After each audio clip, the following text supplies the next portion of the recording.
Alrighty. Good morning, boys and girls. Welcome in. Welcomes. How are we all doing? Why do I not have any lights? Flashbang. Flashbang. There we go.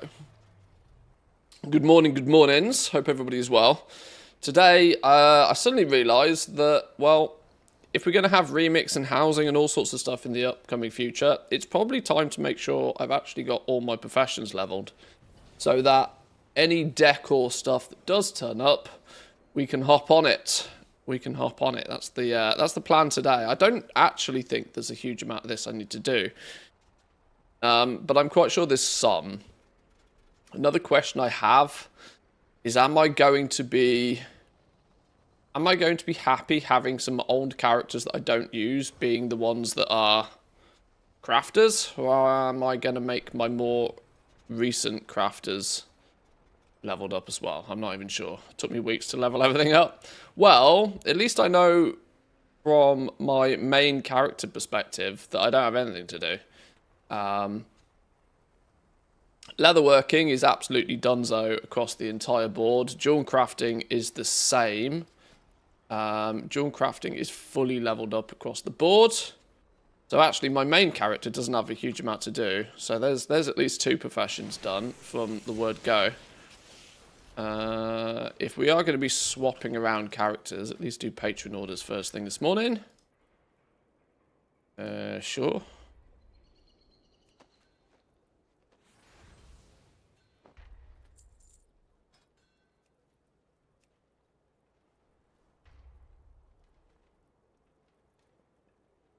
Is a flicker. Do the 1 flicker one. Start with Legion Mining, it's time gated. My question is, what do I do about the gathering ones? Since I need I need a proper gatherer.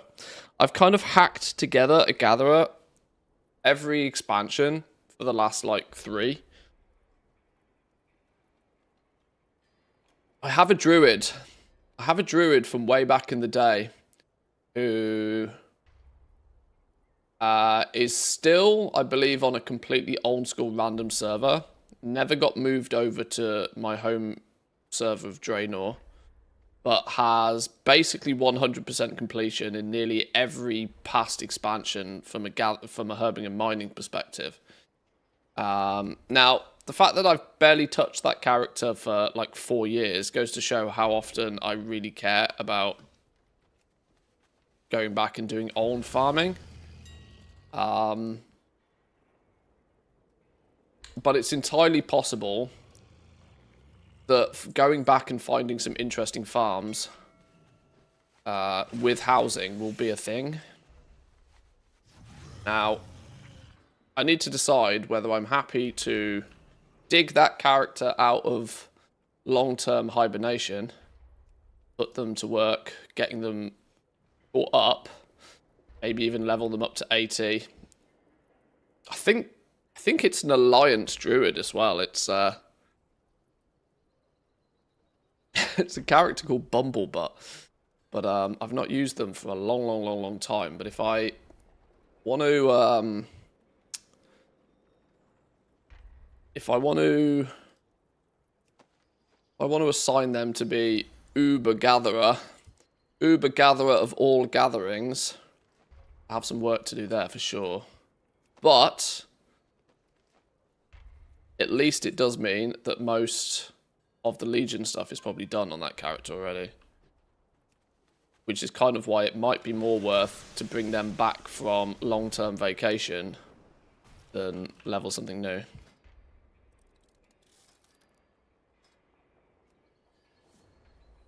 I've also got a bit of a headache today, so I really don't need anything too taxing. I've done clearly far too many thoughts about flipping remix. Give me an headache. Leveled up the gathering professions as well, just to be safe. Well, yeah, of course. I mean, the concept of preparation is we don't really know exactly yet what it's going to involve, but having it done means it's done, right? That's kind of the point. Done is done. They're retesting Remix for another week. Yeah, I spotted this. It's come back. It's going to come back on Tuesday, isn't it? So we will have to give Remix a bit of a blast next week as well. Probably the safest thing to do as well. I'd need to figure out how this is going to work because it would be nice to be able to simulate a completely brand new fresh restart, but because of how the PTR works, I might not be able to do that because I'll have, you know, account standings already. I will already have my artifact weapon. I will already have that sort of stuff, so I might need to spin up a new copy of the PTR, copy live data to it, which will hopefully give me a compare and contrast option, maybe. Because if they are going to make changes, the changes are going to be, I would assume they're going to be tweaking the numbers for like the XP to level up and this sort of stuff. Which if you've already got a bunch of bonus XP, you're going to get your numbers all in a mix. My inventory is actually disgusting. I think they'll have to wipe character progress. The problem is they won't. They've already said that they're going to try... They said they're going to try the character transfer thing.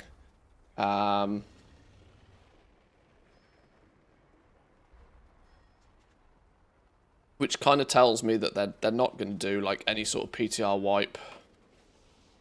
Because they're going to want to let people hold on to their old characters, so that those characters can test the higher end stuff. You might have to make a new character to test whatever changes they make to the leveling.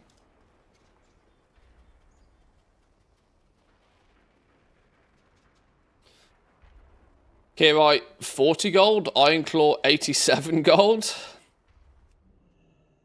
Is it expensive, is it?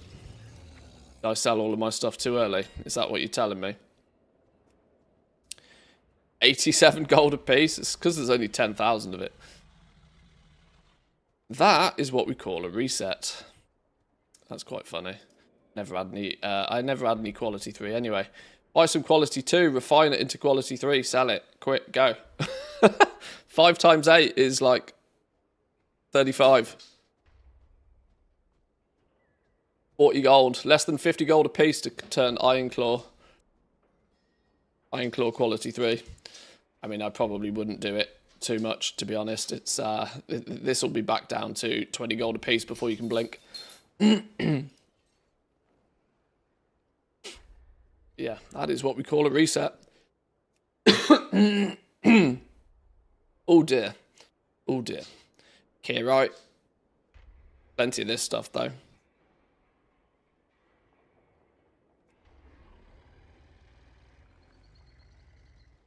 Five times 8 is 40, not 35. Yeah, I know. I was adding for resourcefulness.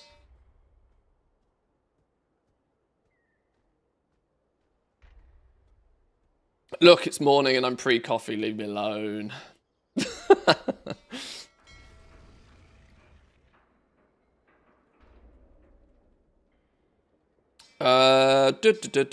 This inventory is gross.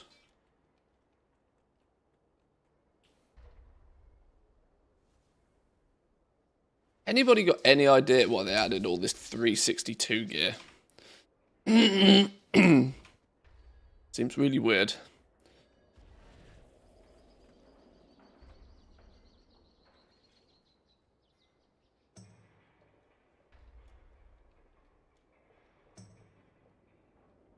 Cade cloth mantle. What the hell?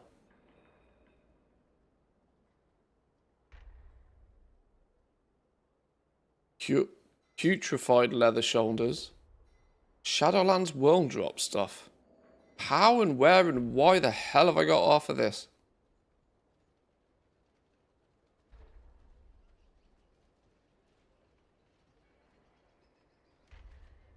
That's clearly, we must have accidentally got those yesterday going back to Moldraxis temporarily. Probably where those have come from. Shadowlands World Drop stuff again. Yeah, all of this is like... because we accidentally stepped foot in Shadowlands for 5 minutes.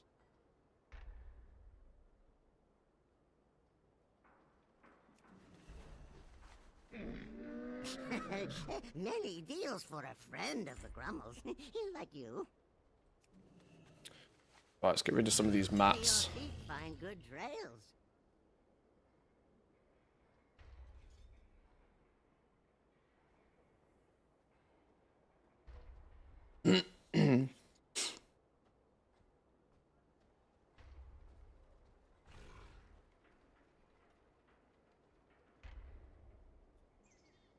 Clean the inventory out a little bit.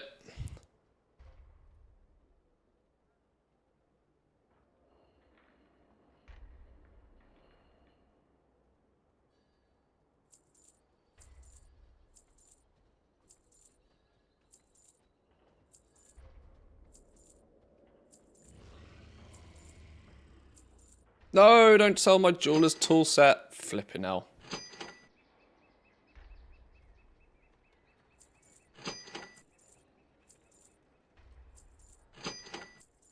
Bismuth, 90 gold? Jesus.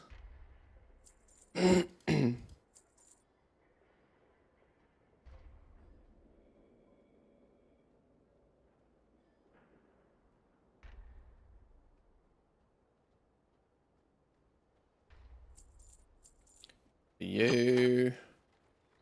You. Bunch of random 642 stuff. 649.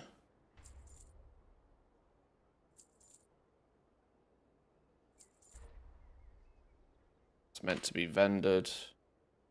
Another 649. Should really ship those 649s off somewhere else. These have a vendor price of 50 gold. I should just be literally vendoring these.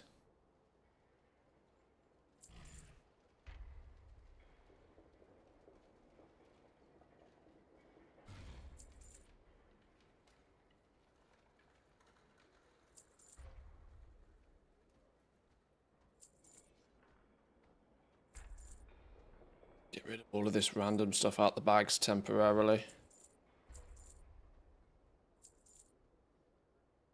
Clogging up. Random lastrite ore. Not quite sure why my TSM didn't list half of this. Maybe because most of it's actually...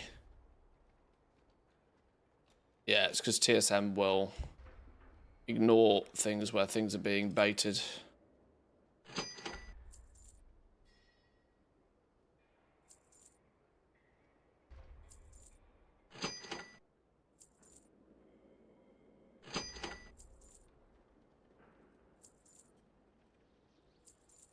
It would have been quicker to just send all of this to a bank character rather than doing it here, but sometimes I live by my own rules. I like to live dangerously. But sir, you have 21. Hit me.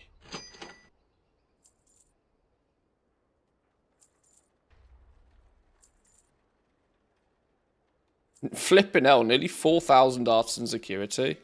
Actually, before I go too far, is there absolutely any reason on God's earth why I need all of this artisan security right now? Is there any reason on God's green earth why I need this? Because if not, I'll just turn it all into goodie bags.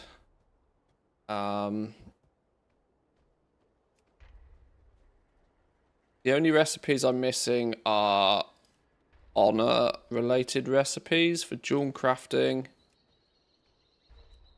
And Vapbraces of Deepening Darkness is flipping stupid world drop. Flipping pain in the ass. Flipping. No.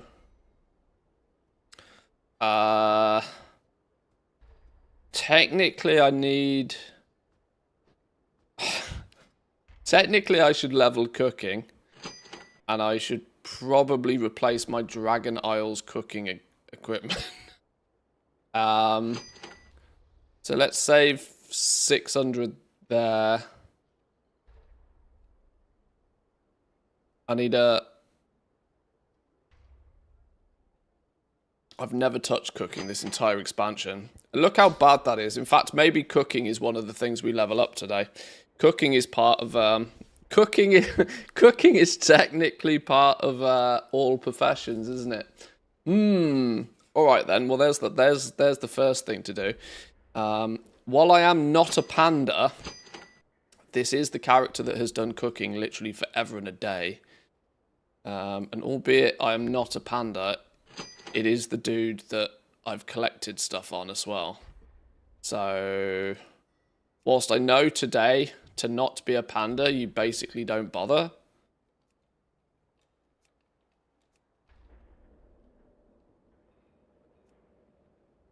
But I am going to level up cooking, I guess. I have all of them maxed out, minus Dragon Isles and Kazalgar. Right, we're doing cooking. Flipping hell. This is not the time of the expansion to be doing cooking, is it? We're doing it. We're going there. We're going there. I don't even have chef's hat. We're going there. We're doing cooking. I know. You know what I am going to test? I am going to test to see if Zygor is any good at leveling cooking for me. We see if should we put Zygor to test? Zygor's why don't bother if not a panda? Well, pandas get the cooking bonus. They got the cooking racial, which when you are predominantly dealing with min-maxiness, you kind of do need to be a panda to do cooking. But Kazalgar cooking, load. Approximate bill of materials. Some biff, portion steaks, fresh fillets, Kazalgar tomatoes. Okay, it's giving me a nice juicy list of stuff. Let's put... Whoa, hello. You're locked in place, apparently.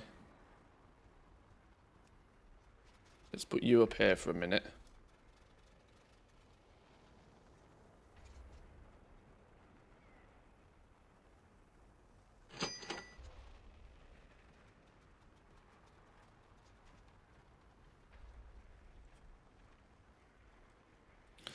Okay.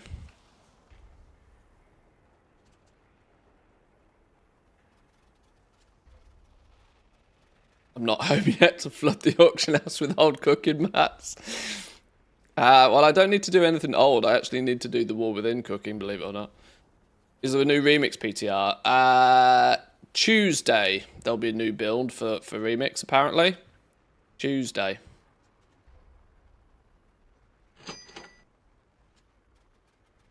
Tuesday. Let's do the first thing that anybody should do when doing cooking, and that is get the roly pin and the standard supply of goods for Outlander. profession equipment cooking. Rolling pin, chef's hat. Let's get a rolling pin. What do we need for this? Ciphers, codifieds. I'll do a personal order because I'm pretty sure I can craft this myself. It's going to be some Doritos. Is my scribe? No, that's a lie. Off-brand does my scribe. Minimum quality, maximum. Have some artisan security. I'll find the ciphers in a minute. Codified, I'll find in a minute. Right, let's get one of those. Resource crafting speed, Kazalgar cooking skill. One of those ordered. Chef's hat. Oh, same character. Nice. Same character.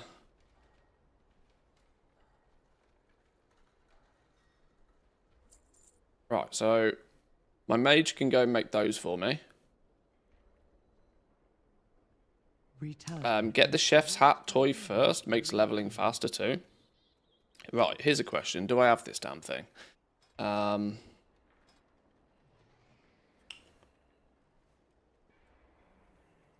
Jeff's hat. I don't.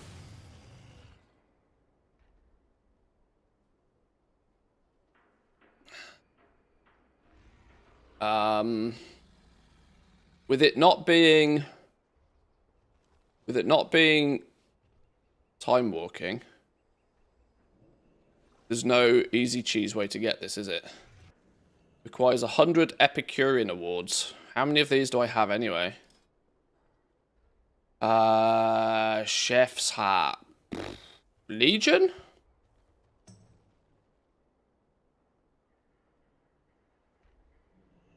No, not Legion. Why not Legion?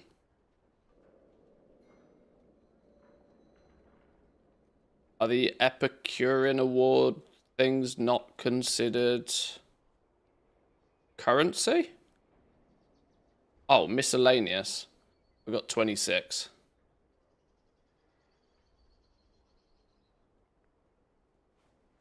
Okay, no chef's hat for me right now then. No chef's hat for me right now.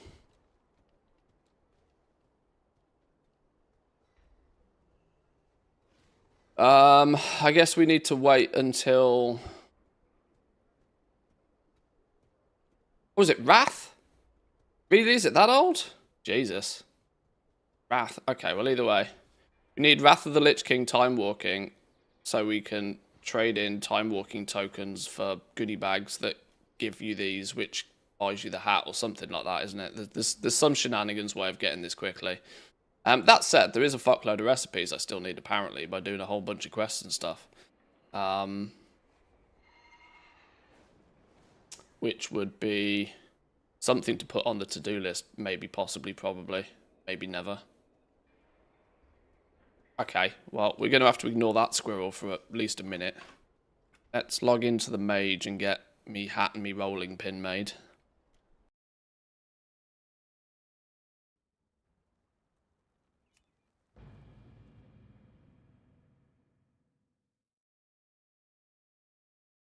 If we start with the professions we like the least, I mean excluding archaeology here. I tell you what, I do wonder if archaeology needs to be on the list, you know. There's something about decor that makes me think that archaeology is going to be digging up flipping statues. I'm semi-convinced archaeology is going to be digging up statues. Have I legitimately got anything in a vault? No. Why am I even standing here? 666 item level.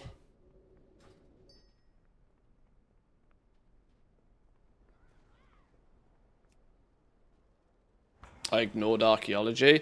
Well, in that case, then, it's absolutely definitely going to be needed, isn't it?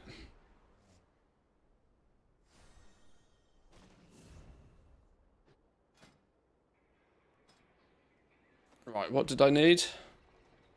I needed... Oh, hang on, I haven't even got my weekly crafting quest. Hang on. Let's accept it either way. Start the order. What do we need? 15 boundless ciphers, 20 codified greenwoods. Oh shit, I don't have skill in making this, apparently. Rolling pin? Oh. Oh. Ooh. Okay, let's... Oh god.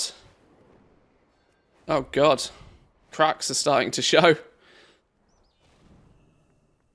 You wish to speak? He's a fraud, they scream.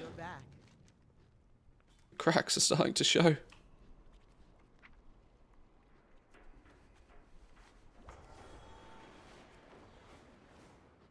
Do knowledge books real quick. I have calibrated my prices to be reasonable. Inscription. We're not having any tailoring books anymore? Tailoring. My directive has been fulfilled. PTSD with archaeology. With the amount of jars I had to get for the Vial of the Sands recipe, never touching it again. That is true. I am one man, one jar, by the way. If you get the reference, you're old. And if you get the reference, you've searched the internet more than you should do. My thanks for your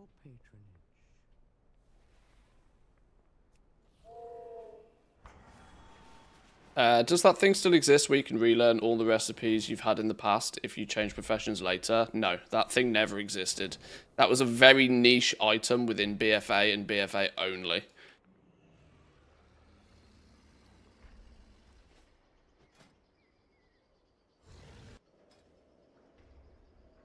Oh, wait, if I cancel it, it is actually going to cancel it, isn't it? Oh, I wanted to go do my other work orders for the week. Ow, flippity-doo-dah. I might not even be able to make this rolling pin, actually, you know. This is quite funny. 15 boundless ciphers, 20 codified greenwoods. This is the real reason I haven't done cooking.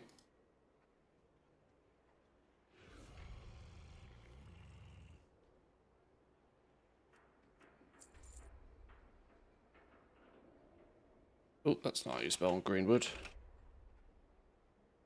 How many of these was it? They're quite expensive to get the number wrong, aren't they?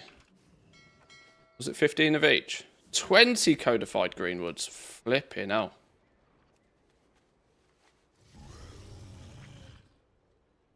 Was it for Legion? Either way, it was for one expansion only. It was never a generic thing. Broke by cooking. Mentally broke. Oh, it's alright. We can concentrate it to max. It's fine. We can concentrate it to max.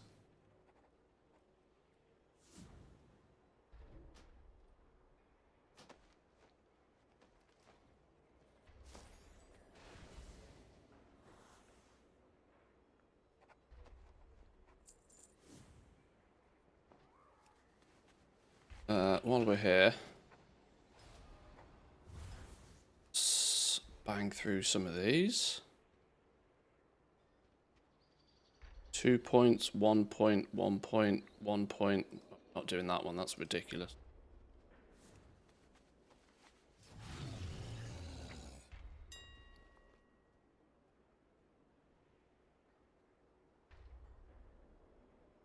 Pretty sure I remember standing at a jewel crafting trainer in Dalaran considering it. False memories. The only thing that's ever allowed you to relearn recipes that you had forgotten was a book that you would buy. But it was for one expansion's worth of content only. It was for the expansion that the book was part of. Kieran's telling me it was Legion. I'm willing to believe him. I had BFA in my head, but he's probably right. Either way, it was the recipes of that expansion, nothing else.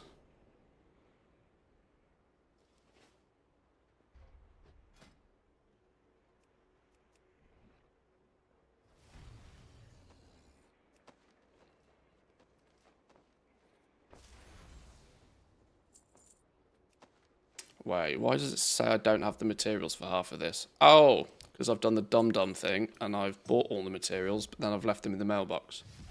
Whoops!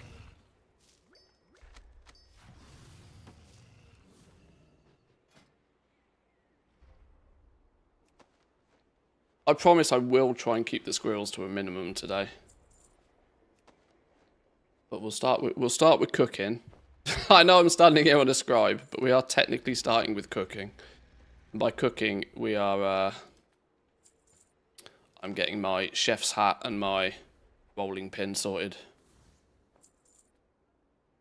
Vendor is standing next to you to sell in the common stuff, yet you proceed to buy it on the auction house. Yeah, it's the same price.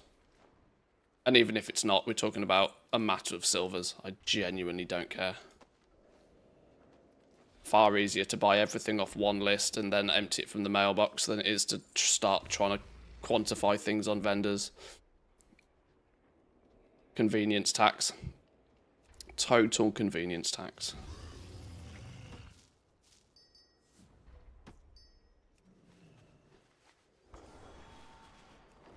Right, tailoring then. Tailoring for a chef's hat. Let's get our general orders done first. Not that one, not that one, not that one, not that one.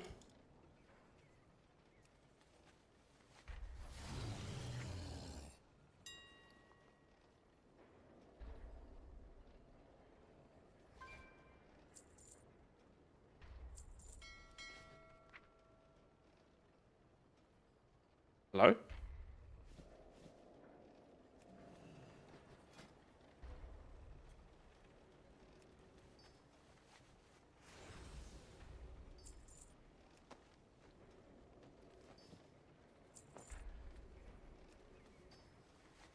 Yeah, pretty much any material. I don't care if it's a vendor mat or what. I just buy it off the auction house these days.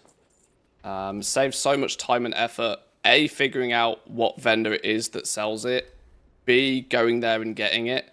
And when you realise the item in question is like 4 copper each, you know, you're just... It's not worth the time or the effort. The worst part is you're a goblin? No, that's the best part. That's the best part. I make gold so that I can be lazy. The worst part is when you see General Joe that doesn't even make any gold and who buys tokens doing that. That's when you've that's the worst part.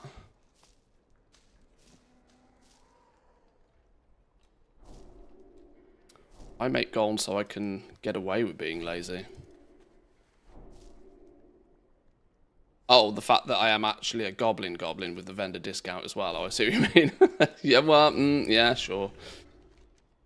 Different goblins, different strokes. Yeah. I'm happy to pay convenience tax.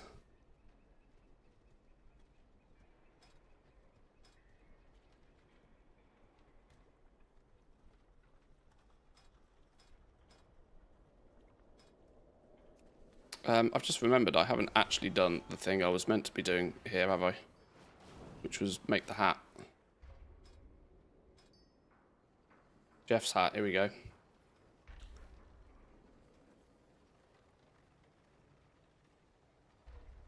Start order.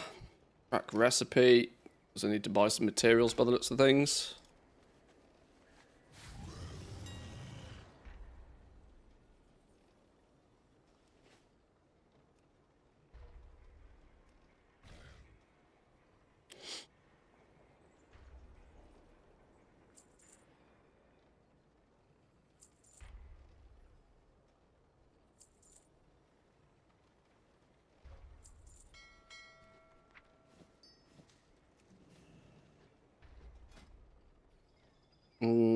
I can concentrate to max this out.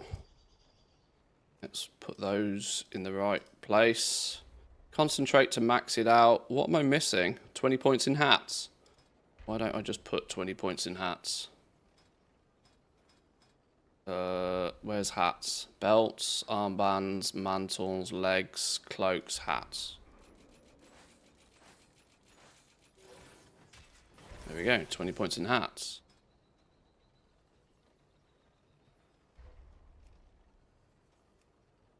Now, in theory, that would actually allow me to use lower quality materials, but I've already bought the materials. I don't care. All good. It's all good. Go. Go, go, gadget, go. Just saw the blue post on Lemix. They're adding fun. The fact that a blue post has to come out and say we're going to add fun is hysterical. Actually hysterical. That the quote is that we're going to add fun to this. Oh dear. When you have to come out and tell people that you're adding fun in your video game, that's an indication you have really done goofed.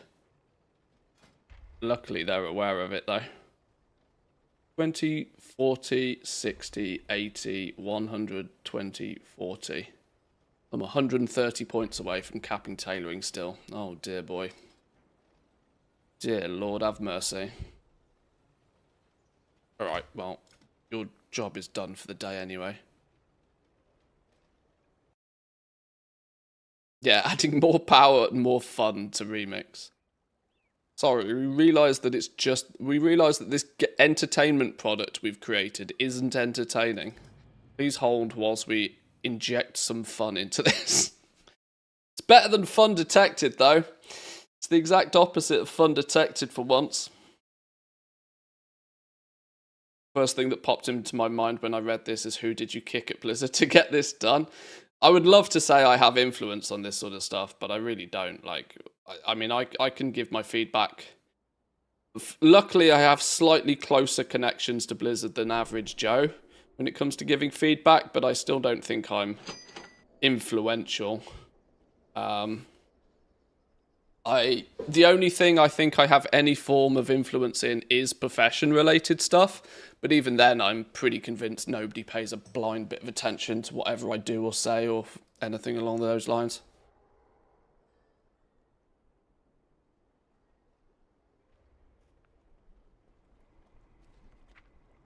I did spot something interesting yesterday, actually, by the way. You know how I've been saying for a while that this loot bug, I'm not convinced it's a bug. Do you realise it's in Legion Remix as well? It's the bug I'm talking about here for reference is that when you are killing mobs, after a while they just stop dropping loot. You have to leave the zone, come back into the zone, start killing them again. It seems to be a combination somewhat similar to instance lockout, but for mobs. And the thing that brought this to my attention, I hadn't tested this in Remix, but apparently the same tech, which some people think is a bug, I'm pretty convinced it's actually a tech that they've developed. It's in Remix. So, like, that only solidifies my perspective that this isn't a bug. This is entirely by design. That they want people, they want to stop people being able to abuse hyperspawns.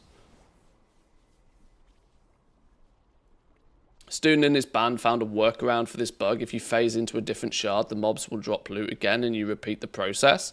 But it also seems to be that there is some sort of lockout even on that. And I think it works similarly to the instance lockout. That you can do that so many times. But there will also then still come a point where it doesn't work. And the quote-unquote workaround by hopping into different shards or flying out and flying back in again is going to dramatically reduce, A, the effectiveness of farming, and B, the amount of people that can realistically do that in any form of organized manner. That is a friend group of 5 people on Discord, or it's a streamer. They're the only people that can pull that off. It fundamentally nukes any form of solo farming. If literally any old school material, you have to be in an organized group of 5 people. Not only an organized group of 5 people, an organized group of 5 people that are all on different realms. Not only different realms, but different realms that don't shard together. So you need some, but I mean, I know about this quite well now because of doing the Undermine farm. You need 5 different characters on 5 different shards, so that you can hop between and then nuke mobs down. It's incredibly organized for a farm, right? It's that next step up from 2x4 farming, right? A lot of people see, oh, it's a 2x4 farm, and they ignore it, because they have to get in the 2x4 farm and all of this sort of business. And even that was far too much like hard work for some people. Having 5 people that make macros to invite the other 4 people who are all on separate shards, who will drop group and then regroup. It's a workaround, but this is the thing, right? This is the cat and mouse game. But the fact that the same loot tech is showing up in Remix only solidifies my opinion that it's absolutely not a bug. It's clearly something that Blizzard have had added to prevent people, you know, abusing hyperspawns.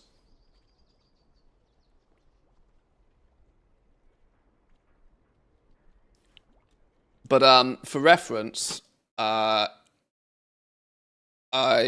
spotted in an Arch Valder video yesterday. Let me see if I can show you. Where was it? Arch Valder did a video yesterday. I won't show the whole video. You can go and watch it yourself. He did a little video on Remix. There was one section in it where he talked about trying to simulate like frogging. Where is it? And he pointed out and he spoke about this bug. And the fact that it's in Remix as well makes me giggle, because it means it's clearly not a bug. So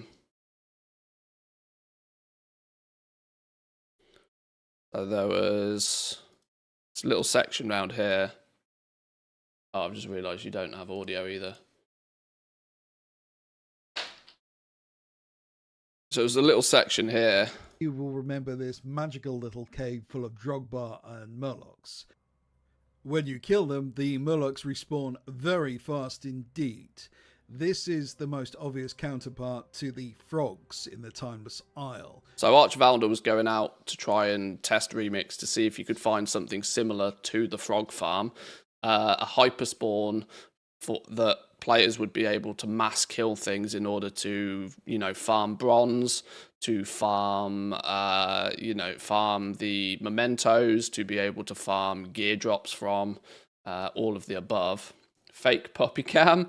Sorry, the puppy is kind of right next to the camera, but underneath it. Then he says this interesting thing. From Mr. Pandaria Remix.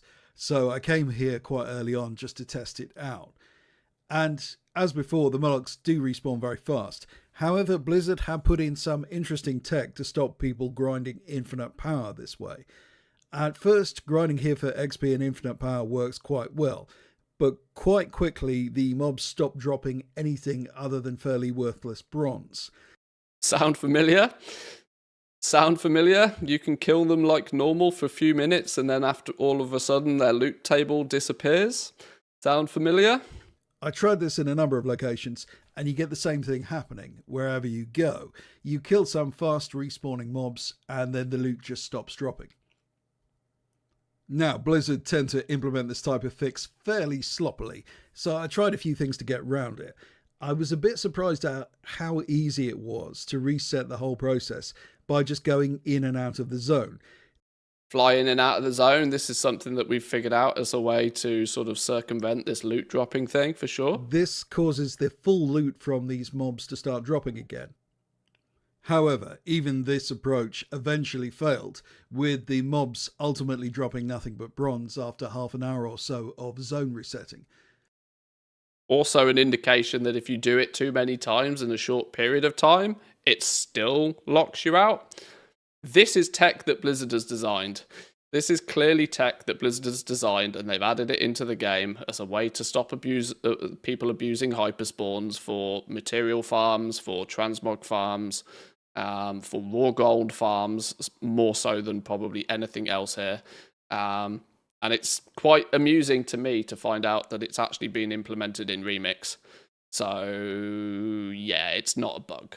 It's not a bug. For it to transition from one version of a game to another version of the game, that's no longer a bug in my mind. That is... you can, of course, just that is grind intended. mobs. Whoa. Why are we... No. Spotify. There we go.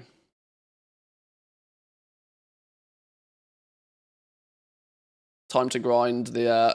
yeah. Yeah, well, dungeon farming doesn't even feel like it would be a big thing in Legion Remix. I'm really intrigued to see what these changes they make next week are, because as I mentioned yesterday with our little paint TED Talk thing, there are some knock-on effects to the scaling being the way that it is in Remix, in Legion Remix. Knock-on effects that they might not realize until the game goes live. if you make level 20s, 30s, 40s, 50s weaker than level 60s, 70s, and 80s, which is logical, but it does come with a problem. It comes with a problem that people putting together groups at endgame in Remix will absolutely categorically never invite low-level characters, which completely nullifies the advantage of low-level characters being able to enter the raids from level 20. This is what Mop Remix did really well. Because the scaling was so skewed in favor of you having less levels, it meant that when you put a normal or a heroic pug run together for any of the basic raids, it was slightly different for the mythic raids. But when you were starting to put normal and heroic runs together for any of the raids in Mop Remix, you didn't care in one way, shape, or form what level those characters were. In fact, you would often prefer to take low-level characters because level 20s were absolute god tier. Level 20s would turn up and do significantly more damage than people at like level 60, 65. Only very well-progressed level 70 characters were able to overtake them. The effect of this was that pug groups were really good for like the first time in WoW ever. It was so simple, so easy to set up a pug group to go do one of the raids in Mop Remix. And if they flip the scaling to a more logical scaling where you're weak at level 20 and strong at level 70, the adverse effect of that is that very, very, very, very quickly, anybody that's anything other than max level will not get invited to a group. So there is definitely some things they need to be slightly careful of with this. But it was fun to see the fact that this quote unquote loot bug is tech that seems to have been implemented in Remix as well. So there's so I'm not overly convinced at any point now that it is actually a bug. It is clear as day, an entirely intended system. Frustrating as that will be to all farmers involved, you're just going to have to figure out ways to do something different.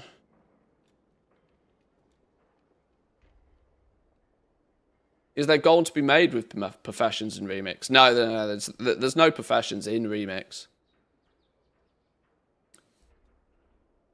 Remix is just purely for fun and for collecting stuff.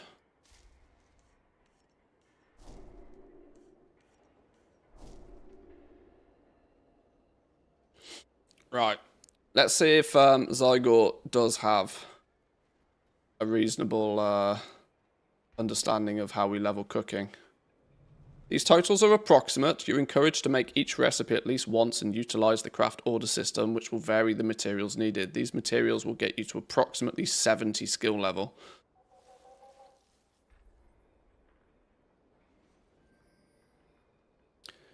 Collect 170 basic beef. Basic biff. Oh. I sold some gear already this morning. Nice. The amount of this flipping stuff I've sold over the last few weeks as well. 180 for good luck. 180 biffs. Cook portion steaks. Can I drop down a... let's drop down a... What's the word I'm looking for? A flipping... Where's it gone? Where's it gone? Not a warband thing, even though it's got the... Where's me... There it is. There's me cooking fire.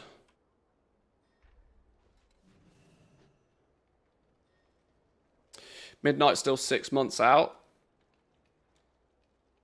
They said 29th of June, which is 10 months from now. No. That's legal mumbo jumbo. That's absolutely legal mumbo jumbo. It's coming out in February. Where did me cooking fire go? I've been scammed.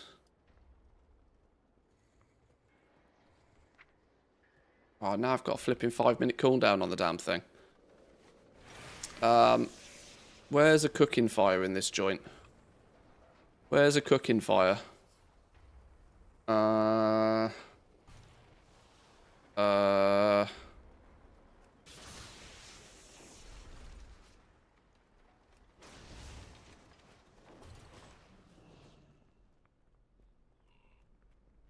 Be one round here somewhere, right? Surely. Here we go. Cooking fire.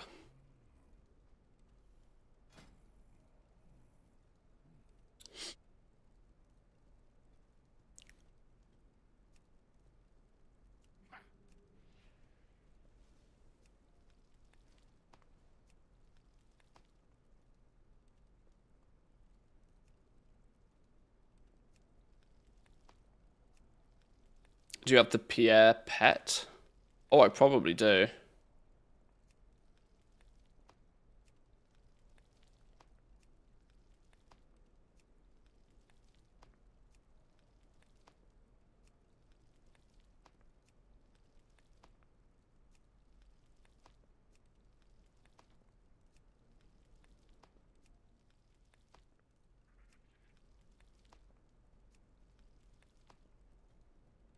I have an extended supply of goods for Outlanders.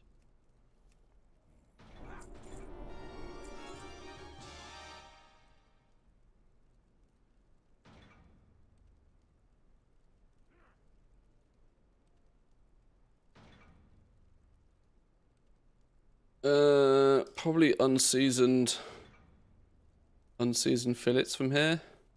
Or are we cooking a whole bunch of them ahead of time because we need more of them anyway? I think that's the reason we're doing this, aren't we?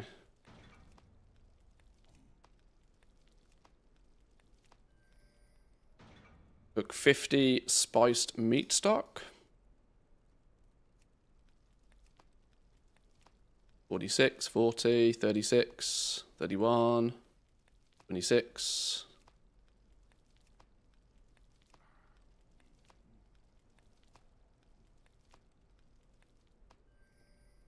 Okay, marinated tenderloins.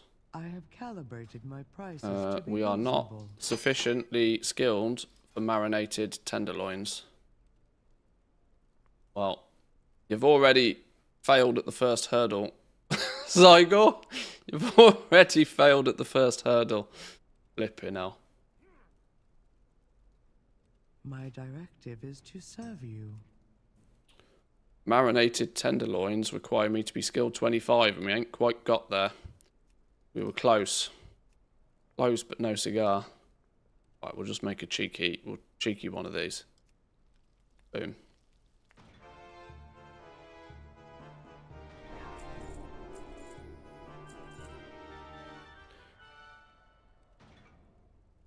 You can check the Bountiful Dells for EU. Sure. My directive has been We fulfilled. have, what do we have? We have the Sinkhole. We have Side Street. That's 2. We have Mycomancer Cavern. That's 3. And does that mean the one in Koresh is 4? No. Do we only have 3 today? We only got 3 today? Or am I blind? Sinkhole, Mycomancer Cavern, Side Street. Oh, Spiral Weave. But yeah, Side Street is a nice easy one.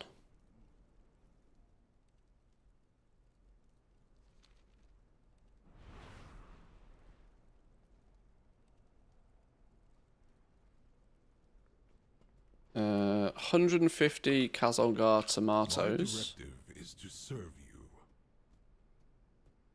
you. Where are the tomatoes? 150 tomatoes. 100 granulated spices. Check.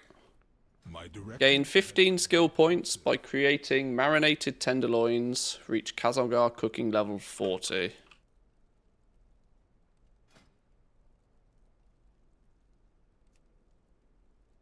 Marinated tenderloins.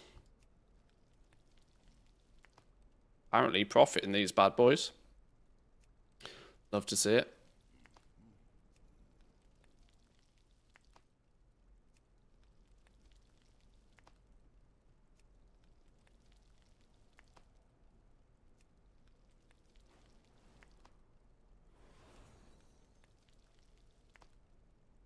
Get us to skill 40 somewhere. 38.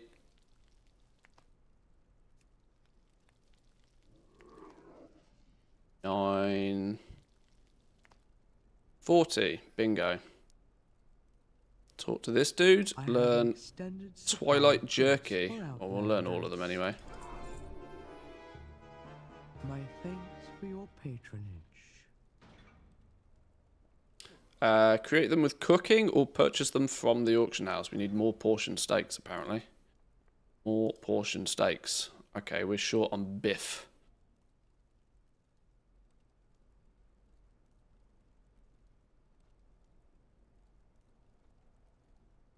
Short on biff.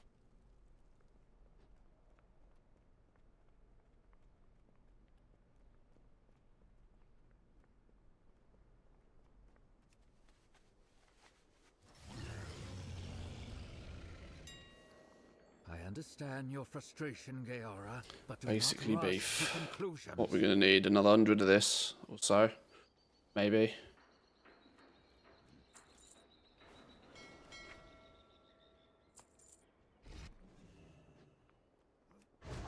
Could have just bought the portion steaks, but...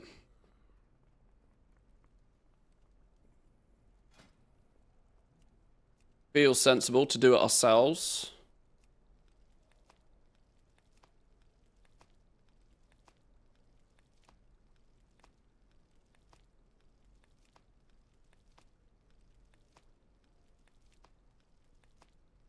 Oh, damn, 100 is not going to be enough, is it?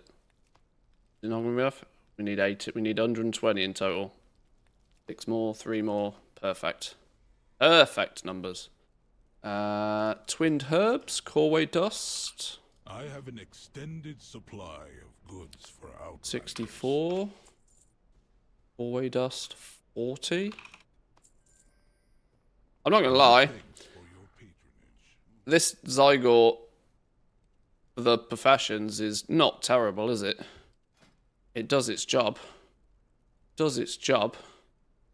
I'm in no way convinced it's the cheapest or quickest or easiest way of doing it, but it does its job. Probably not far from optimal. Gain 10 skill points by creating tender twilight jerkies to reach Kazalgar cooking 50. So we bought the herbs and the Corway dust to make a bunch of these. But our goal is to get 5 crafts in theory should get us to 50. They're guaranteed points. Oh, okay, they stopped being guaranteed here, so this is why we're in the hands of RNG a little bit.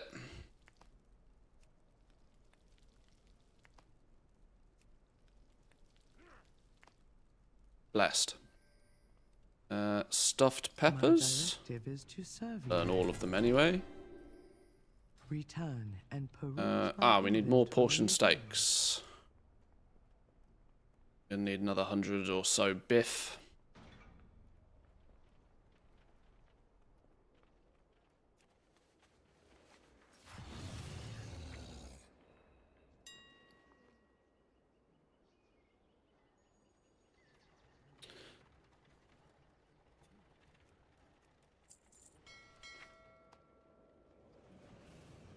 How are we doing, Lady Daisy? Welcome in. Good morning, good morning. Did we have Side Street yesterday? Did I do Side Street yesterday?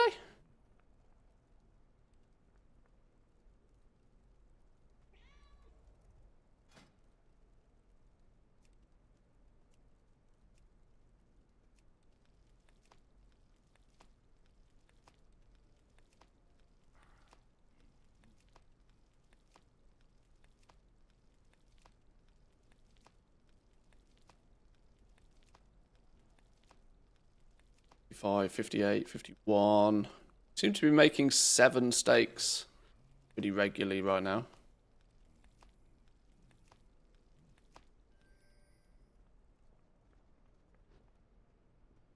I have calibrated 40 my crunchy prices to be peppers.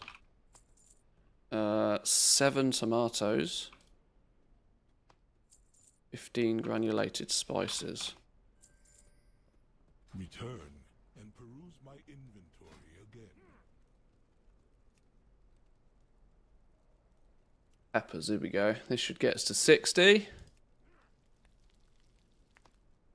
These look guaranteed.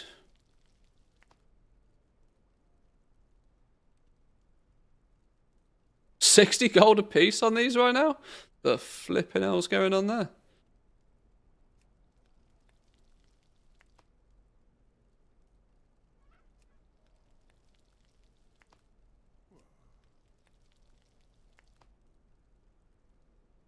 Oh, okay. We're out of peppers, we're out of tomatoes.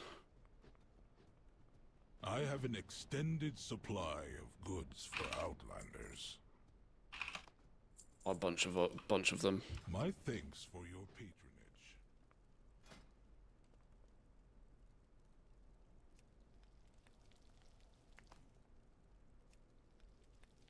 My tanks are at the stage now where they can farm 10 keys because tanking is easy this season. Do I stay away from dungeon pugs that aren't great like Gambit because the dragon boss people panic when I move the beam around thinking they get hit and run into the beam, or not place fires? I am the wrong person to ask. I am the wrong person. I haven't stepped foot in a Mythic Plus dungeon this entire expansion. I can't stand Mythic Plus. I have calibrated my prices to be Jester's reasonable. board, 65 to get sushi My special. thanks for your patronage. And now I guess we're making a bunch of Jester's boards to finish off the journey. Fresh fillets is going to require... Fresh fillet. What's the go-to to smush down fillets? What's the go-to fish for this? Or are they all much of a muchness? Dornish pike, bismuth bitterling, crystalline sturgeon, bloody perch, dilly-dally dace. They're literally all this much of a muchness, aren't they? I'm going to assume the yield is about the same from them as well.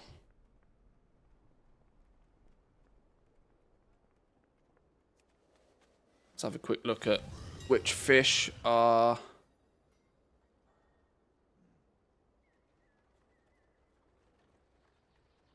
Is fish not an option? Fish isn't an option. Does it come under cooking?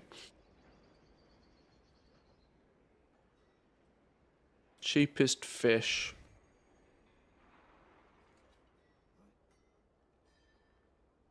Bloody perch. 12 gold. Stupid bait prices. Sturgeon, 13 gold. Stupid bait prices. Bismuth, 14 gold. It is the bloody perch, really, isn't it? Oh, not really, because it's actually 15 gold.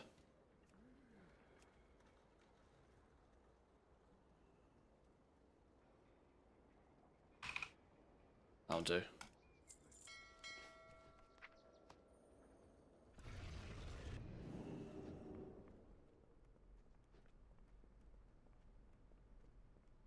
Slum shark? Slum shark is probably not the cheapest fish, no. Even I know that much. Even I know that much. Right, let's break all those down. Oh, we need 400 of the damn things. Okay, I might need more fish than that. I didn't realise it was 5 per.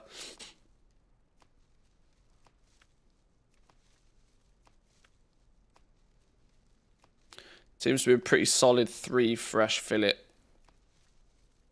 per here.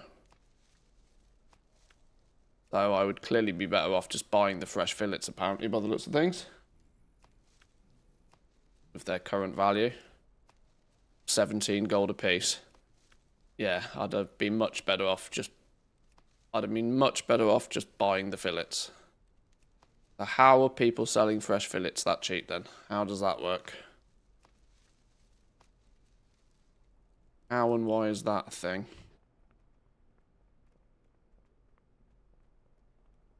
The fillet rate depends on your cooking skill, so buy the fillets. Okay, so yeah, if I had 100 skill, I'd probably be I understand your frustration, getting Gaora, 5 but out of do them not rush to conclusion. instead of 3.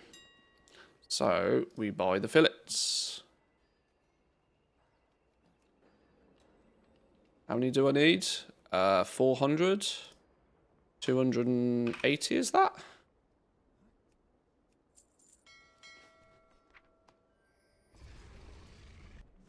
Oh, more portion steaks. I'm guessing portion steaks are in the same business.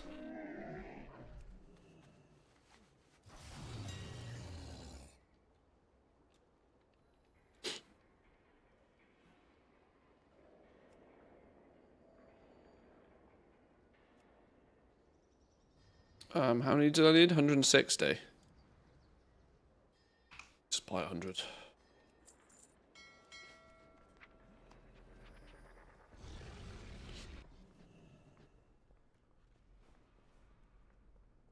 How you do it is you buy a bunch of fish, the cheapest one you can buy, then craft a bunch and pray to RNGesus that you get a bunch of procs whilst making them. I have calibrated my prices. to be Twinned reasonable. herbs, buy a bunch. Hallway dust. Return. Oh, and wait, that peruse still my wasn't enough. inventory again. Or dust. My directive has been fulfilled. Jester boards, here we go. Jester boards.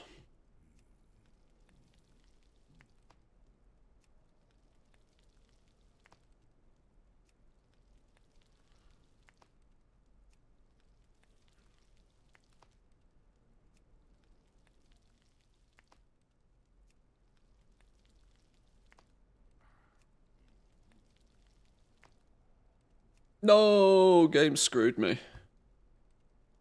I'm 1 point away. I need more fresh fillets. More fresh fillets. Did I have any fish? No. No fish. Because I sold it all. Okay, well, what are my other options here? Because there's clearly better options to get to 100 here.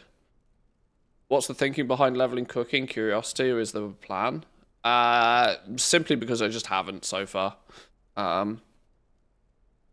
There's no science behind this other than just because I haven't. There's a good chance I've got half of these recipes in my bank actually as well. I'd have saved any of my fishing recipes. We're gonna have a look. Probably got some of these recipes in the bank. My directive is to serve you. Recipe. Beladar's Bounty. There we go. Exquisitely excavated mussel. There's a couple of recipes at least. Return and peruse my inventory again.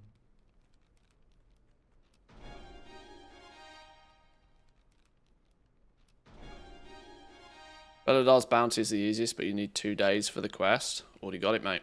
Already got it. Way ahead of you.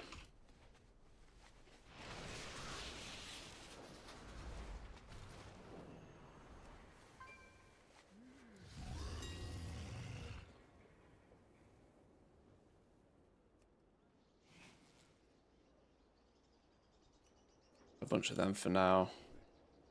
A bunch of them for now.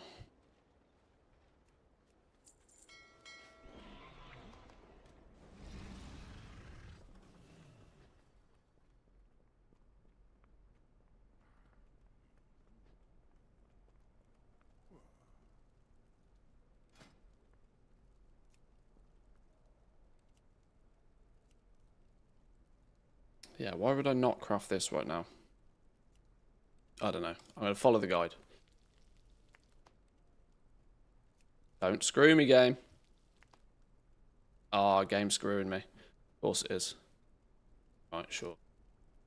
Oh, now I don't have the dust for this. Coreway dust. My directive is to serve you. Who puts dust in a flipping... Who's putting My dust? thanks for your patronage. Dust in food. Who's doing that, really? From this point, there is a wide number of recipes you can craft, depending on what recipes you find from drops or the weekly events. It's recommended to try and craft the best of the best meals or feasts if possible. Well, Belladar's bounties. Probably. How do we get a hearty feast? Where does this come from? Cooking 75? We're only 71. Craft up a few more of these. 73. 75? Oh, we will instantly learn the hearty feast as well. Nice.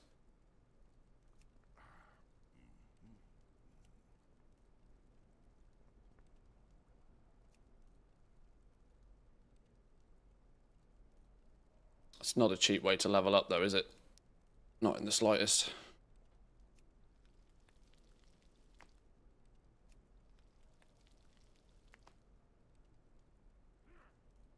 Okay, more steaks. More steaks, more peppers, more dust. Peppers and dust. I have an extended supply of goods for Outlanders. 200 of them. 400 of them. We need some more meat. Return and peruse Some my biff. inventory again. Did I buy a bunch of beef a minute ago? I have some, but not enough.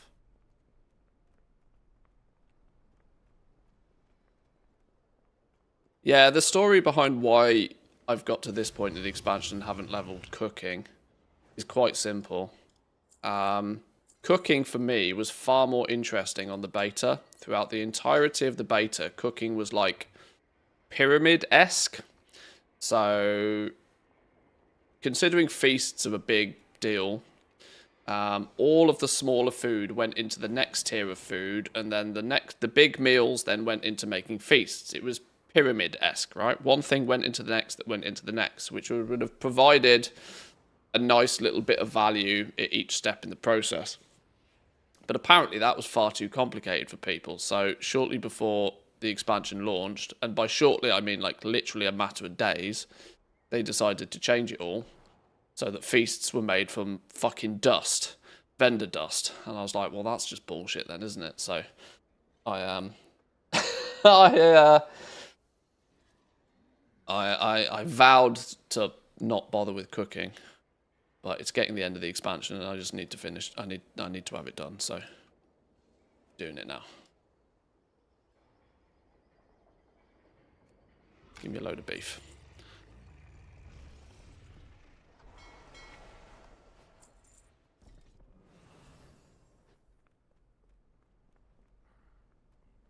Dust is the Kazalgar salt. Yeah, it seems like it. Yeah. A touch of flavouring.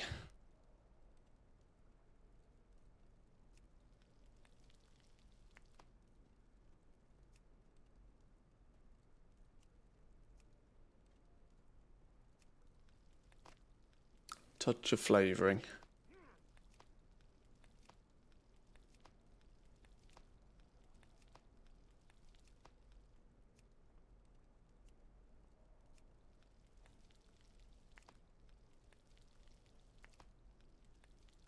Okay, it goes yellow at 85, so we're going to need to craft a bunch of these.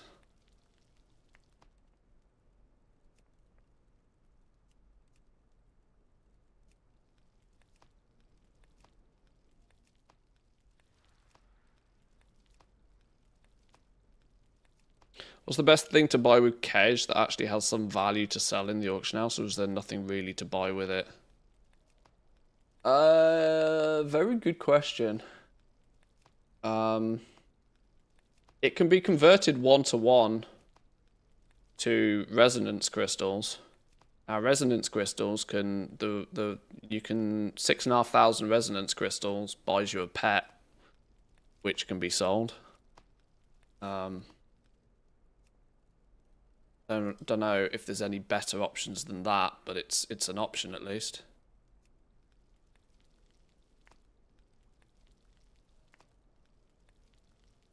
90.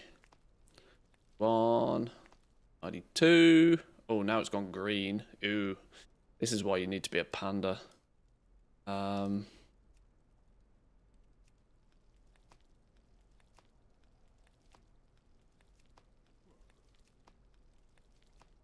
Saying that as well, though, Kej only converts at a 1-to-1 rate if you have probably max renown or something with the sub-factions or something. I can't remember the ins and outs of it, but that would be how I would convert Kej into something useful. If you've got no other use for it.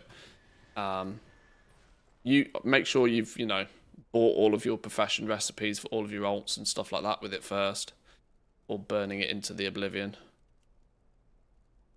We're out of dust. My directive is to serve you.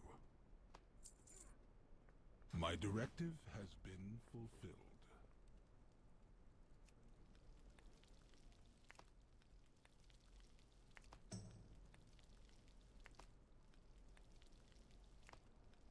If I remember correctly, you can also buy some cooking reagents with Kej, but I'm not sure if that makes any sense to do.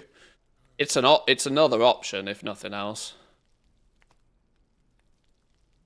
I would say converting it to resonance crystals and then selling the pets. If you have revered with the sub-factions in the Undermined, for example, is a relatively simple way to convert. I mean, you'll have 500 times easier to sell the materials than you will the pets, mind, but depends if you're in for a quick cash grab or whether you're willing to work for your money a little bit. And peruse my inventory again. 96. Last 4 points are going to be gross, aren't they?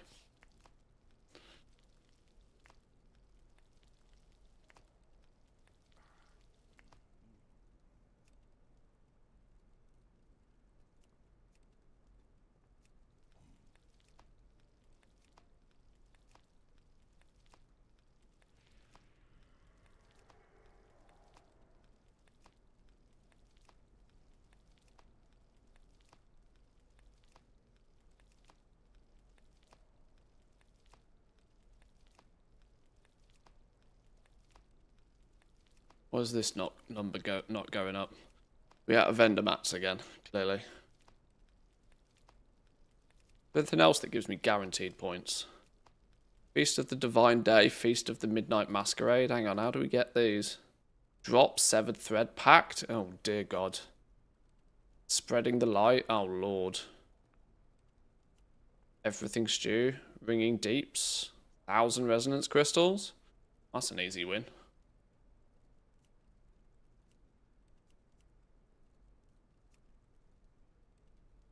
God, there's loads of cooking recipes.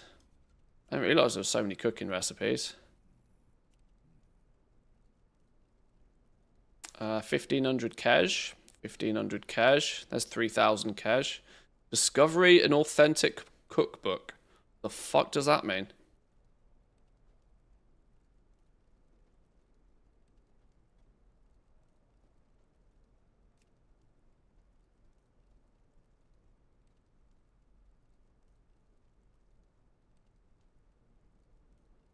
Okay, no idea what that means.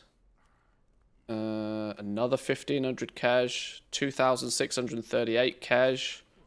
Okay, well I know where I'm spending all of my Kej on. Cooking recipes by the looks of things. Go collect that. We need to figure out how that works.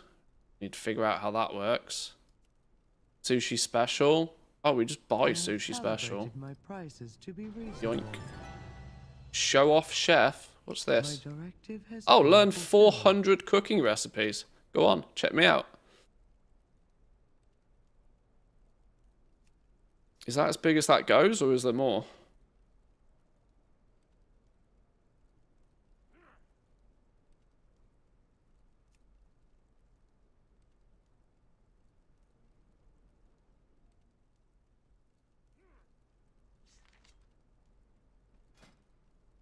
WoW Professions, there's complete and good guides on how to level up the professions. I used that one and it worked like a charm. Yeah, WoW Professions is very good for that sort of stuff. Very good. We're short on some in here. More dust. My directive is to serve you. My thanks for your patronage. Go on. 4 points, that's all I need.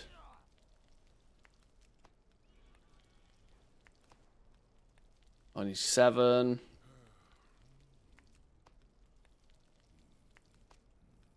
The 8. Come on, 2 points. All I need.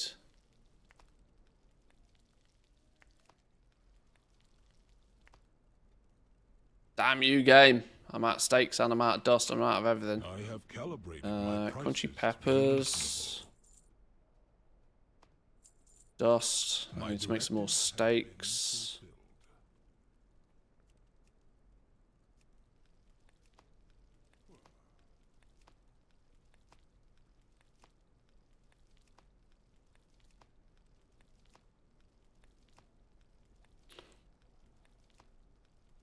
Wait, can you enchant this?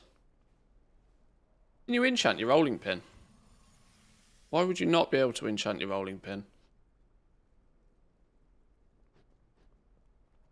Please hold.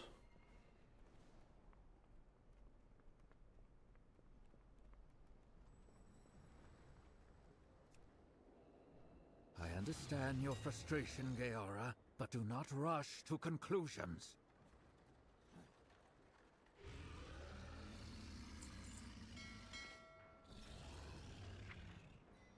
Jesus. Sold a few things.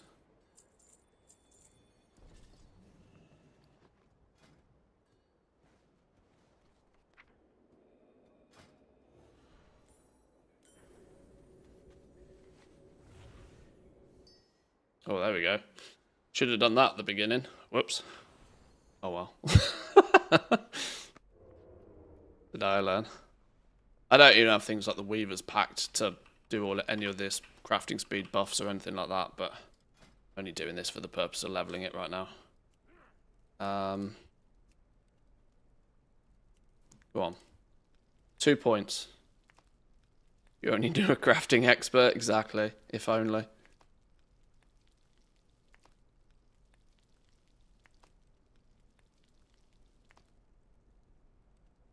Come on, more steaks. More steaks.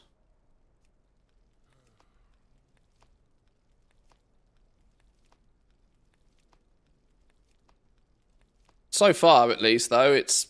I mean, I'm obviously going to just go and throw all of this crafted stuff on the auction house. The entire process only seems to have cost me about 5k right now. So, no biggie either way. Excluding, obviously, the cost of these, so maybe 10, 20k. Just to have it all done.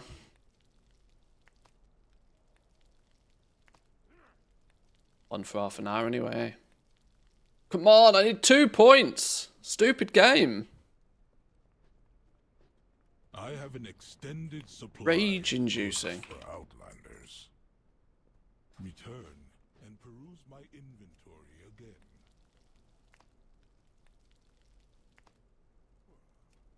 Apparently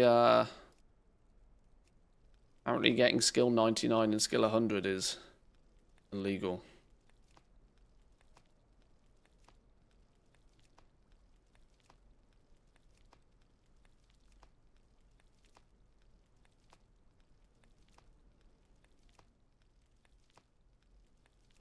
Right, if it takes more than 7 crafts, the game is really against me.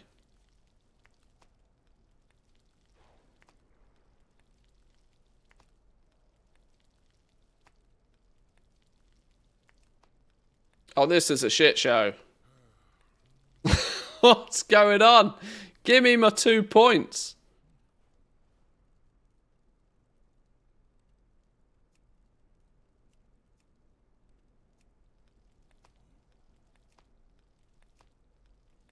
You ever considered playing Overcooked instead? I have no idea what that is. I'm going to assume it's a cooking game.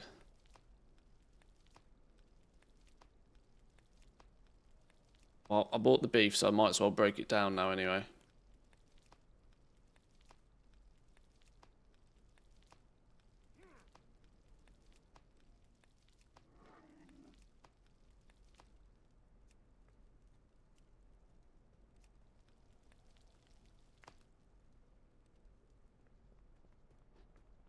My directive is to serve you. My directive has been fulfilled.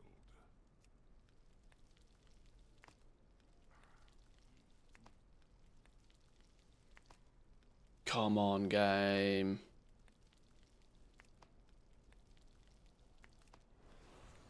Hey, 99. Do it. Yay! There we go. There we go. Actually decided to play a game. Right. Cooking leveled, finally. Only took me till 11.2. Whoops. Become the pot and the point shall come. Apparently so. Right. I should... Has my game crashed? Ah! I got... Just as my... Apparently my game time's out. Would you believe?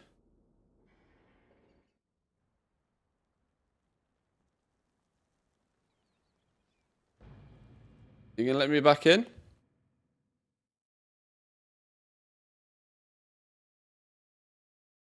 It didn't pop up a thing saying, would you like to buy some game time?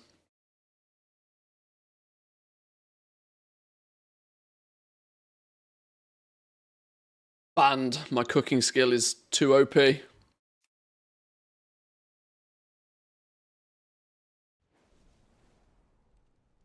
Let me straight back in. Let me straight back in.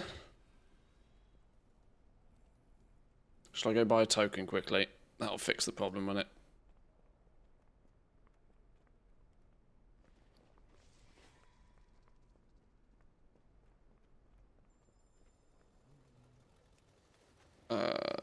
Probably don't have the gold on hand. Raid the war bank real quick. What's a token these days? Like 400k or something? Can't be more than 400k, can it, right now?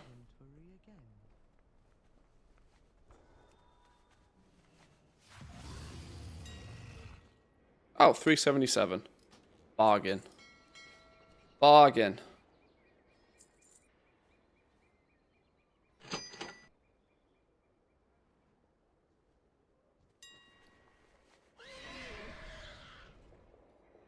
Ah.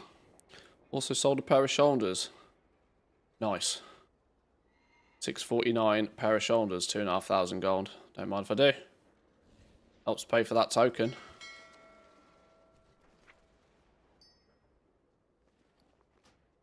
Right, give me game time then. There we go. Right. Right, that's cooking done. We are professional cook, finally, once again. Now, I do technically need to finish the Dragon Isles cooking. When was the last time you bought game time with cash? 2016? I don't know. When the month before the token was released, I would imagine. Was it 2015, 2016 the token came out? I don't know. Not paid with cash since then. Well, it's a slight lie. My NA account was on my credit card for a little while, but I don't use my NA account. Dragon Isles cooking, I am still short on. So we could do with getting this leveled up. Some potential easy options here, but I absolutely 100% cannot remember what the Christ we're doing with Dragon Isles cooking. So, Thusday, professions, cooking, leveling guides, Shadowland, Dragon Isles cooking, 1 to 100, go. Approximate bill of materials. Cool, sure, excellent. I can actually use my War Within tools for resourcefulness and stuff, so it'll make the process a bit easier. Cook 23 assorted exotic spices.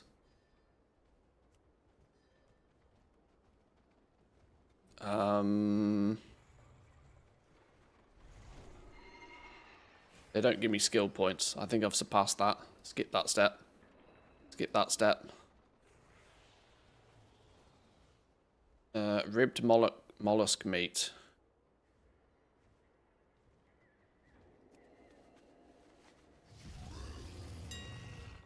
Whoa, whoa, whoa, whoa, whoa, whoa, whoa.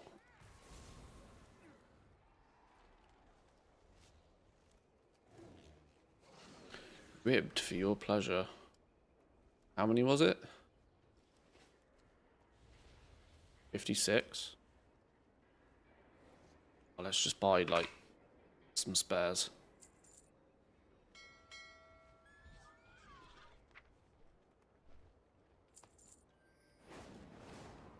Temporal dragon heads. Acquire these if you intend to make timely demise. Acquire these if you intend to make fillet of fangs. Oh, I don't know. I don't know. Why the Christ do you think I know the answer to that question? Okay, we can make any of these apparently.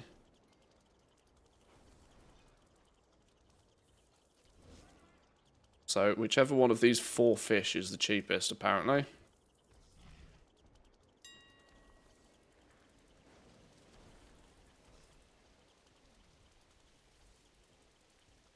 Thousand bite piranha is a gold apiece. Brilliant spinefish is 2 gold apiece. Sea moths are 1 gold apiece. Timely demise are 1 gold apiece. So I'll have how many do I need? 56 by 100.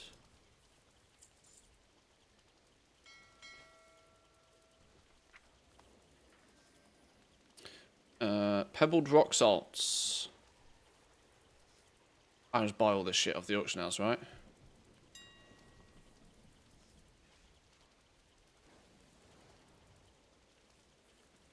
Pebbled rock salts. Probably a vendor item, but I don't care. Not at this price.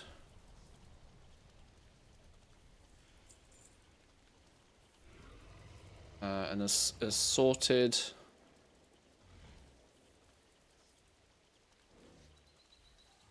Some of you.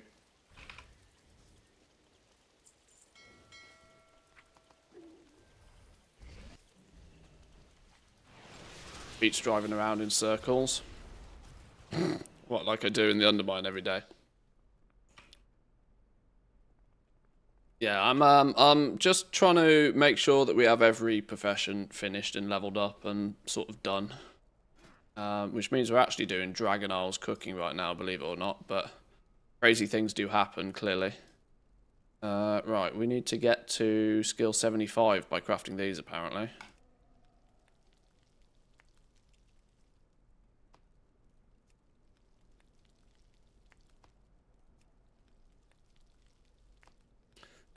I wonder if our resourcefulness keep it cheap.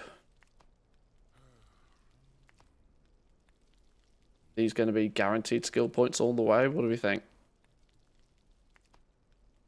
66, 67, 68, giggity, 70, 71, 72,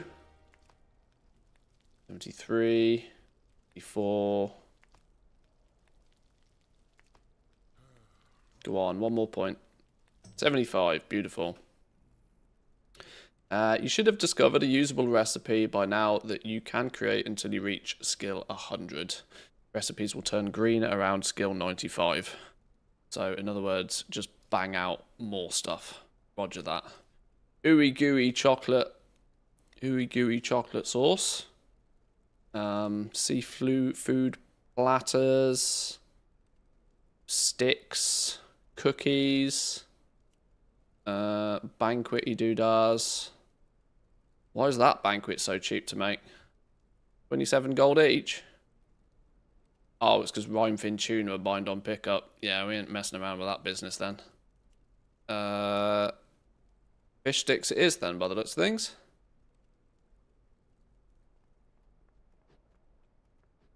Let's go buy some mats.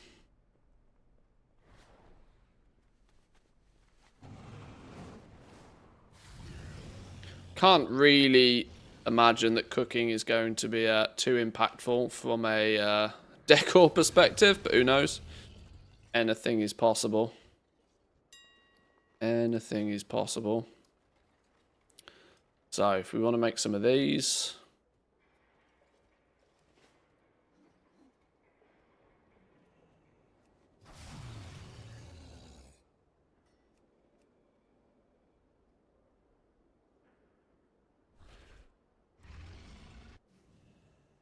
Alright, 1,000 bite piranhas. A bunch of them. Dragon heads.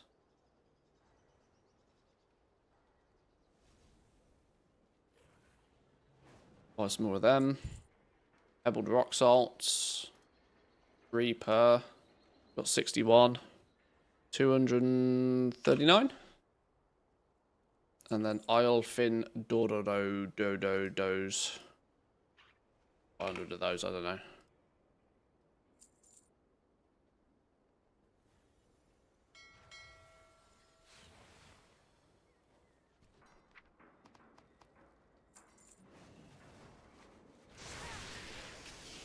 A cooked boar head on the wall? That would be quite cool, actually.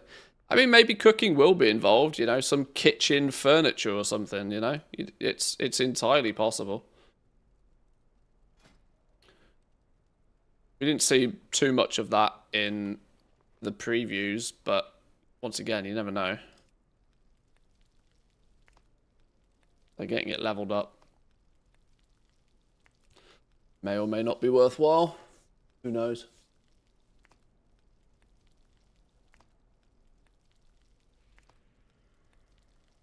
Nice fireplace for your house or something. Yeah, there's options. Definitely options.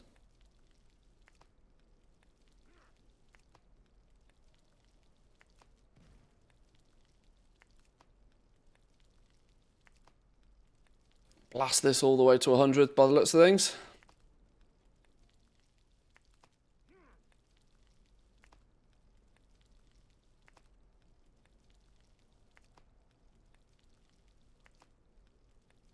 Five. Hopefully the last 5 points in this won't be quite as gross as in Kazalgar cooking. Damn it, I'll have to level cooking for all expansions then. So a lobster decor item in the virtual housing tour. Oh, there we go. That could easily be made by cooking, couldn't it? Easily could be made by cooking in that case. Boom! Dragon Isles cook. 100.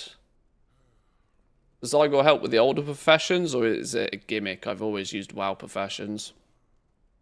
It does pretty well at all the old stuff. It's probably got the exact same guides. Whether you're more comfortable reading it off a website or whether using an in-game add-on it's up to you. I've been testing Zygor because I already have it and it's kind of here. And I would also like to point out 20% off with code Manthe. Support the channel. Whoop whoop. They've definitely helped out over the years. Would you cook a lobster before putting it up as decor? Well, if you want it to look orange, you kind of need to, don't you? An uncooked lobster doesn't look very appealing, unless you find a magic blue one. I'll laugh when the first post hits in WoW Economy. I created a brothel in WoW and hit the gold limit. It's very possible.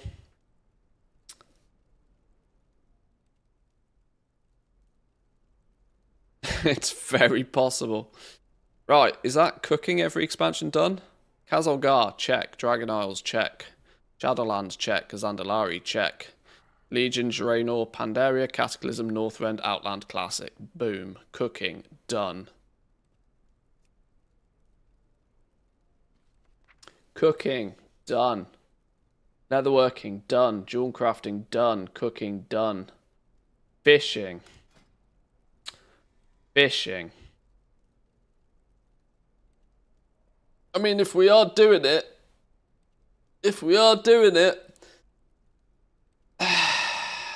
44 out of 200 in Shadowlands fishing. Oops. Fuck fishing. Go hard or go home. It's on the list. It is on the list.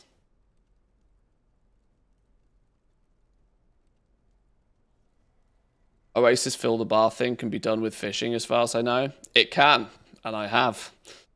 I did it 10 times in the first week with fishing. You'll definitely be digging up some housing decor. Yeah, I do worry that archaeology is definitely going to be a thing. I definitely think archaeology is going to be a thing. I'm still 826 out of 950 with archaeology. Never bothered to max this out either.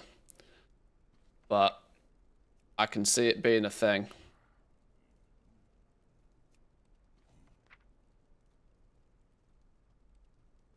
Do you need to delete the cache after a crafting session because my game kind of lags? You don't need to delete cache or anything, just log out, log in again. Or worst case scenario, exit the game and load it back up again. There has been, I don't know if these still exist, they probably do. There has been memory leaks with crafting.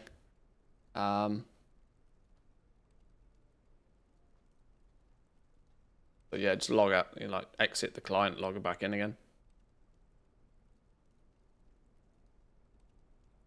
Finally starting to level alchemy on a goblin. One profession I've not bothered with this expansion. It's, if you're doing it now, go thaumaturgy. Go the thaumaturgy route. You're not making a huge amount of gold with thaumaturgy right now, but I do actually see value in thaumaturgy after the expansion. So if you're going to do anything with alchemy this late, go thaumaturgy. It's not going to make you any gold particularly now, but there will be value in it, in having a thaumaturgist from this decade in the future. I'm convinced of it. Simply because of that stupid engineering mount. There'll still be value in the ore to make parts, to break down, to make mounts.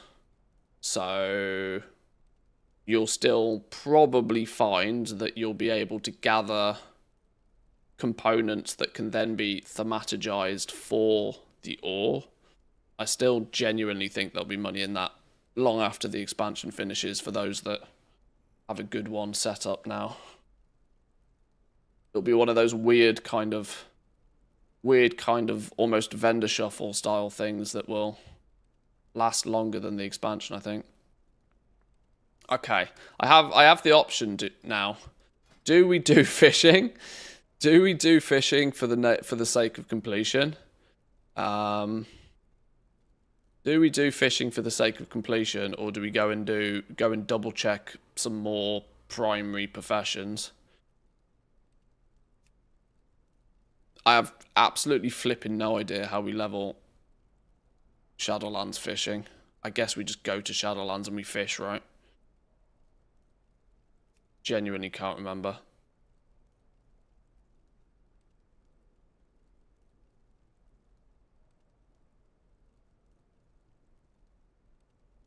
Shadowlands fishing. That's literally it. Fish in open water. In Shadowlands. Pick a Shadowlands zone, boys and girls. Shadowlands, just pull rod out. I think so. Is there anything we can do to make it slightly more interesting whilst we do it? Fishing. Is there any achievement or something we can work on while we do it? to make our venture not completely gross. Obtain 200 points in Shadowlands. Obtain 300 points in Kazalgar. Use the secret fish goggles to collect all the secret fish. We could do this. It's not going to really help me, I don't think, with this particularly. Zygor has a guide to it. The hyper compressed ocean. Is that the big water blob thing that everybody can fish into? Is that what that is? Oh, Zereth Mortis. Sell the goop. Oh shit, make some money. Genius. Oh, screw achievement businesses. Yeah, let's go Zereth Mortis. Just get some goops. Get some goopy goopage. Fuck, I have no idea how we get to Zereth Mortis. How the Christ on a bicycle do we get to Zereth Mortis? It's down here, isn't it? This pool down here? Is it this one or is it this one? It's this one. Go here. Navigate me there.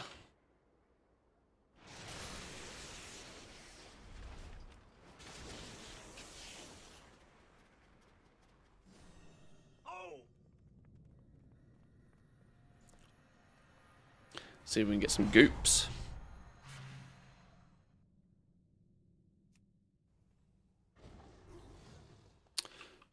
Portal to Orobos.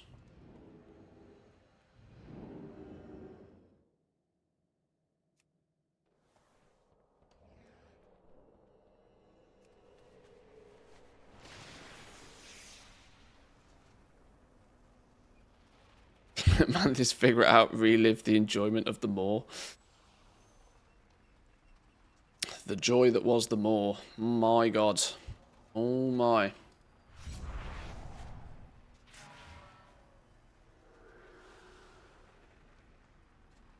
Big ass yellow portal. There we go. Also, if you fish it up, put it on the auction house because it's unique. Oh, right, yeah. Okay. Wow.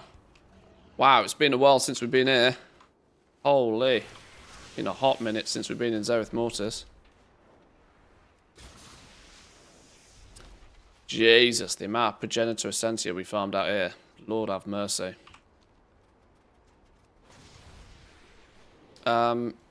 It's not here, is it? It's the other pool. It's this one back here then. This one, isn't it? Is it this one?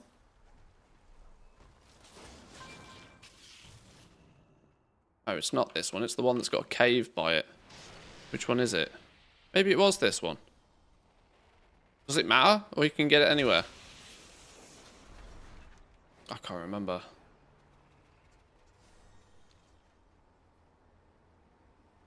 Because the big jellyfish thing came out. It is this one, isn't it? Ah! There's literally people here doing it. Right, I have a raft somewhere. Let me use my raft. Where's my raft toy? Is it in here? Raft. Why can I not use my angler's fishing raft? Why is that grayed out?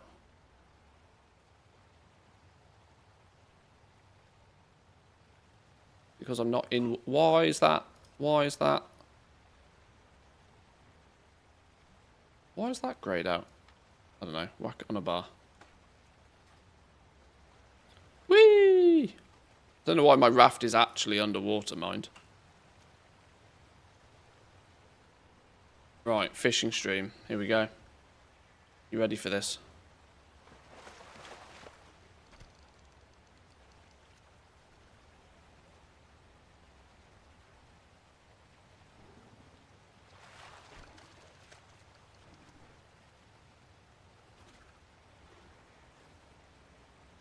No need for the raft here. You can stand on the water. Oh, can you? Oh, well, I'm going to stand on a raft anyway. I'm a rebel. You jumped in the water and didn't sink.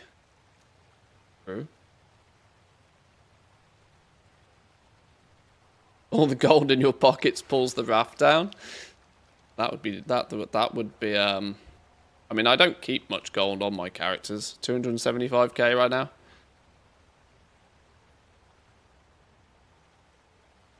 I've learnt that the hard way from accidentally spending it on shit I shouldn't do. Crumb Cruncher, what a name. Welcome in, welcome in. Thank you for the follow.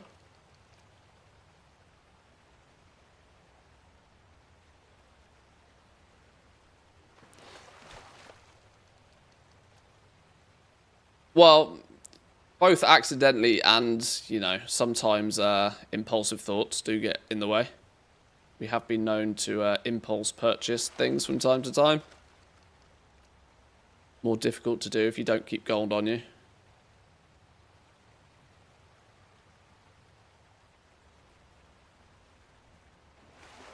We might do this in a few chunks. I can't possibly imagine I'm going to stand here and level all the way to 200 right now.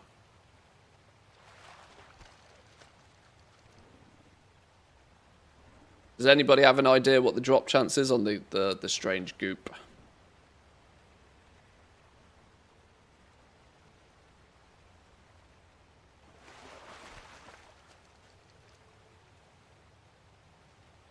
Mantheist casual confirmed. I am about as casual as you get these days. It's kind of actually depressing sometimes. Pretty low. Got 3 in an hour recently though. Oh, I can't even imagine I'll be here an hour. I can't possibly imagine I'll be here an hour.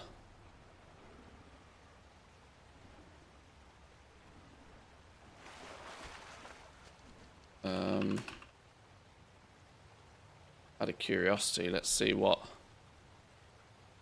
We did alright from an ATT perspective in Zereth Mortis back in the day.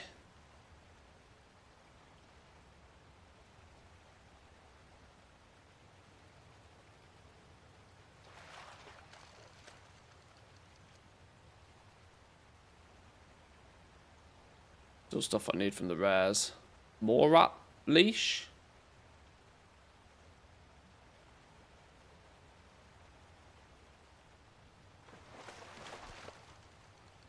Some of these rares only spawn like on odd days, don't they?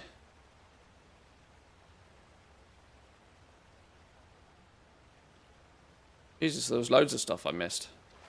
Oh! There was loads of stuff I missed, but actually half of this is, it's not, it's because I've got my ATT on account mode.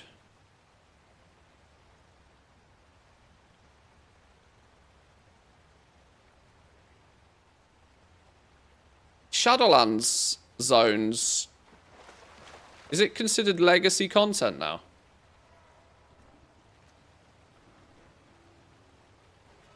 Does that mean that everything will drop anything from its loot table, including rares? So actually collecting some of these mogs for I never picked up back in the day, possible again, without having to go on a plate wearer or whatever. Does legacy work for... Does legacy loot rules work for like world content stuff as well? I'm seeing yeses in chat, so I'm assuming I'm not speaking completely stupidly.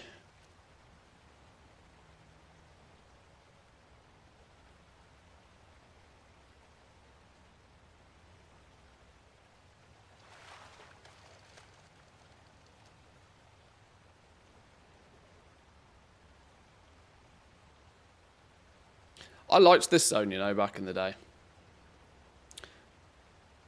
I did quite like this zone. Craft 25 different protoform creatures from Zereth Mortis. Craft 5, craft 1, craft 25. Haven't quite finished that one. 17 apparently.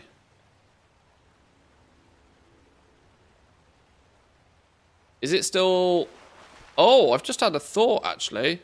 What were they called? Genesis motes? A Genesis mote's more difficult to farm these days. Because are they going to be affected by the hyperspawn loot shenanigans? Is that going to make farming Genesis motes gross?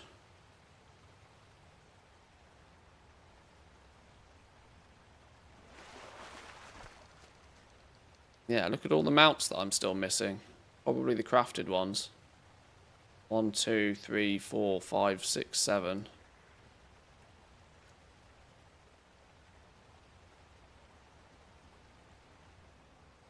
Yes, it will make it more obnoxious. Damn, that could be. Farming Genesis motes wasn't particularly easy back in the day anyway. There was one spot. I wonder if it's still a thing.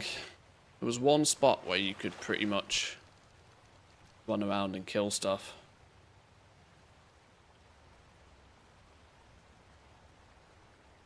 Do sockets still come from Vault, or can you just buy them all now?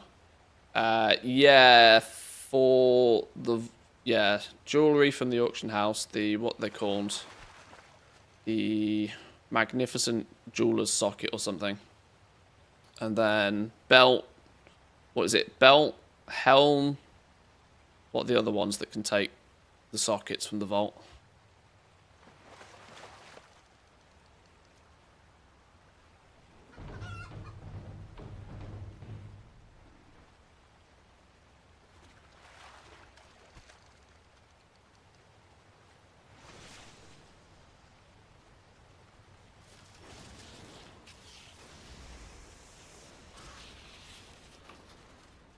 Where's this rare then?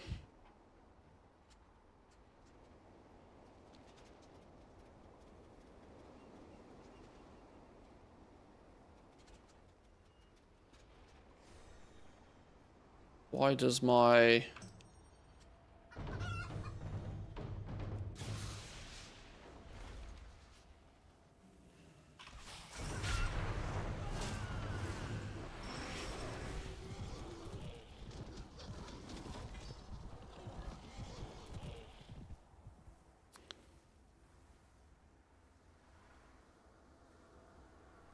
Ciphers of the first ones. Armadillo soul, Brutasaur soul, some random cash, 2 things needed, 700. Okay. Don't ask me why I'm doing this now. I'm in the zone, so I'm just trying to refresh my memory. There was an area. Let's see if I can find it. I think it was down here on this little cliff bit. Oh, hello. Where farming for Genesis motes was viable. I think it was about here. I wonder if the new stupid loot rules makes even this bit pain in the ass.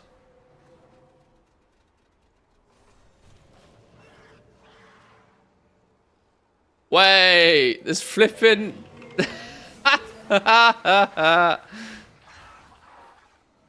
There's people out here farming it even now.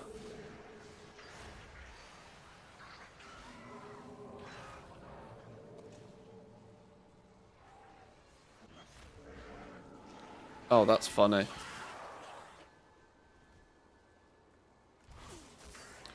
Because of course there is.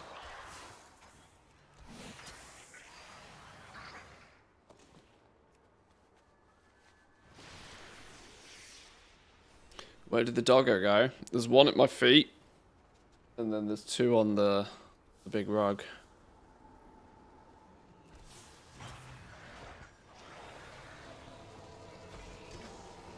The hell's a resonating disc? It's a quest, apparently.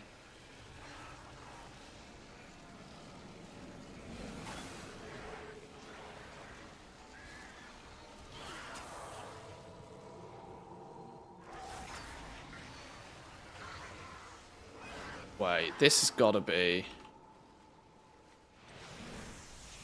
Where's the other ones, then?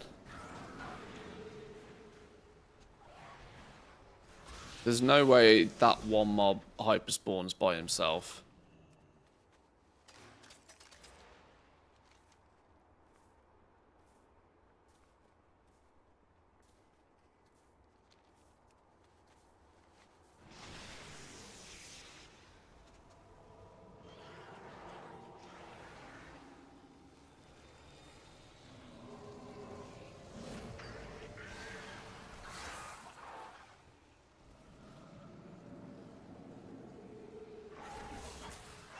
He doesn't seem to be looting either. Oh no, he is.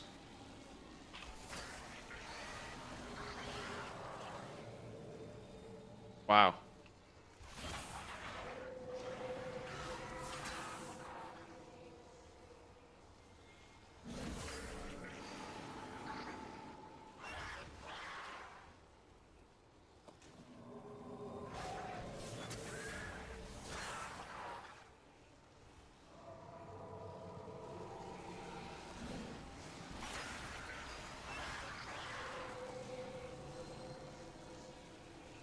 He's not warband transferable now. They are. Apparently I don't have any of these other than the 22 on hand. I can't believe I have none of those. How many Genesis motes does it claim I need to get everything else? ATT seems to think I need... ATT doesn't know.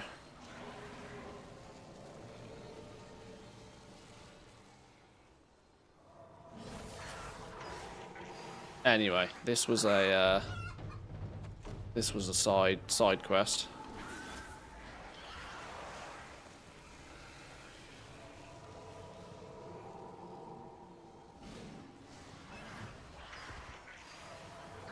You can't necessarily guarantee that this dude is botting, but it looks very likely, doesn't it? I'm not gonna lie. This is kinda hella sus. Does look kinda sus.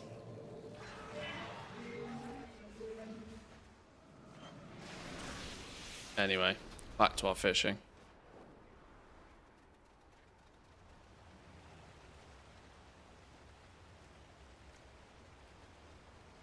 Raw gold farming. There's not really any raw gold you get from it, to be honest.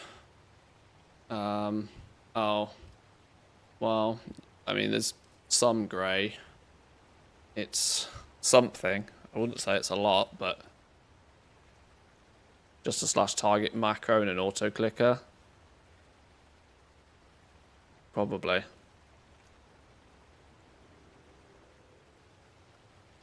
Pet farming. I bet it's reasonable gold per hour over time. Well, the pets from Zereth Mortis are still valuable.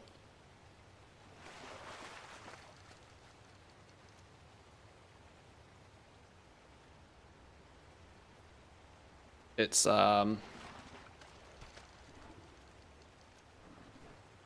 easy to forget that any zone that introduces a tradable pet will be a zone that will have people in it literally forever and a day.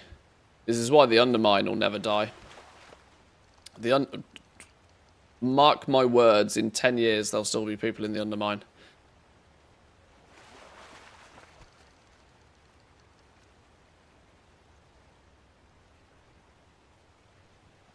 Just buying the lattices and converting them. If, some of them were really gross and really annoying to get, weren't they?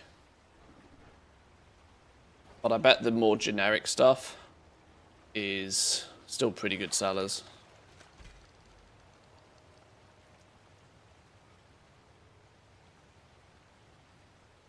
And one of them is going to be Manthias. Probably not. But there is a chance. I lost all those pets because my mail expired, didn't play for 2 months. Ah, the mailbox boss. Yep. Yep. The mailbox boss will get you. He'll get you.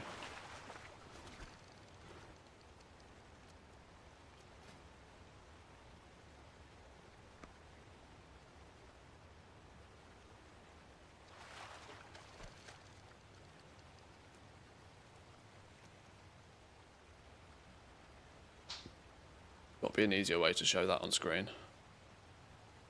Leave that down there. Oh, now I've just realised it's right behind flipping Igor promo.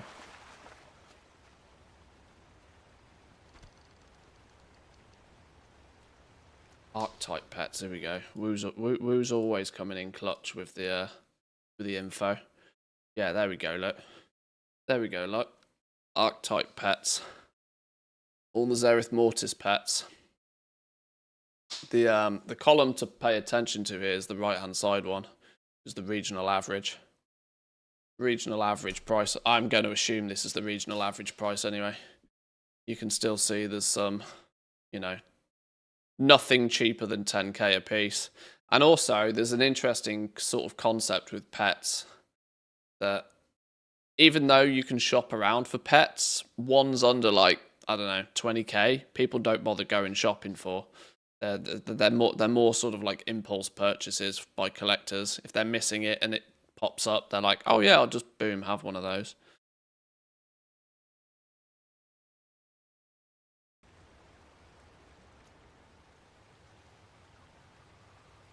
There are also pets that don't have archetype in the name, like the proto-tickles. Yeah. Bought and sold a lot of proto-tickles in my days.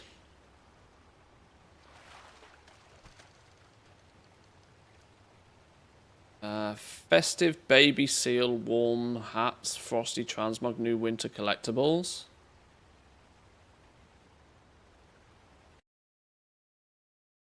We got here. Oh my god! Would you look at that seal? Nobody cares about the mog. Get to the seal. Yeah. Oh my god! Oh my god! Winter baby seals. Coming in 1125. Oh my god.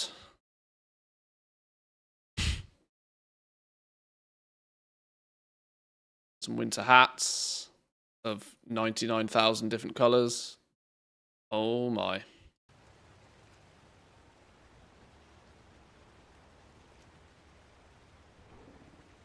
I'm still buying and selling a lot of proto-tickles. There was a point I vaguely remember towards the end of Shadowlands where I think I was buying them at about 10k a piece, I think, roughly. And then selling them on for like 20 or 30 other places. Got this when I assume that's boosting. Anything you're interested in? What is this?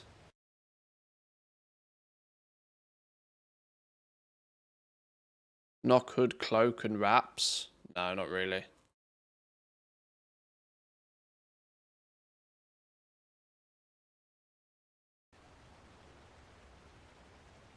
Still have thousands of the lattices. Thought they'd boom in value, but they never really moved that much. It was, I mean, the logic was there. The logic was there.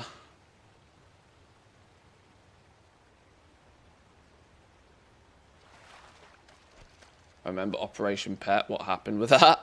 Well, it's now slowly turned into Monthly Arbitrage Limited. We're still, we have recently expanded to more than just pets this time. Though that said, I think pets are still a big percentage of the stuff I'm buying and selling. I need to relist auctions later today. I might leave it till tomorrow. Still selling off my stock of the Zereth Mortis cloaks as well. Didn't they come from the Paragon chests? Isn't that why we thought that they were going to be expensive? Because they only came from the Paragon chests.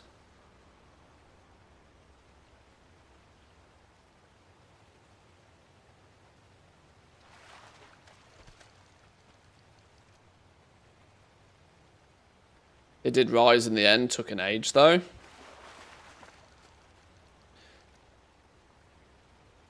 Were they ones that had the actual cosmetic tag on them and then were BOE? Kind of in the same way that they did the shoulders in Korthia. But the shoulders in Korthia clearly are a more interesting transmog slot than a cloak. There's thousands of very, very similar variations of cloaks, aren't there? But big spiky shoulders. Still selling my Korthia shoulders. Yeah, I mean, while it's not the only thing, It's one of the key items that turned K-Jack into a billionaire.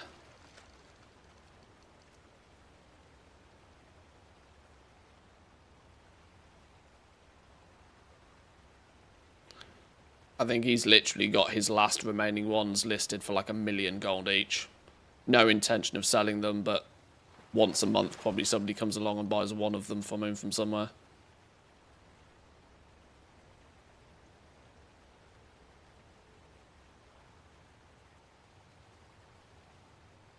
Yeah, they're adding fun to Remix. Yeah.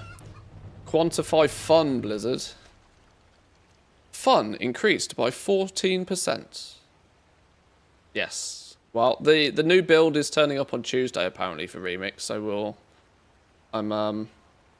we will see, won't we? There was a screenshot on Discord that showed a 1.5 million sale for the shoulders. Probably. Probably. They're super cool appearances. That's the thing. A lot of people sort of, you know, they'll pick a pair of shoulders or they'll pick a helm or something like that, and then they'll build the rest of their transmog set around it. And those Korthia shoulders were, or Shadowlands cosmetics in general, were a bit special.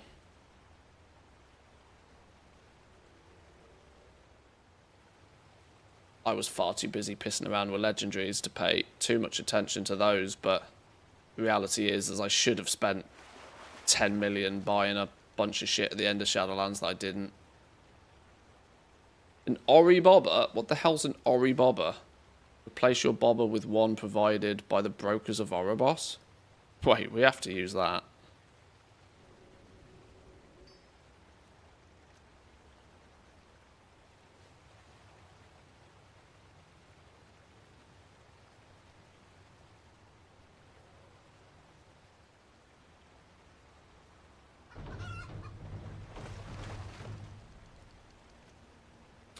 What a Korthian...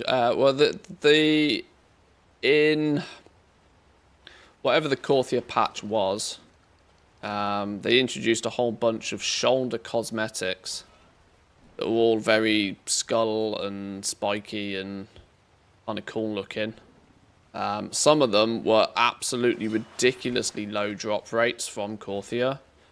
Some were from Korthia, some were from Torghast. There was a few different places you could get them from. But the reality is that they were, wouldn't say flooded at the time, but there was plenty enough of them whilst everybody was smashing the pants out of Korthia. And then as soon as everybody left Korthia, they've become extremely rare. Predominantly because a few people also bought them all up towards the end of the patch and just 10x the price on them.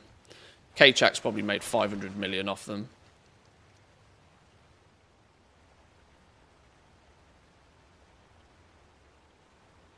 You talking about pets made me look at the ones that I had caged. Most of the ones, about 5 million in pets to sell, didn't even know.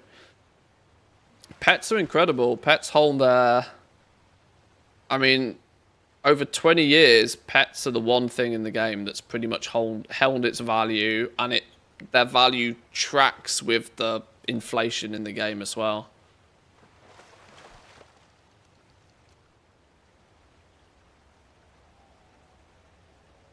I know when Korthia was the main patch, there were shoulders that didn't really drop under 100k on any of the servers. They were so goddamn rare. Yeah. Yeah. Now those ones are the ones that are probably still... There's a handful of them about for, you know, literally 7 figures now. Kind of like the Undermine is at the moment with the overfarmed mounts and the pets. I genuinely think we might have a similar situation on our hands with the Undermine mounts and pets. The only difference is that people have, you know, relatively optimized setups now to farm Mechanica, whereas there was basically no easy way to farm Korthia shoulders, which is why they've practically disappeared. Pets is something I never cared or looked into the game. I don't really get where the value is in pets. It's a collector's item. People collect mounts, people collect pets, people collect transmog, people collect profession recipes. It's a collector's item. And for the more casual people out there, it's a good way to keep themselves busy.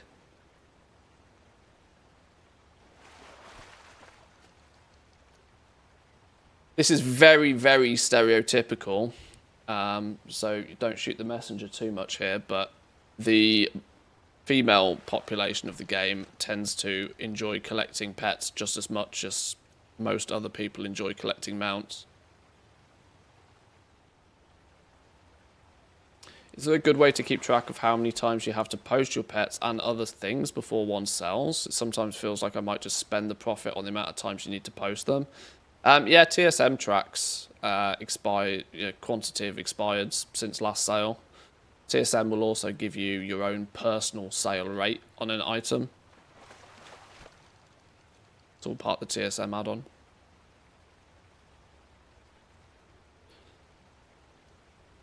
Also, there's pet battles. There's literally dozens of people that engage in that content.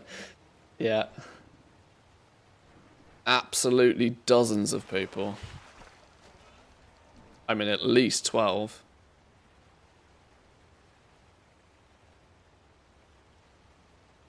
Sorry, catching the puppy on camera is a bit of a challenge. She's over by the door right now. I'm actually wondering if that means she wants to go out. Oh no, she's chewing on her stick.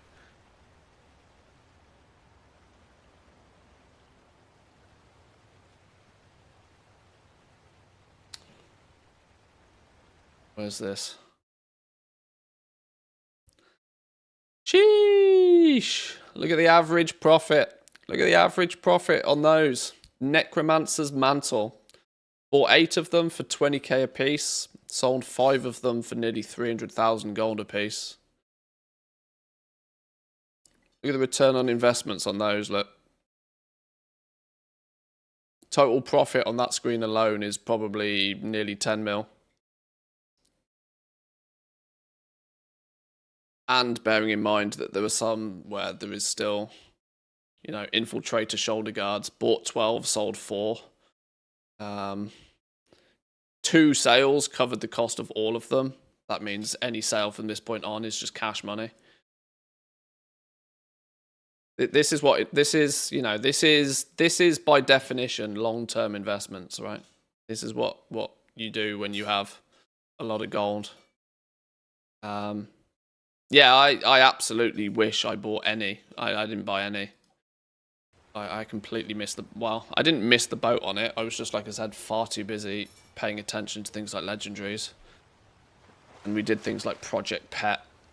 I spent like 20 million on pets towards the end of the expansion rather than Forth Your Shoulders, but...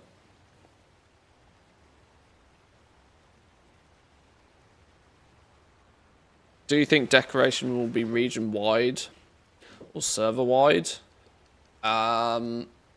Somewhere at some point, they reference them being commodity items.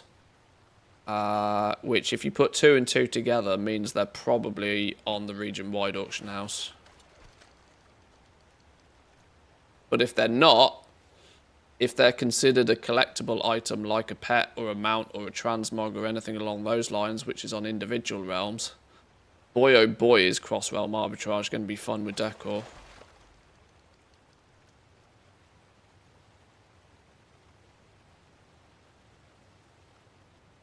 But if they do go region-wide, margin on them will be crunched very quickly. Considering the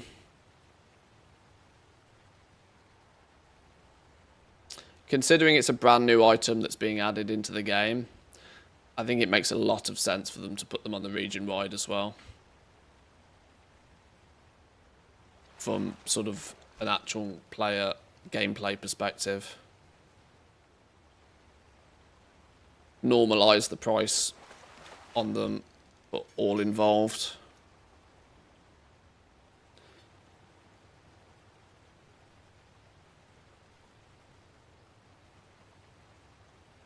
Thing is also that we didn't have the war bank, so there was no real easy way to transfer gold or anything else between the servers. To do the Korthia shoulder multi-server, by that point you already needed to have a similar multi-server operation up.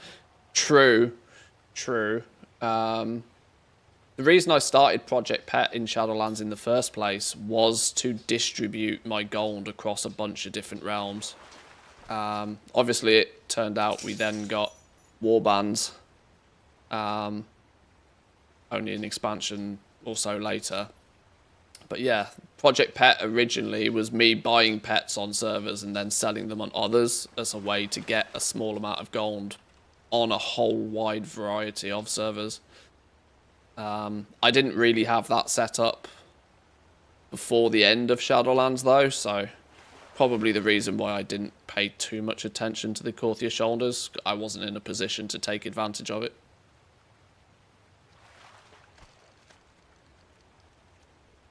They mentioned kind of 2 tiers of housing items, normal and premium. I'm hoping the premium stuff is BOE and server specific. Well, annoyingly, I think the phrase premium is more likely going to be something that can be bought from the store. I would not be surprised if we see Blizzard go absolutely bananas with selling decor items for actual cash monies, real monies. Annoying as it sounds, I think we are going to see decor packs turning up every month, without question.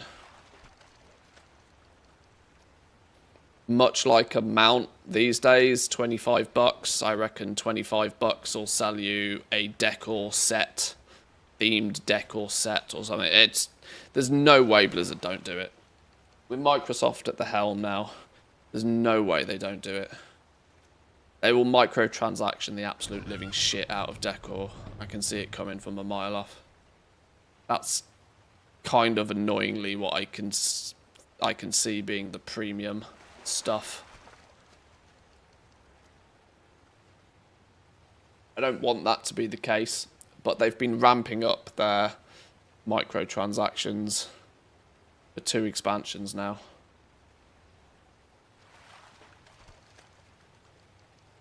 Right, 84 in fishing. I think I'll get to 100. I'm not doing all the way to 200 in one go. I'm going to go insane.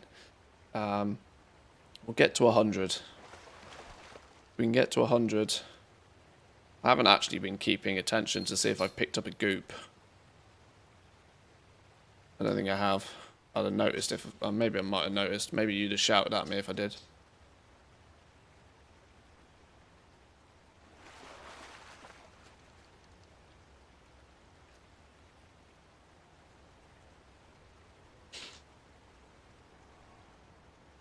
Only bought the Korthia shoulders on my main server, Twisting Nether and Silvermoon, because I had gold there. Yeah, I mean, if you played on big servers... I mean, I was at the time playing on Taran Mill. I had got a bit of a setup on Draenor by that point. Most of my gold was on Taran Mill. So I kind of had the opportunity to probably buy a bunch of them at a reasonable price, but... it wasn't the kind of thing I was particularly looking for at the time.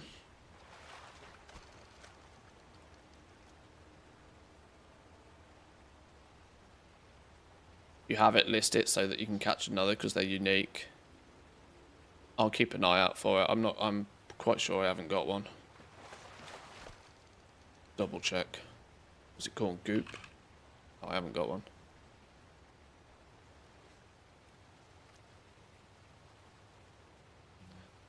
Or even worse, decor can only be bought using Trader's Tender, which can only be a bonus when you buy lots of other bundles using real cash. Trader's Tender is going to be an interesting one for decor because Trader's Tendies are limited, and we know decor is going to be an itemized consumable, meaning that if you buy something with Trader's Tender, how many of it are you going to get? Like, if you buy a sofa with Trader's Tender, how many sofas do you get? What if you do you only get one sofa? does it then make that sofa unique? They've already said that the Epic Edition stuff, decor stuff, if you buy the Epic Edition, you'll get X amount of those decor items, but you'll then also be able to buy more of them with gold from a vendor. I wonder if they end up doing the same thing with like any decor that gets bought via Traders Tender. Buying it gives you the ability to then buy more of it, probably with gold, I would guess.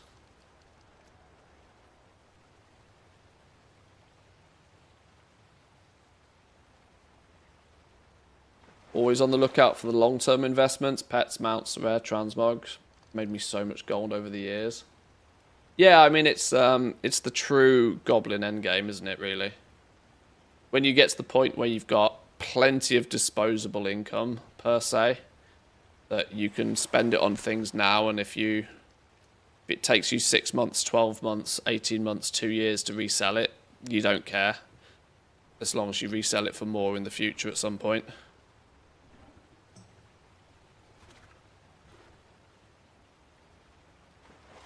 Oh, here we go. What's this quote then? The progressive journey principle means that the majority of decor types, e.g. chairs, beds, shelves, etc., are considered commodities and are readily available from vendors, other players via the auction house, spoiler, questing, and so on.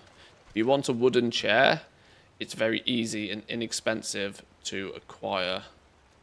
They contrasted these with the more exclusive tier investment decor, generally more niche items in either theming, looks, or appeal, which requires more time and or cost investment.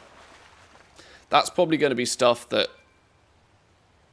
you have to get the achievement to unlock the decor appearance, and then there'll probably be decor vendors which you can buy more of them from. You want more of them. The general shit, basic chairs, beds, stuff like that, crafters will craft it. People can put it on the auction house. Who knows, there might even be farmable decor items, as weird as that sounds. It's going to feel a little bit odd farming up a bed, but could be a thing.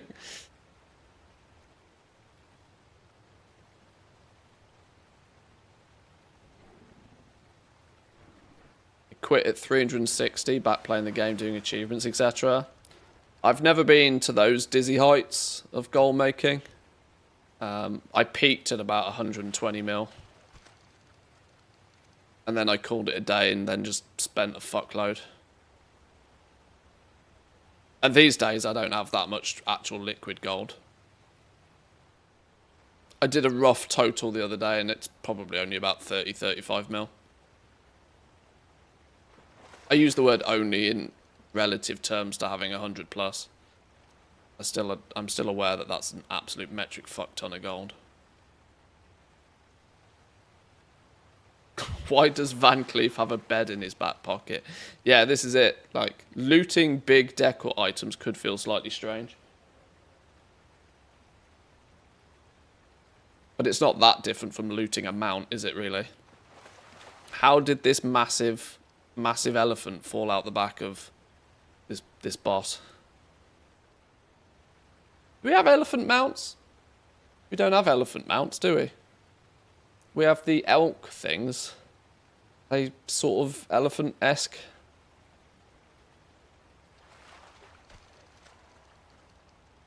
Right, 94. 6 to go. 6 to go, and then I'm going to can this in for the day. I'm not doing any more Shadowlands fishing and get bent. We'll go look at some other professions. No more than a bat having a two-handed sword. Yeah, I suppose. Oh, mammoths, I suppose, are about as close to elephants.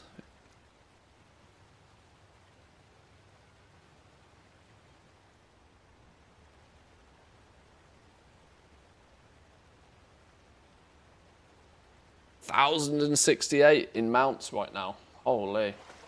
Good effort, man. I'm not sure I've even hit 600 mounts yet. I think I only recently hit the 500 mount achievement.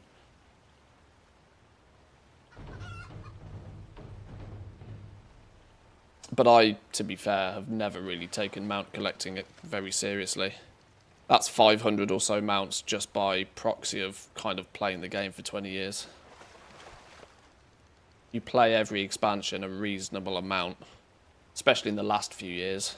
There's got to be 100 plus mounts in every expansion in the last couple of years.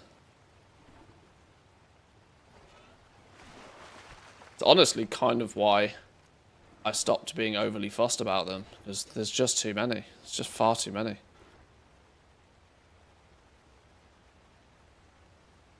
Beds could be a repeatable quest reward. This land used to have lots of humans residing happily until they turned into undead and they don't sleep anymore. Retrieve their beds for me and the Venture Code will reward you handsomely. That's the kind of quest writing we need at Blizzard. Have a job. 97.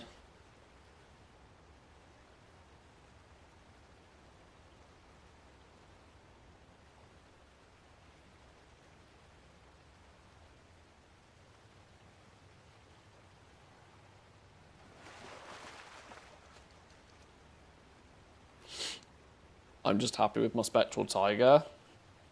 Yeah, I do have a few high prestige mounts in my collection, even though I don't feel like I have huge amounts of them. Spectral Tiger I have, which is cool.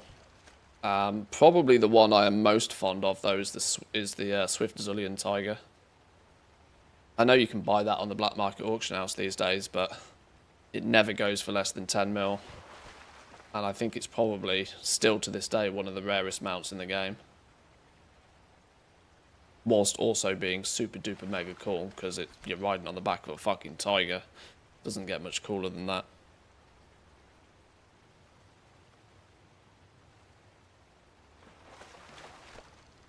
And what's better is that I didn't have to buy it off the black market auction house.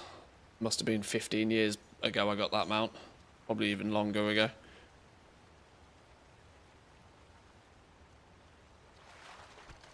Still breaks my brain to think I've played this game for 20 years. I've played this game for over half my entire life. Wild.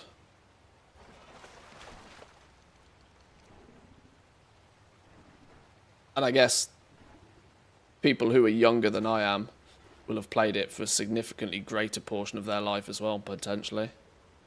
Prefer the rooster. Yeah, I don't have the cock mount. It is one that I would quite happily get my hands on, though. I'd wrap my goblin hands around that cock for sure.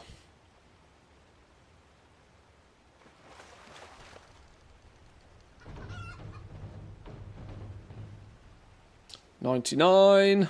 Come on, one more skill point.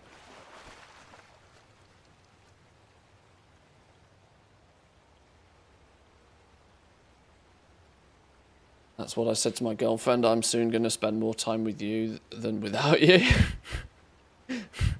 Yeah, those are the compliments that tend to go down well. They're the kind of compliments that end up with you paying for dinner.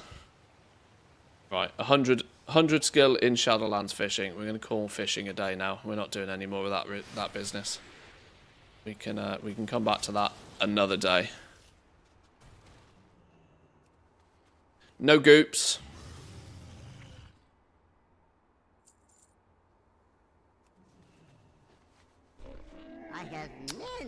Still love the fossilized raptor.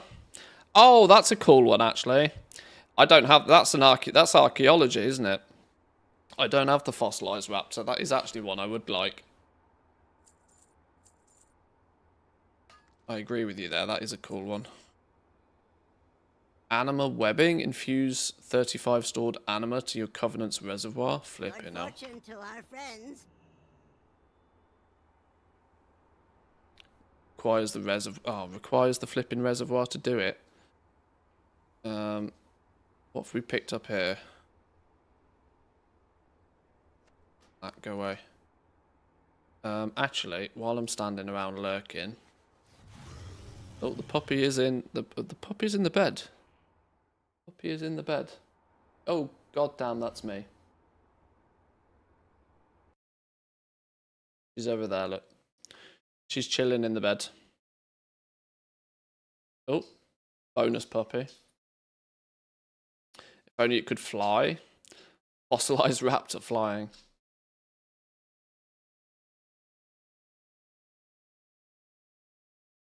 Yeah, my dog's suckers for the camera. Absolute suckers for the camera. Archaeology grinder, much luck. Kinda like the Vial of the Sands recipe. Well, yeah, I used all of my archaeology luck on getting the Vial of the Sands recipe, which is reason number one to why my shaman from way back in the day is never, ever, ever, ever, ever, ever dropping alchemy.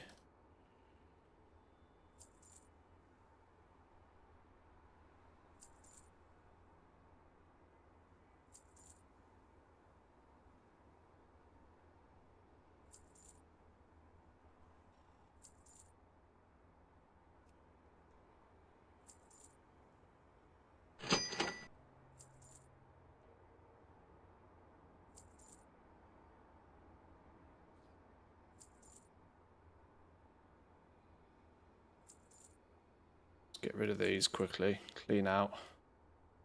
Cheeky little clean out.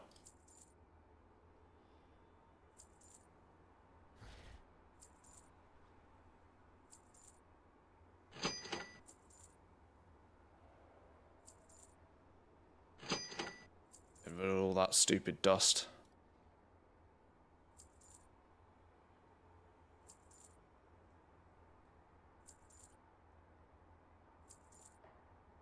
Sell all of this now before I accidentally put it in my war bank or something stupid and then it gets clogged up.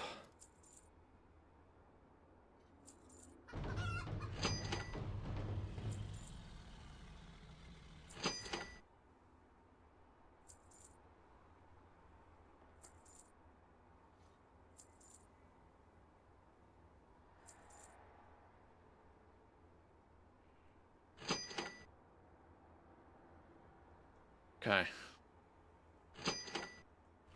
Well, sold all of those Beladar's bounties nice and fast. Don't mind if I do.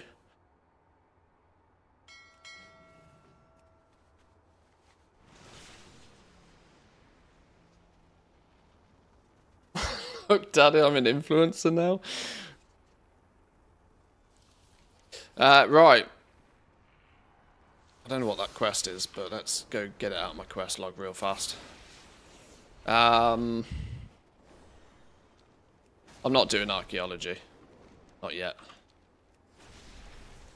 We should probably log on to the next dude, actually, and see what we have.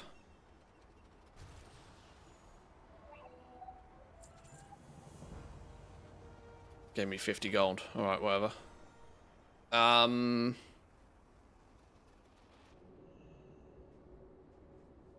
Actually, let's just leave him here. I'm actually gonna leave him here. Leave him at the goop.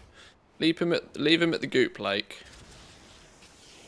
That means when I next log on to him later, I can just bang out 5 minutes. Job done. If only I was a Volpira, I could leave my camp here. We're no longer Volpira though, are we? We are back to the master race. But we'll leave you logged out here. Right, next dude. Blacksmithing. Blacksmithing and enchanting. Now, I think I might have some work to do with blacksmithing. Leveling the old stuff. Because I stupidly, once upon a time, dropped blacksmithing. I might have re-leveled them all, though, since. I just won't have all the recipes. You have been disconnected. Thanks for that, game. Appreciate it.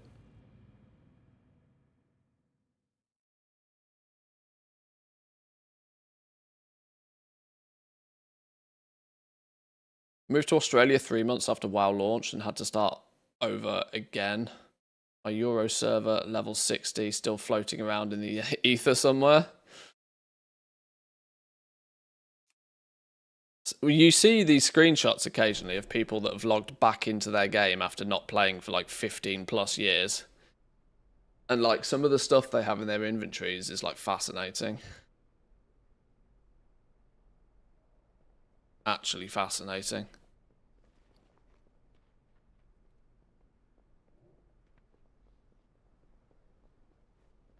Right, let's see what we got going on here then. Enchanting, I'm pretty sure I've got enchanting leveled of every expansion ever.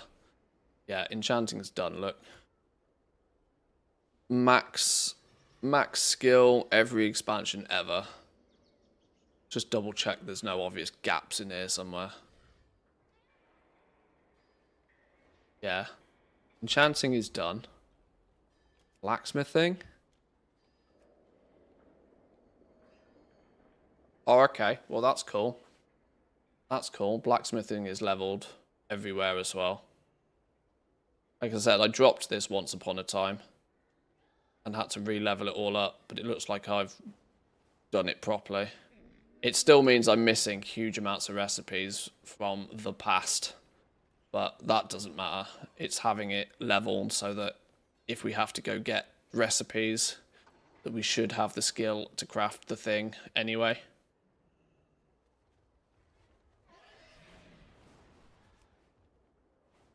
Okay, well that's made this character an easy win because he's actually got everything sorted.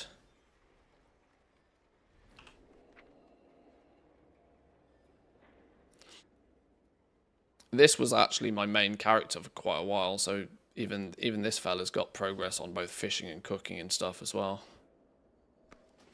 Okay, well we can ignore you for now. You're done. This is where it's going to get messy because tailoring, I think I've had tailoring on this character for literally ever. But inscription, I've only had inscription on this character for like the last 2 expansions. So inscription might be where I need to do a lot of work to do all the old stuff. Archaeology's been backburnered since it was released for me. I never particularly enjoyed archaeology. But it was one of those that I just kind of did it because I felt like it might have been needed at some point. Even though it turned out really not to. Right, tailoring.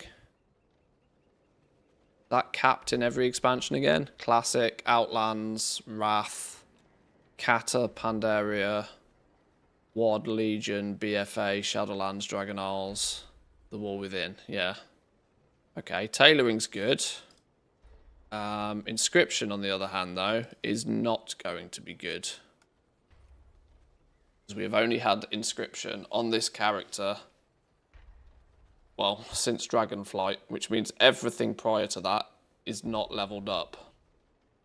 Now, this is where I have a decision to make, because I do have another character, I think, that has everything inscription-wise up to this point, but not including.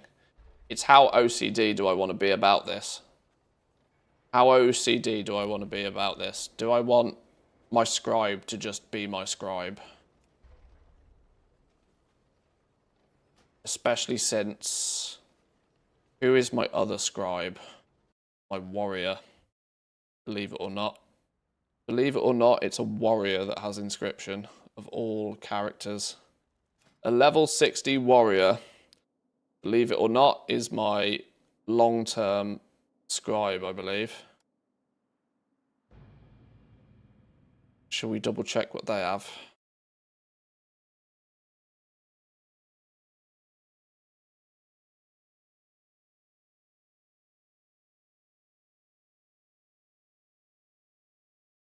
Inscription's going to suck.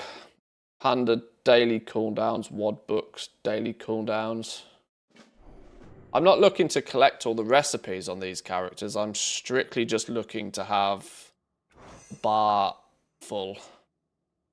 The bar being full means that they can pick up recipes of decor related stuff and craft them. Yeah, see this dude, for example, is nearly tippity top with inscription all the way up until Draenor, but not including Legion or BFA. Some BFA stuff, but apparently, have I not ever touched Legion inscription, maybe? That's not true. That's not true, because I made flipping stupid money with inscription way back in the day. Who the Christ did I do that with, then? Or is this another scenario where I've dropped the profession at some point? 100 in the War Within is also not difficult. This dude could just become my scribe of choice again. But it means I do have to level him. And then consider playing him. Or am I going to be content with just having 2 scribes?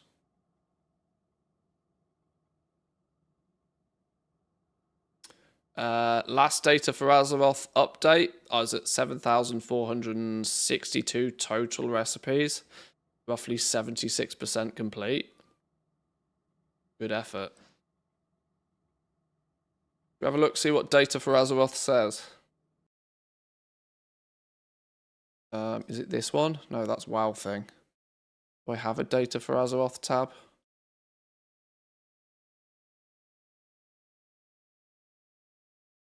No.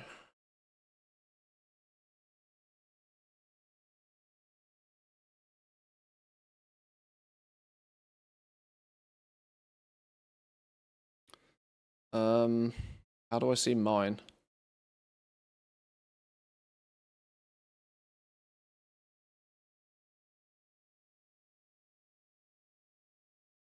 Oh, flipping authenticator stuff. Hang on. Hang on, I wasn't prepared for that.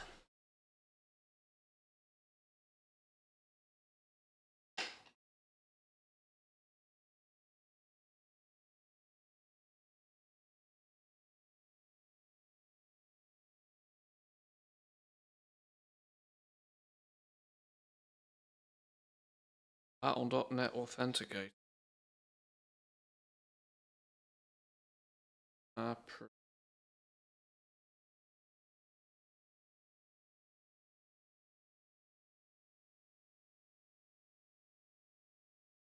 215 characters shown.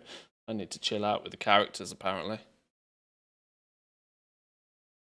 Is there an account level something or other?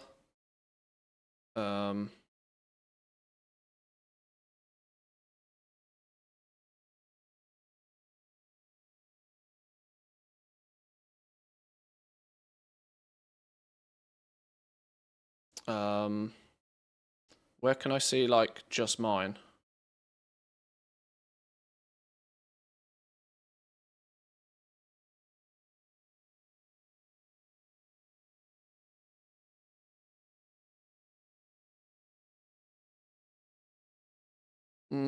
Recipes. 7,205. 73%.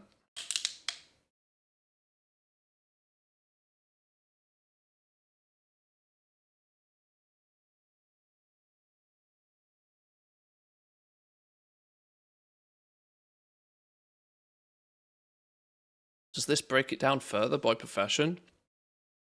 Oh, no. Is there a way to break it down by profession? Oh, profession.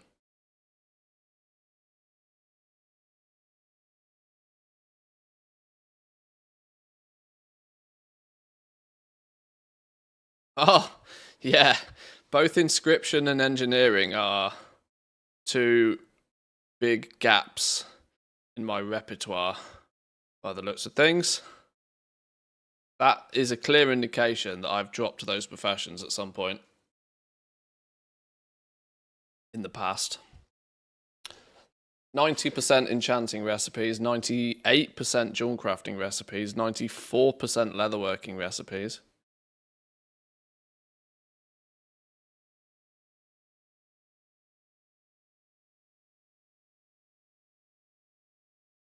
The fact that I'm not even in the... Oh, I'm in the top 10 on Draenor for jewel crafting and leatherworking. That's my only top 10. Top 50 for blacksmithing. Top 100 for tailoring. That's just on my realm. As far as the EU is concerned, as far as the world is concerned, 396th in the world. That's terrible performance. playing catch up on the old jewel crafting recipes. That grind is the absolute worst. It's been made easier recently. If you're talking about the Cataclysm stuff, you can buy your way to success with the Cataclysm stuff. Was it Cataclysm? Or was it Wrath of the Lich? Either or. Might have been Wrath. The ones you have to do titanium powder for, or do dailies for.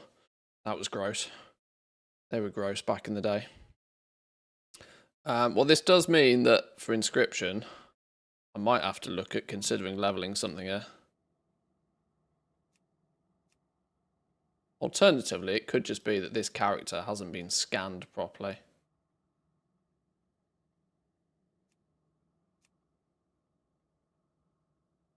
Oh. Is that all Outland Inscription? Is that all there ever was?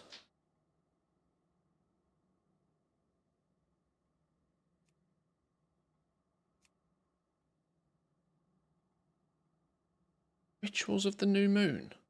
No way, I don't know.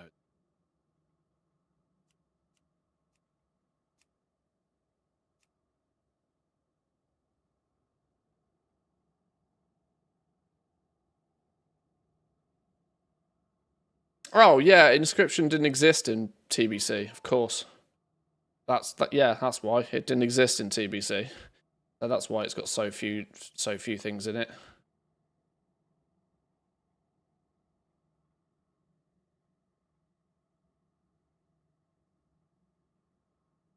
It was added back in Wrath, wasn't it? Inscription.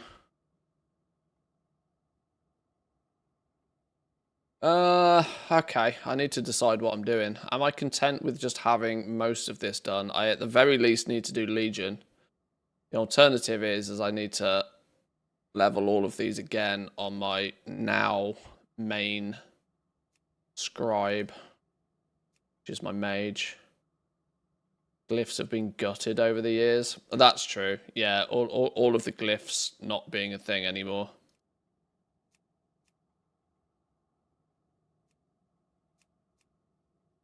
Arguably not missing too much on the list. Oh, here's a bunch of glyphs, look.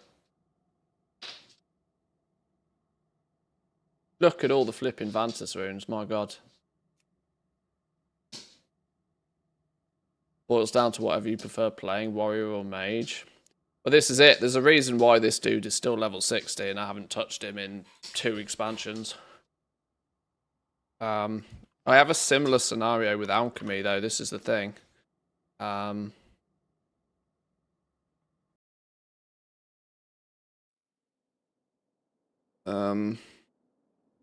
So Rocket Chick has Vial of the Sands and is pretty padded with everything alchemy from the past.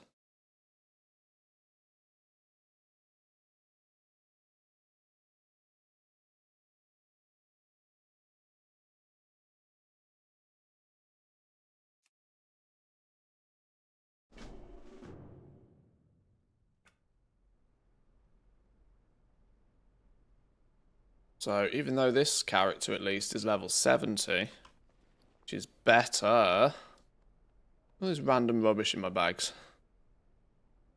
There's random rubbish knocking about in my bags.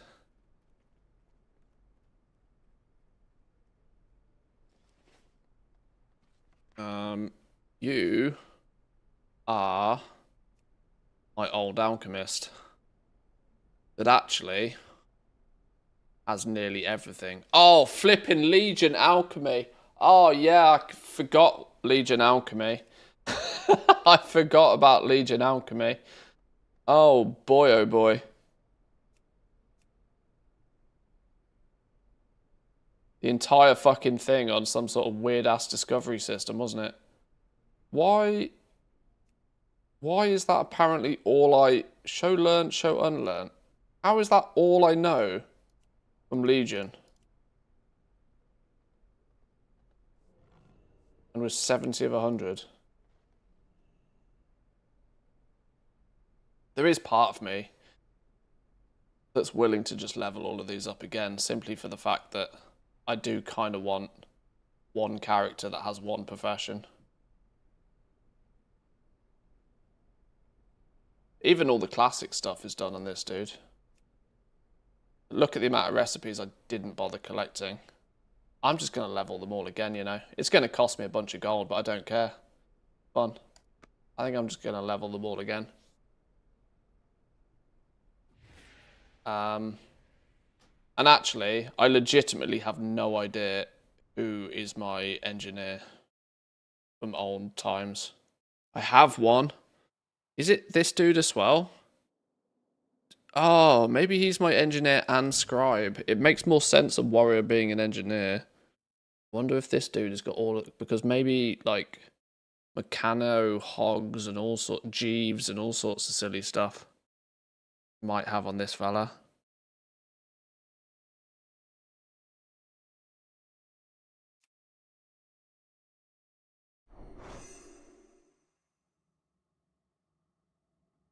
Do we ever think they're going to make professions like fully warbound? Do we think that's an option at some point?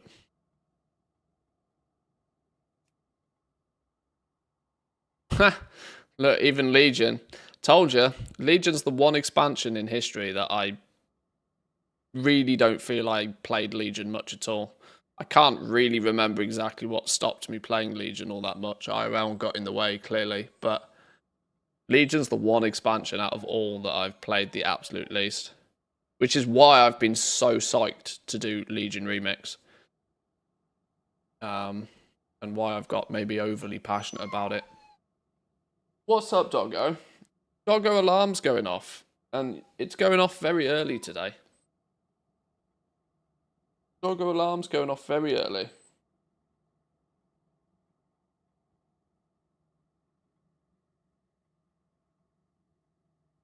From one bed to another. Descriptions made me a lot of gold in the last two expansions from the crafting fees. Legendary crafts in Dragonflight were particularly lucrative. Doggo wants to play Legion too.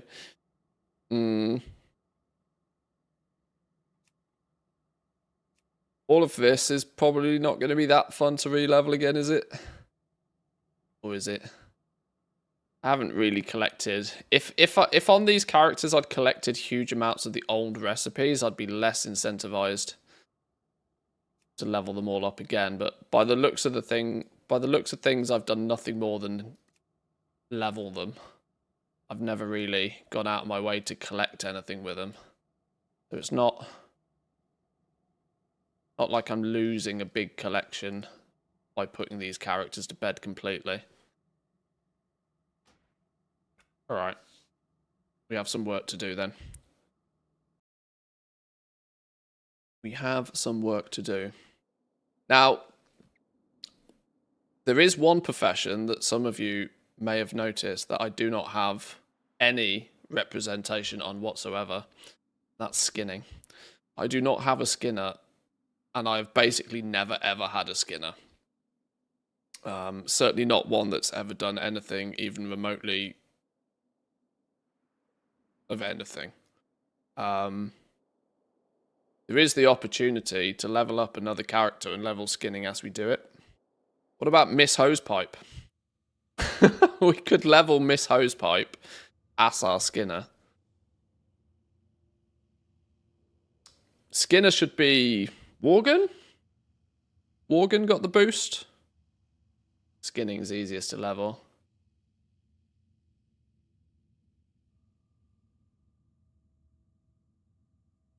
What does Ranthius have? Dual crafting and enchanting.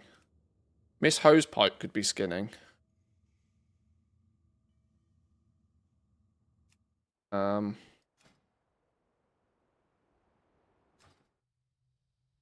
Can you search professions? You can. Oh, Muthius has had skinning apparently. Muthius has had skinning at some point. Skinning in herbalism on my old demon hunter. And a random ass low level druid.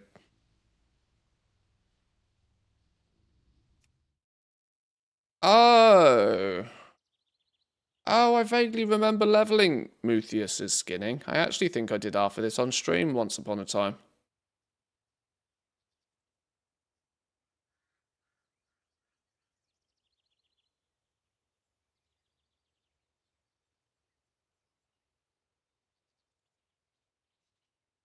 Increased skinning speed.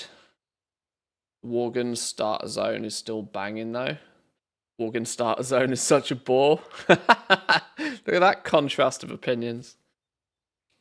Used to have a Worgen skinner, never really leveled up skinning, then turned it into the second and then the later main engineer. And then race transferred to Gnome. Poor Skinner. Just checked my main tailor, 36th on my realm, 1400th in the EU, and 2600th in the world. Not bad, didn't even try hard. You, like I said, if you've played over the years, you can accidentally do that. You can accidentally do that.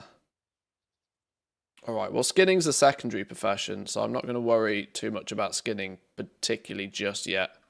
Let's then get inscription done from the ages. Can we level inscription from the ages?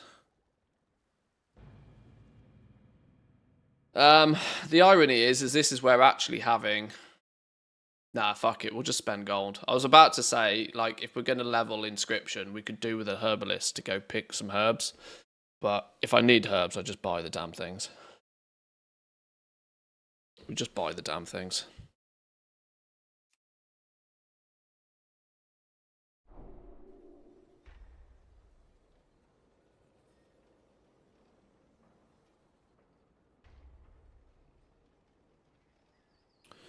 Right. Inscription. Don't need all this craft sim stuff open right now. Classic inscription. Here we come. Classic inscription. It's easier to buy inks or pigments sometimes. It might very well be, yeah. We'll have a little bit of a look at that. We'll have a little look at that. We're going to put Zygor to the test again. We're going to put Zygor to the test. See how good it is with the old shit. What are we looking at? Inscription. Leveling guides. 1 to 300. Go. Right, it's already telling me to go places and do things. That's a start. That is a start.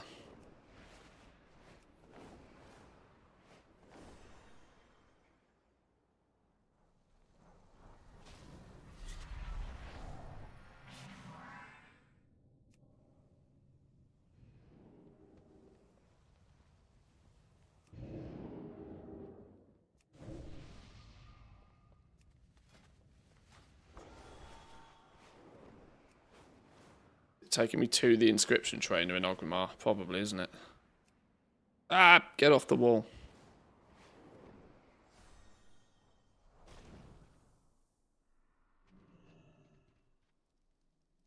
What can I help you with? Right. Light parchments. How many? 300? 300 light parchments. Let's move. Whoa, hello. I've done that again. Let's move you up here so it's a bit easier to see what's going on. Right. 88 alabaster pigments. Farm and mill them with herbalism or purchase them from the auction house. Alabaster pigment can be milled from earthroot, peace bloom, and silver leaf. Check the options, shall we?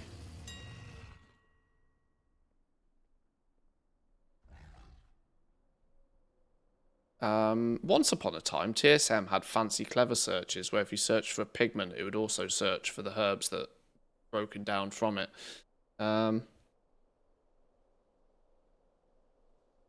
Alabaster reagents. Go. Alabaster pigment. 6 gold a piece. What are we saying when we look at... Let's move you over a little bit. What are we saying? Earthroot? Whoa, hello. Earthroot, 2 gold apiece. Peace Bloom. Peace Bloom, 3 gold apiece. Silverleaf. Silverleaf, 3 gold apiece. Earthroot it is. Do it properly, shall we? If we need 88 pigments, let's just buy 100. Whatever we don't use, we'll sell it back.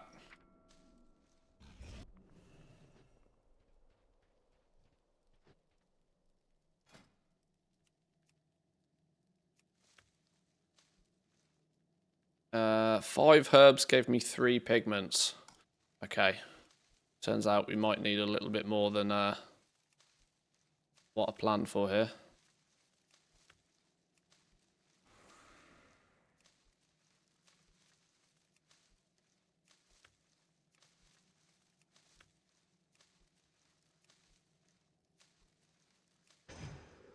Okay. By the looks of things, buying the herbs was still the right choice.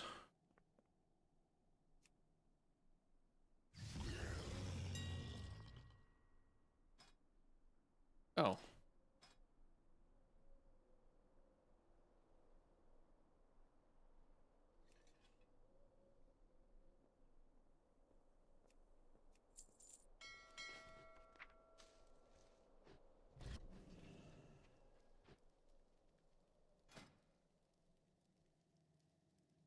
Getting level ups for milling too as well.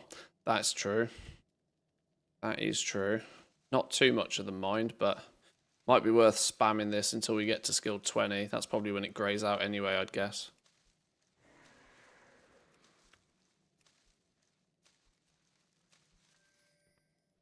Okay. Now it wants me to get to some level of skill. Reach 45 with inscription via the Moonglow inks. Yep, that sort of makes sense. That seems to be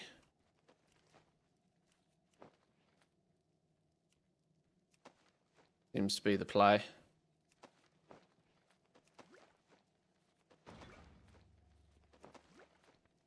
Research Moonglow ink? What the hell? Create random scrolls in an effort to discover new glyph recipes made with Moonglow ink. Huh. I've done this all once upon a time in the past, but it's so long ago that it still feels new.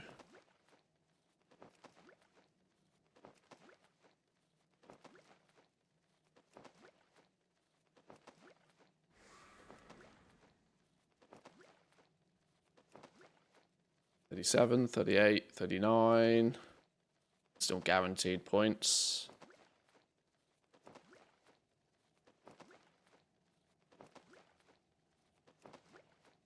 $45, beautiful. Talk to Nerog and learn Scroll of Recoil. Should have already known. Cataclysm Inscription. Black Fallow Ink. There we go, here's all the classic stuff. Why can't I learn Legion Inscription yet? Don't know. Farewell. What can I do for you? 30 Scrolls of Recoil. Do we agree with that? Single Moonglow ink and the light parchments. Okay, that's a good way to use the Moonglow inks we've just made for bonus points. Are these all the same? Oh, these all cost the same, so it doesn't really matter, does it? Returns you to Dornagal. Results are unpredictable beyond level 49. 20-minute cooldown. I legitimately didn't even know these were a thing. What does the research do? Why are we not doing a research? Enchanting vellums, at least they're useful. Just going to get vended.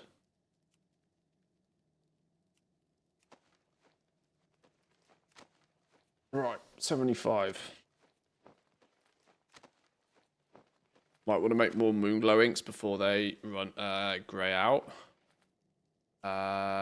Yeah, assuming we're not using the pigment for anything else. You're actually probably not wrong.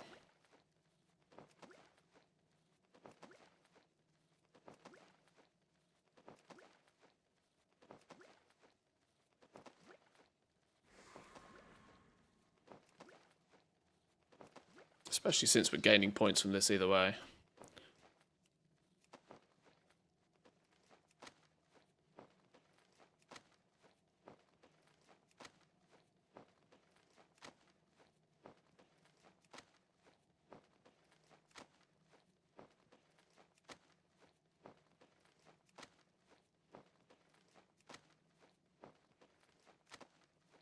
Those totals were based off not milling when you got the free 20 points. Ah, yeah, you're right, yeah. Oh, this is why we make these, because these stay guaranteed points all the way to 75 once the others don't. Okay. Learn Midnight Ink. And a variety of other stuff. Now we need dusky pigments. Collect 74 dusky pigments.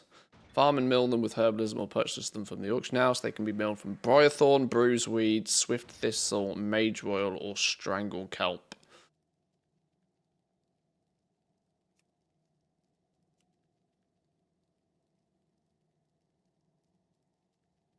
Is this on some sort of cooldown? Out of curiosity.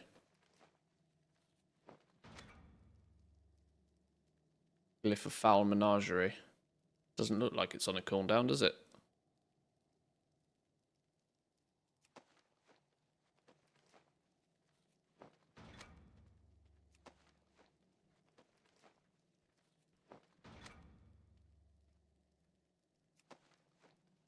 I'm completely ignoring the guide here and I'm just pressing buttons, but it's giving me bonus recipes.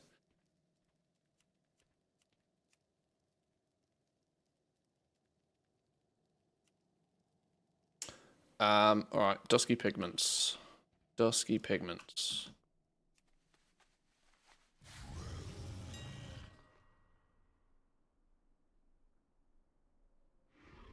Dusky pigments, 4 gold a piece by itself. Briarthorn, 3 gold each. Not actually 3 gold each though, really, is it? More like 4 gold each. Bruiseweed, 3 gold a piece en masse. Swift thistle, 3 gold a piece. Mage royal, 3 gold a piece. Sensing a pattern here. Strangle kelp, 5 gold a piece. Mage royal then.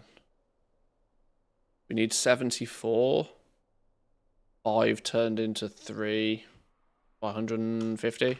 550. It would actually be cheaper for me to just buy the pigments at this point, but that's not playing the game, is it? That's not playing the game. Let's break these down. You're getting some verdant pigments out of this as well, at least. I don't know if they're going to be useful for anything. Probably not, but...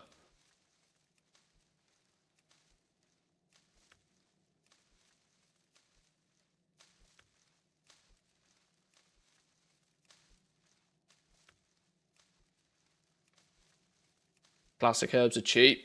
You only pick up a few whilst gathering.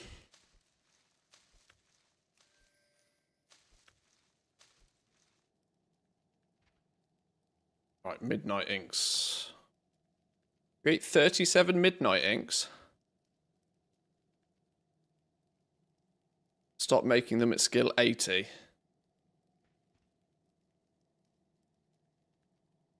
Make all of these, but stop making them at skill 80 until you hit skill 85. Zygor, those words aren't wording. Those words are not wording. Clearly we need these midnight inks for something else anyway. Those words are not wording. Right, vanishing powders is what we're actually trying to make apparently. And hence we need the midnight inks. Do these up to 100. Level up, but don't level up. Yeah. Not sure what was going on there.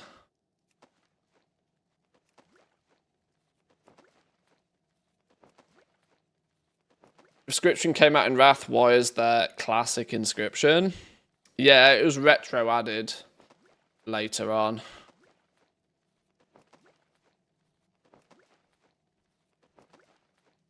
A lot of scrolls and stuff were just world drop items back in vanilla. So it kind of made sense for them to retrofit inscription with the ability to make them. Even though it's 99% entirely pointless these days, but... have we got enough to make all of these now? What are we meant to do? Get to 100.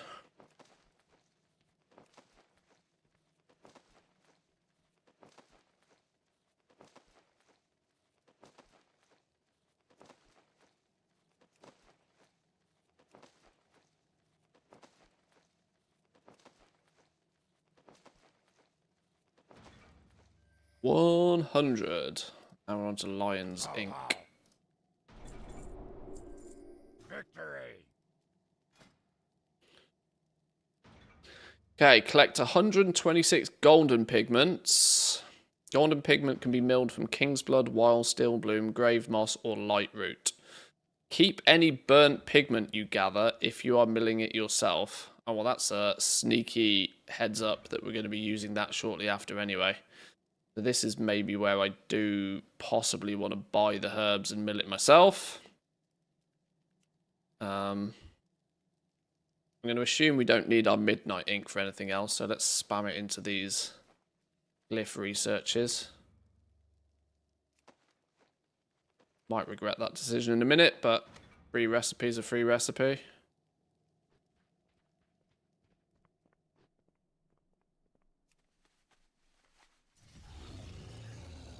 Right, let's have a little looky, shall we? So, King's Blood. King's Blood. Let's just call it 4 gold apiece. Wild Steel Bloom. 5 gold apiece. Grave Moss. 18 gold apiece. You can get bent. Life Root. 5 gold apiece. So it looks like King's Blood might be the play. Assuming that they all have relatively similar mill rates. If we need 126 pigments, let's just buy 200 of those.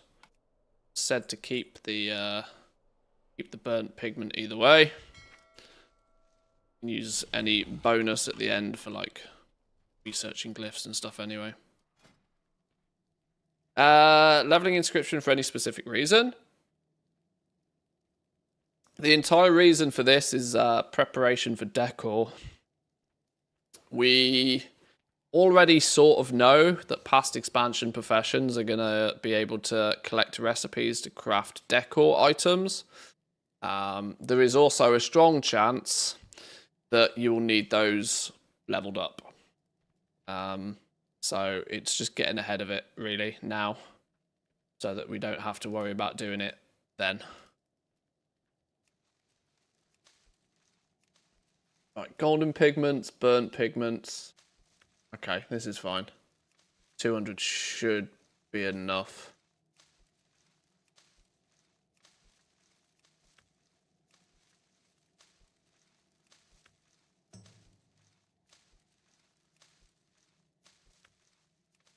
Decor will come from all profession sources. I read it somewhere. Also, hello, welcome in, Mikey.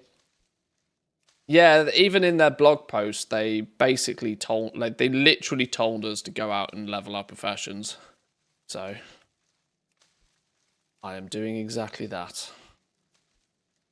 Now, that might be Blizzard baiting us into going and doing some old stuff that we weren't planning on doing, but are you shitting me? It's left me 1 short on the pigments. You left me 1 short, game. You absolute scumbag.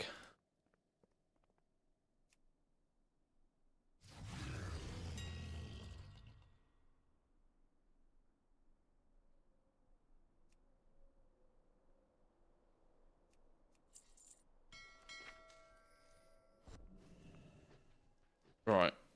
Make all of these. You'll need them later. Right, 63 Lions Inks. All of these, you will need them later. That's only taking us to 105. But if we need them later, we need them later. Do as Zygor says.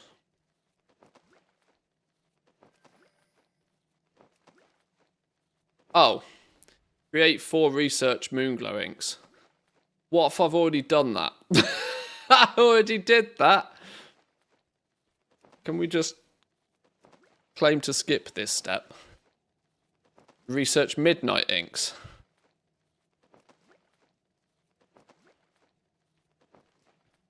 Okay, hang on.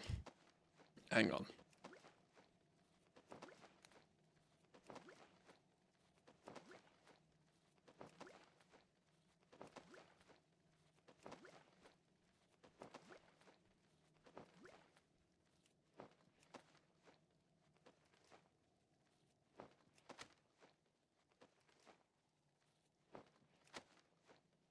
Oh no, you see, this isn't teaching me anything anymore. We extracted all our juice from that.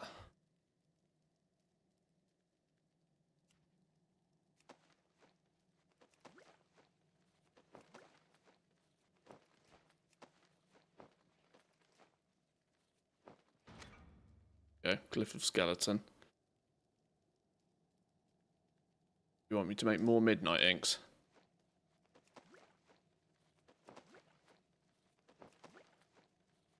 There were a few achievements too, especially the Cataclysm origami ones. If leveling, keep all of the origami until you've done the achieves. Thank you, I would have absolutely never known that. We'll get to that soon. 10, 11, 12. Beautiful. Research lion ink times 4.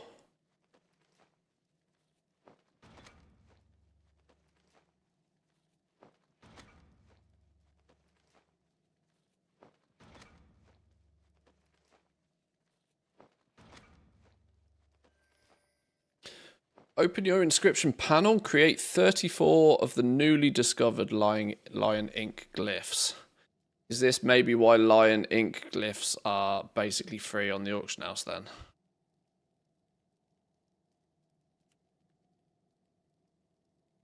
I mean, to be fair, all glyphs are basically free on the auction house, but...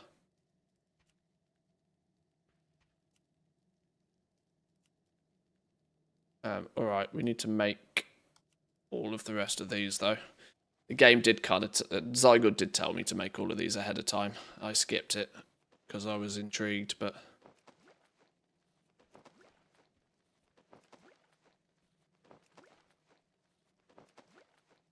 Glyph prices tanked with the region-wide auction house.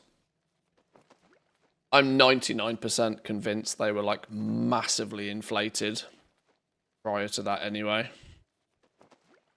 But yes, it was, without a doubt, one of the tragedies of the region-wide auction house glyphs. It was some people's bread and butter for years, just crafting and selling glyphs.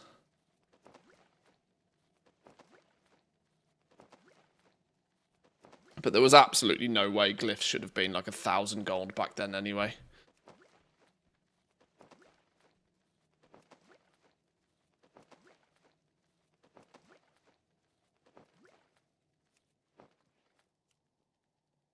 I'm going to make a few more of these just on the off chance that there's more research. No, we're now not getting recipes anymore. We need to get to 150. Oh shit, maybe I shouldn't have burnt all of my...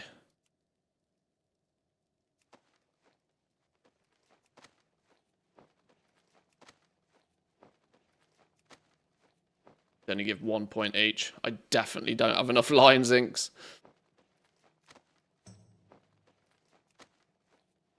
Spread the load a little bit. We might throw these up on the auction house, or alternatively I might just put them all in the bin at the end anyway. Save the hassle. We need more lion inks. We do not have any more lion's inks because we do not have any more golden pigments. Somewhere along the lines, I've done a massive miscalculation, or I've pressed buttons I shouldn't have pressed, haven't I? You can also turn any burnt pigment you have into Dawnstar ink and make strange tarot cards.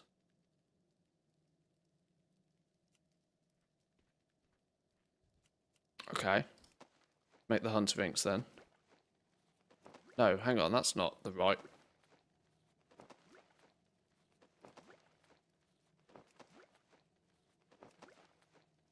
We don't have a Dawnstar ink recipe. And these are mysterious tarots, not strange tarots. Clearly stuff has changed since Zygor had wrote this.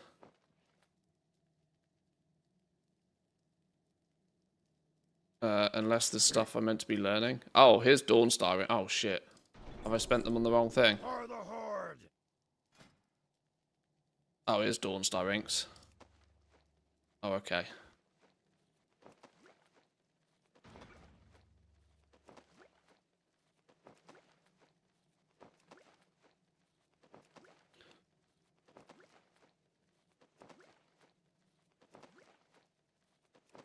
Many of the newer players don't even know they exist. Yeah, I mean, there's nothing in the game in current era that would indicate that a glyph is even a thing. Times I deviate from the crafting guide, every time I end up making some mistake and taking way more time and gold to fix it. Every time. Yeah. Yeah. Yeah, sometimes trust the process, you know. Just trust the process. Right, well, there's 10 easy points here, apparently. Ace of Swords, 2 of Swords, 3 of Swords, 4 of Swords needed.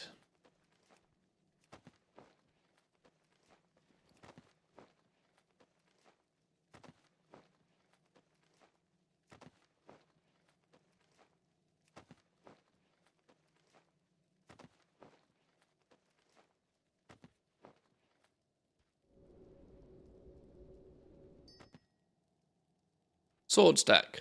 No fucking way that's got a region price of like 2.5. No way that's 2,500 gold right there.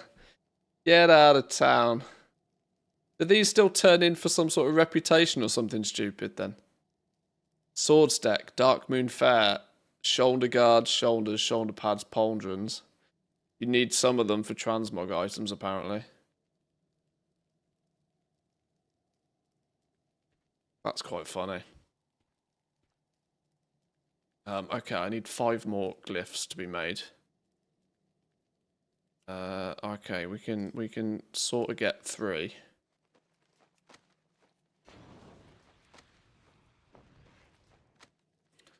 Now I'm out of any ink that goes into making this. Make me some more inks. I have no ability to make any more inks because I'm completely out of pigments again. Mill something then. We bought bonus herbs for a reason. Do it, game. I need 2 points from somewhere. Moonglow inks, go.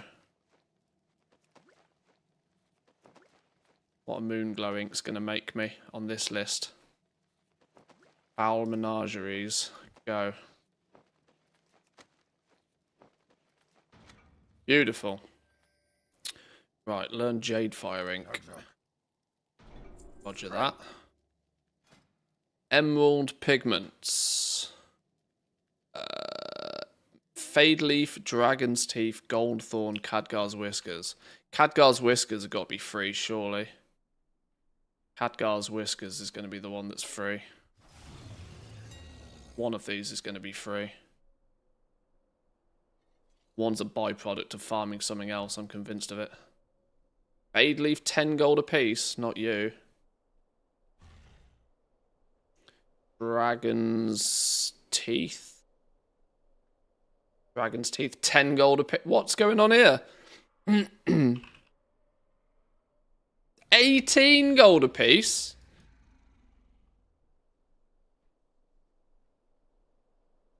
$8 gold apiece on Khadgar's Whiskers. Jesus.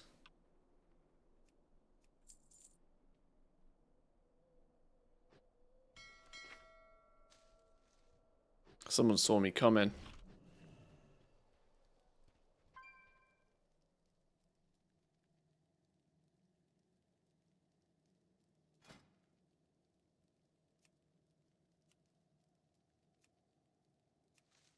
Right. We need some emerald pigment then. Time to farm some herbs. Clear at those prices, do it. Flipping hell.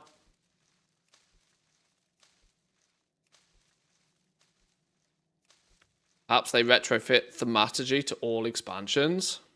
Oh god, can you imagine the spreadsheets if that happened? Jesus.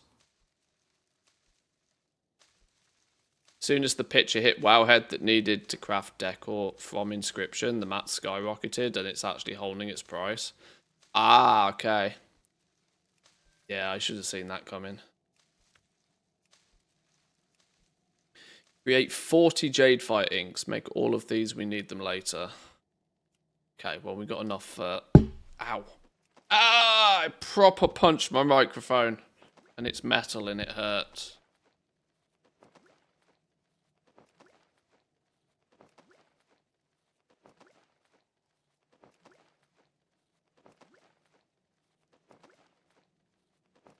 Time to level healing. You asshole.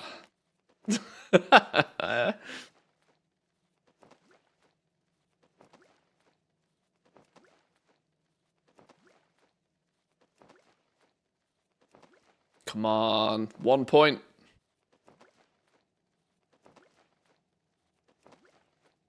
I mean, Minecraft thought I was attacked by a zombie. Sorry. It happens occasionally because it's right in front of my face. And I also forget it's there half the time.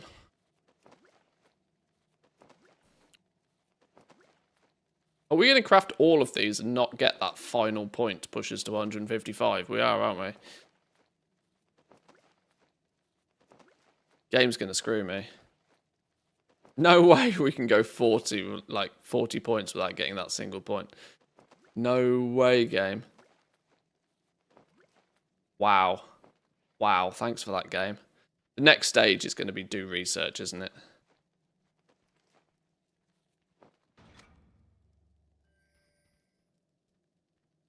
Strength and honor. Farewell. Make some scrolls of stamina. Enough to get to 60. 5 of those.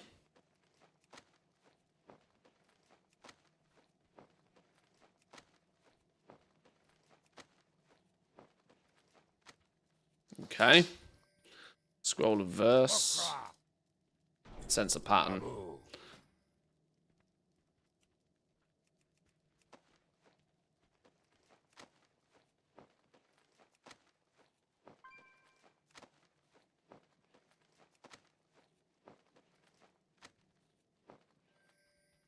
Scroll of intellect.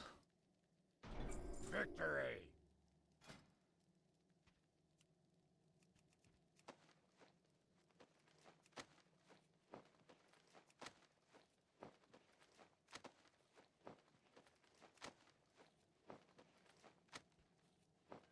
Okay. Same again. Thunder. 5 of those? 5.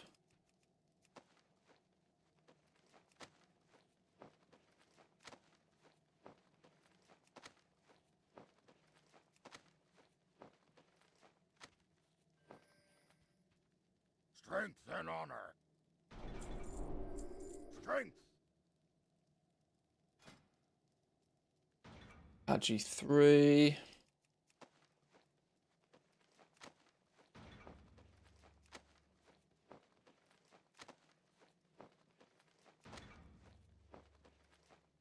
I know this is me like fully shilling out for Zygor here, but I've actually been quite impressed with just how smooth this works. There's only a few hiccups in it, but that's just wording more than anything else. Research Jadefire ink times 5. We've already done 1 technically, I think, but this should give us some more glyphs apparently. Get us to 185.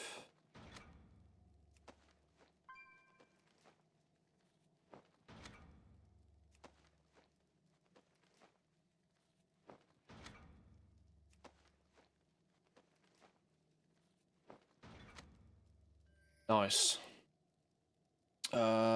Create 15 of the newly discovered Jadefire ink glyphs using those remaining Jadefire inks, I would imagine. The issue is we're not going to have that many of them, are we? We need to make more royal ink now.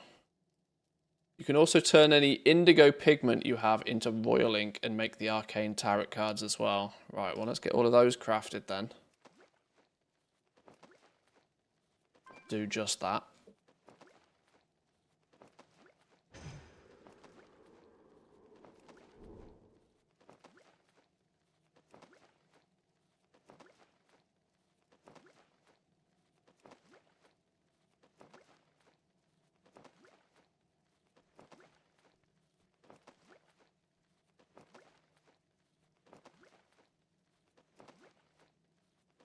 We need 15 skill points, so it looks like we're going to be able to get 10 of them from the tarot cards. Then that really means we only need five glyphs to be made.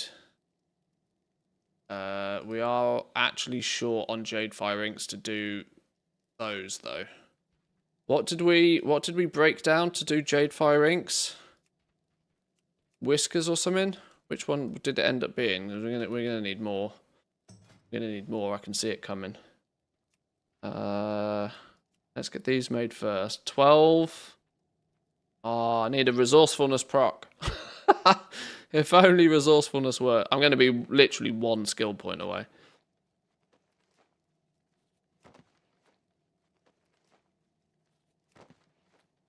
Mage set.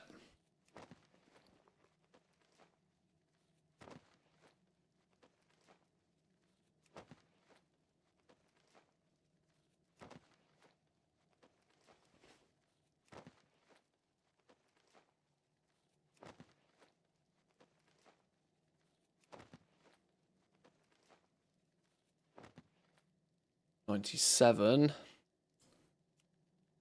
$98, $99. Literally 1 skill point away. Damn you, game. I need 3 more Jadefire inks. Unless there's something else on this list that I can quickly... What can I do with Moonglow inks? Or some bonus Moonglow inks. Surely I can do something with these.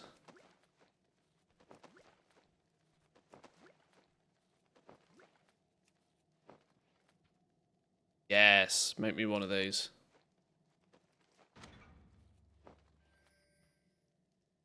Learn Celestial Ink. For the horde. Violet pigments. We rinse and repeat again. Now you don't... It doesn't really look like you actually need to do all of this. Since the glyphs... Any glyph you gain is giving you guaranteed skill points. So in theory, you could just mass produce 1 glyph that's the cheapest and the easiest one to make. But I think doing it this way is teaching me more glyph recipes at the same time, which is a bit of a trade-off, I suppose. I mean, Glyph of Stars, for example, is 32 gold to make. I could just mass produce these to fill the bar. You know, 100 points here is 3,500 gold. It's nothing.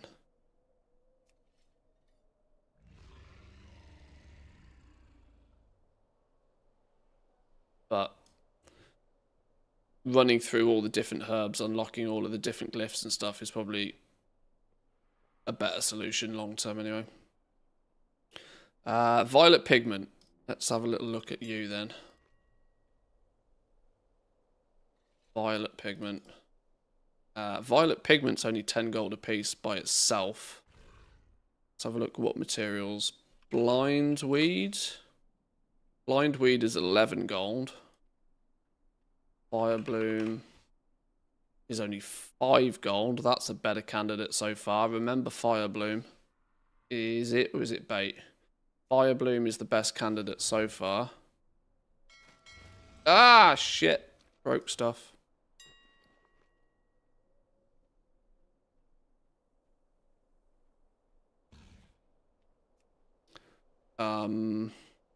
Ghost Mushroom is definitely off the cards. Rom's Blood is 7 gold. It's still Fire Bloom so far. Purple Lotus, 22 gold. Absolutely not. Sungrass. Okay, Sungrass is only 5 gold as well. Sungrass or Fire Bloom so far. Arthur's Tears. Been removed from the game. We're not doing that one. So, Fire Bloom, apparently. If we need 170 pigments, shall I just buy 400 and call it a day? That'll do, won't it? Let's see. You watch, I'll be 1 short again, because the game hates me. Leveling up for Midnight or a new challenge. Focused towards decor. Past expansion professions are going to be responsible for creating decor items, so I want to make sure that they're all finished, leveled, and, you know, at least this bar is full. Is the main goal right now.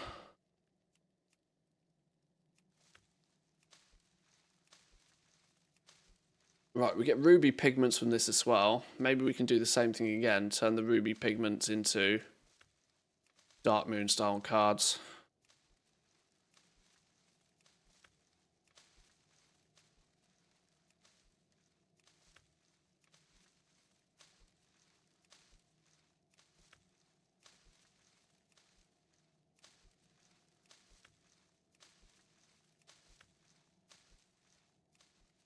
Also, getting ahead of it a little bit, I suspect that doing this now, even though it doesn't really cost a lot of gold in the first place, it's probably going to be cheaper to do this now than it will when housing comes out. And everybody looks at their decor crafts and realises that they need to finish levelling professions and all the materials get jacked up in value and all sorts of crazy stuff happens, so... should make the whole process a bit easier, a bit cheaper.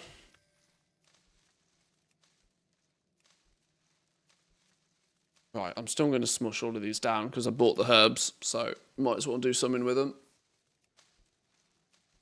85 Celestial Inks.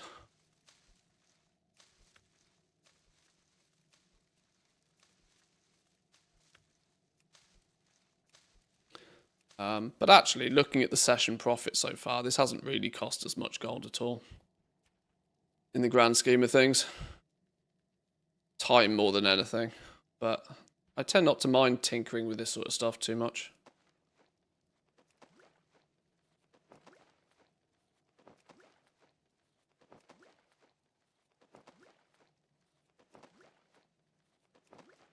Make all of these because you need them later. Well, I'll tell you what I'm going to do. I'm going to leave this running for 2 seconds. I'm going to run to the bathroom. I'll be back in 2.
Alrighty.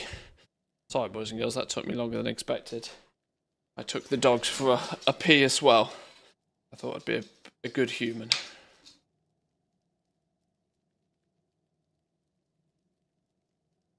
We got some Celestial links now. Looks like we do.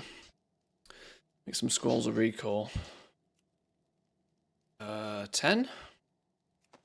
Or enough to hit 215.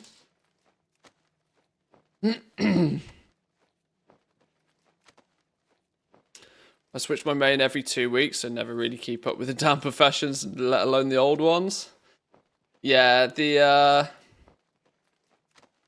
only reason that, well, I've had the same main character for flipping forever. So, in a way, I'm kind of the exact opposite. It's been easier to keep up with the professions in a way when I've played the same character for a long time. Scroll of Intellect 5.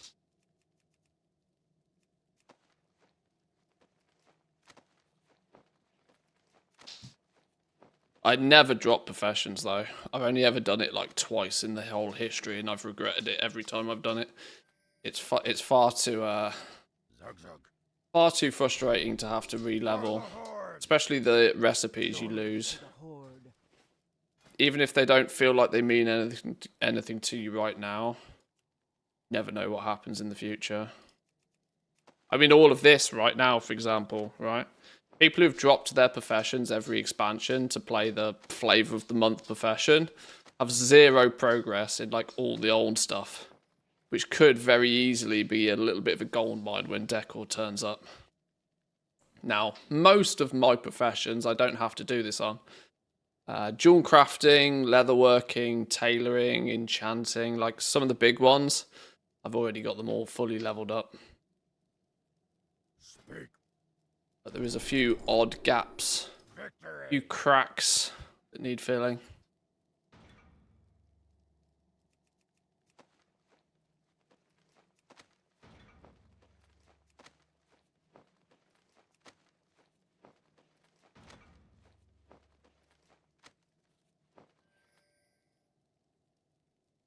Create 3 research celestial links. This is presumably to learn bonus glyphs, fire from the heavens,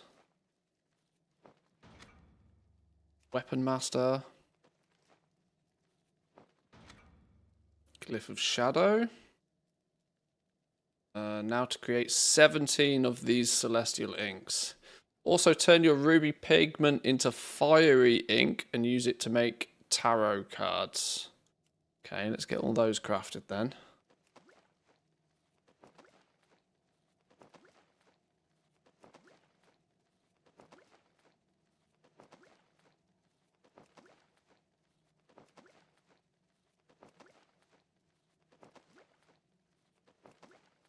Got the old professions as well, but spread around 70 level 80 characters.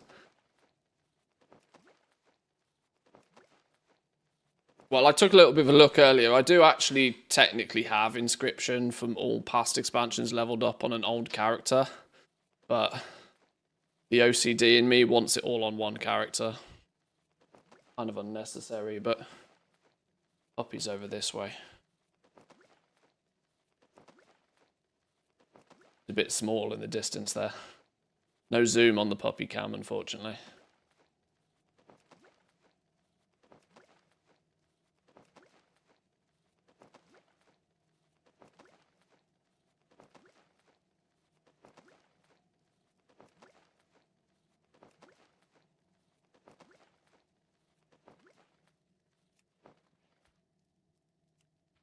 Tarot cards, boom. What do these make? Demons. Need 1, 2, 3, 4, 5 of demons. 3 of demons. 2 of demons. 5 of demons.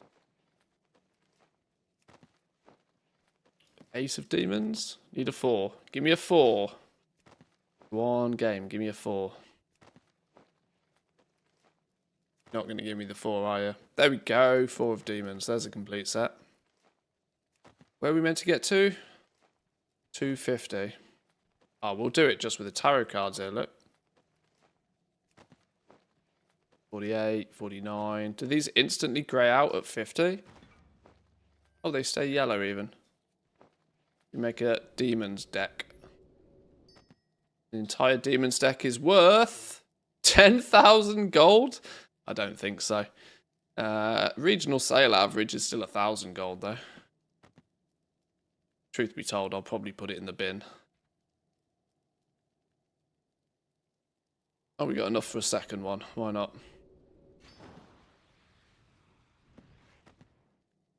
Where we go now? Shimmering inks. We repeat the process again. Probably for the last time.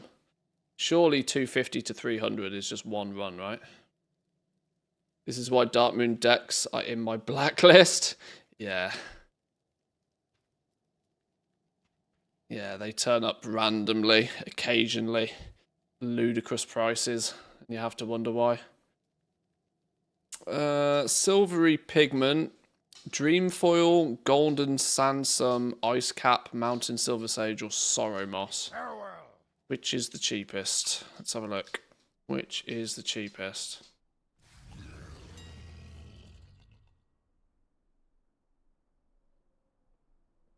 Well, for starters, how much is the Silvery Pigment?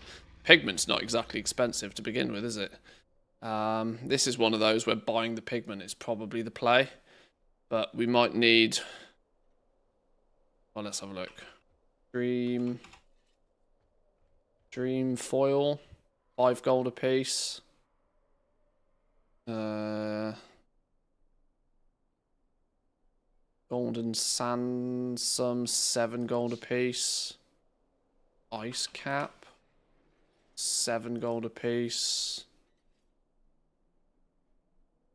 Mountain Silver Sage is 6 gold a piece. That's looking like a favourite so far.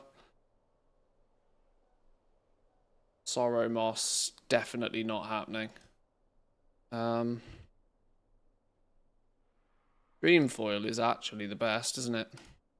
We need 140. Ah, flipping hell. Let's just buy 250. That's probably enough. It's still cheaper to buy the pigments. But milling it will get me the bonus. What do we call them? The rare pigments, I guess.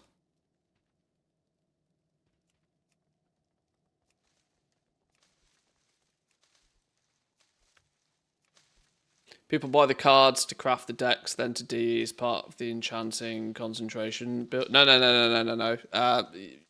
Yes, you're right. You're right, but that's the War Within. This is like all the old Dark Moon decks. All the old Dark Moon decks have ludicrously high prices and are absolutely worthless.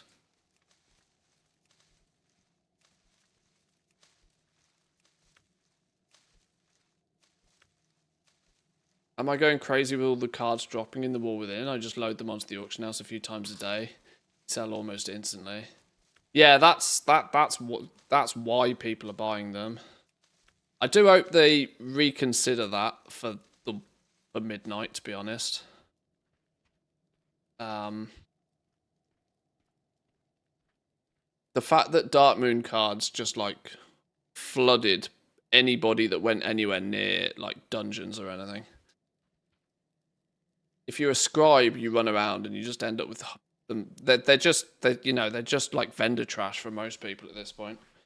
It's nice that there was a use for them. It was really concerning that there wasn't going to be a use for them and they'd be like literally vendor trash, and that just felt really weird. But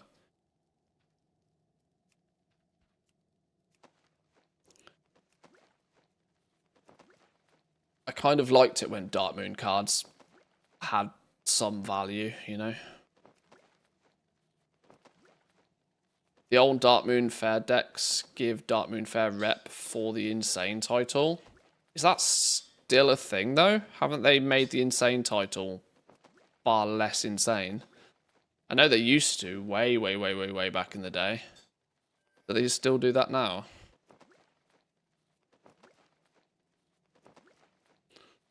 I know they softened the requirements for that title at some point.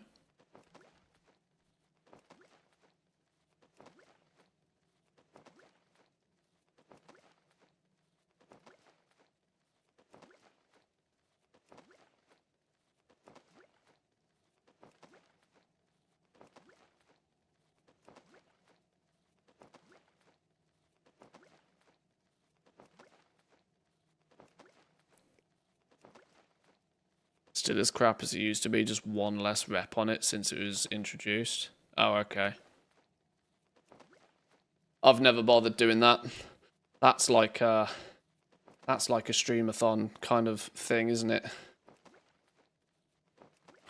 I will log off when I am insane, literally.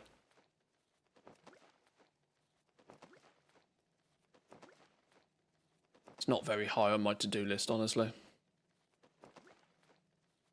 Tons of cards drop when running delves on my scribe. Yeah, they seem to... They drop literally like candy for scribes. I mean, it would have made... It would have made a... Well, I don't think it would have made that much of a difference to enchanting, would it? Because if people weren't disenchanting trinkets, they'd have just disenchanted something else instead. But the fact that the trinket's epic means it's a guaranteed knowledge point.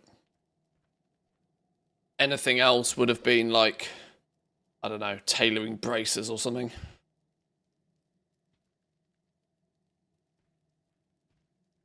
Trollhal. Dabu.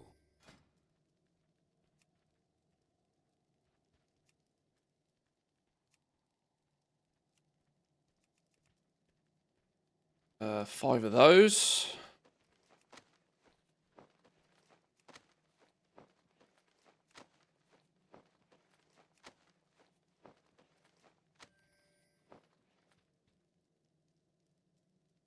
Blood and thunder. Strength.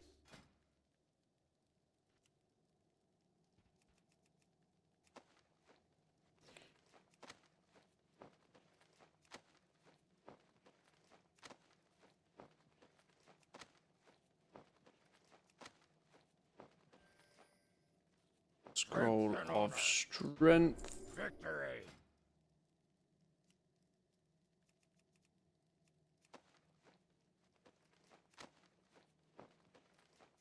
Nearly there. Home stretch now for classic inscription.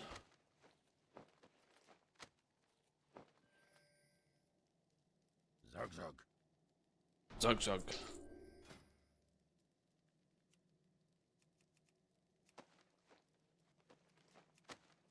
And I'm guessing it's going to tell me to make a bunch of glyphs in a second.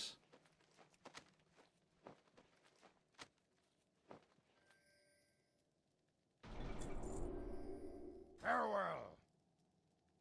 Shimmering ink research. Oh, I'm missing light parchment. Can I buy light parchments from you? Go forth to victory.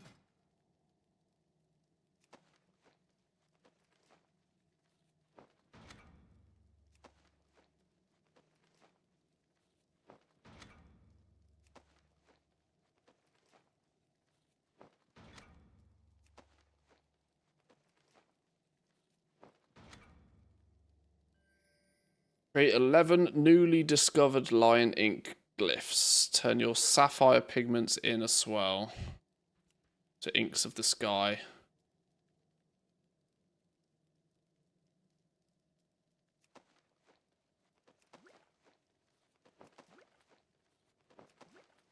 Oh, we get skill points from doing this even.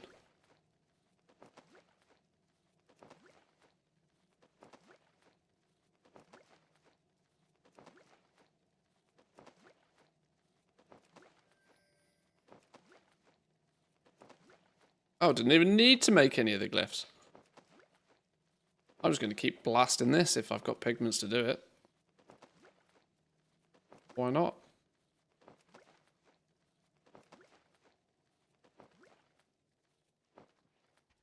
Blood and thunder. For the horde.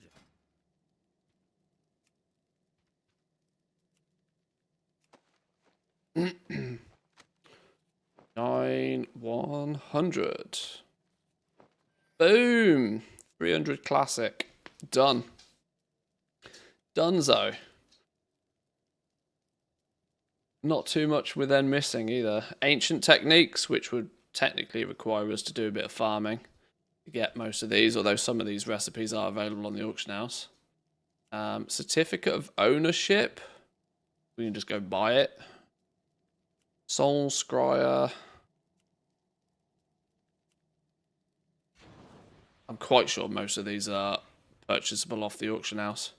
And in fact, I probably already own half of the recipes for these anyway, because I flip them.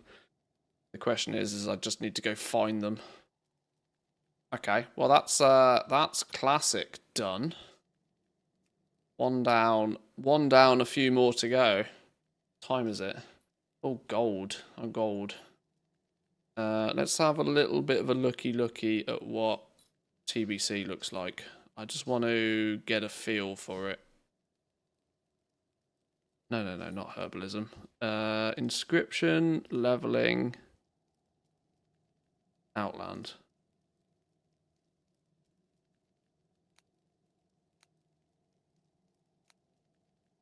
Bunch of light parchments. Same scenario again. Break down a bunch of shit. Get a bunch of pigments. Craft a shitload of inks. Create some scrolls. Create some more scrolls. Reach skill 25.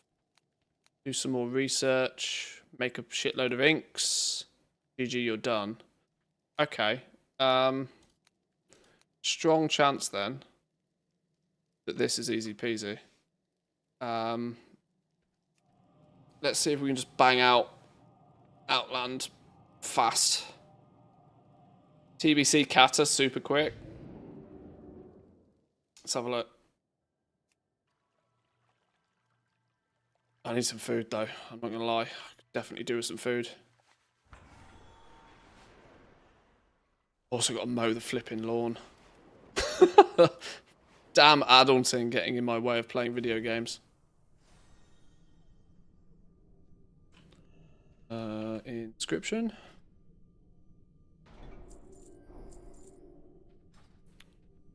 Our enemies will fall. Remember the Sunwell. Talk to who? Virtuoso inking set. Do I actually need one of those? You still need those these days. I didn't think you needed those anymore. I'm not convinced I need this, but I'll do it anyway. Good prices here.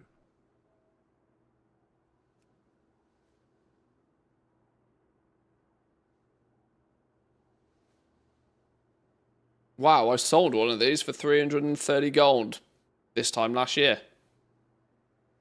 Sure. Peace for you. Take time if you need. So long. Don't mind me, lawn's got to do mine tomorrow. 22-hour flight back to the UK. Jesus. 22 hours. You got to get one of those swanky, you know, seats on a flight that long, though. Can't be sat in fucking economy for 22 hours. Your legs will fall off. Nether pigment can be milled from Nightmare Vine, Ancient Lichen, Dreaming Glory, Felnweed, Mana Thistle, Netherbloom, Ragveil, or Terracone. Okay. Where are you, Venus? Alma! Stop eating the TV stand.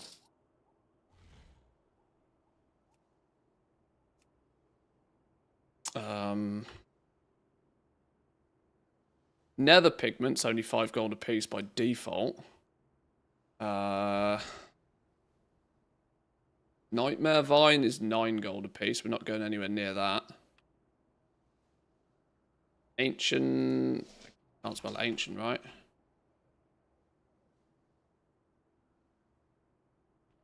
Ancient Lichen's only 3 gold a piece, but there's not that much of it. Streaming Glory? Relatively not available. Fellweed. That's got to be the cheap one, right? Fellweed. I'm just going to go with Fellweed. Need 300 of it. That means I'm going to need at least 500. Right, let's buy out that Fellweed first. See how far we get with that. This, by the looks of things, is why doing this now looks like a smart move. Because there really didn't look like many of them herbs available. And if it takes one person to steal all of the herbs of leveling Inscription, imagine how many herbs will go missing real quick when every scribe and their dog tries to do this. If some decor recipes happen to land on, you know...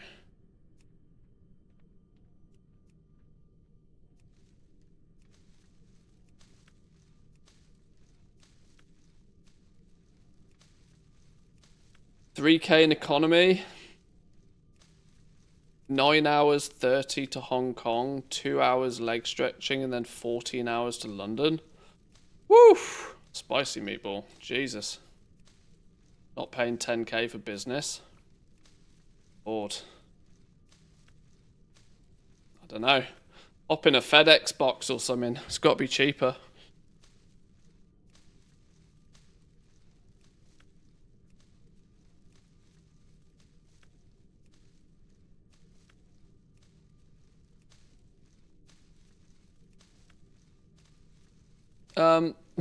Interestingly, we're getting massive amounts of skill points just by milling the damn things, so it does look like Outland might not take us too long to do. Probably more comfortable too. Temu shipping container, $1.99, yeah. All in the back. TBC engineering's hella expensive to level. Yeah, we'll see how far we get with that. Outland does have some annoying ones. I know blacksmithing is annoying. Yeah, good old Corium. Luckily, I've got blacksmithing done, though. From way back in the day. Are we not going to have quite enough nether pigments here? I don't think we are we?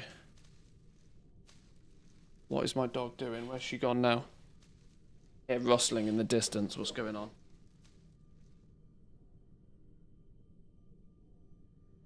She's eating a pizza box. She's fine. Okay, we're 46 pigments short. We just YOLO it and see what happens.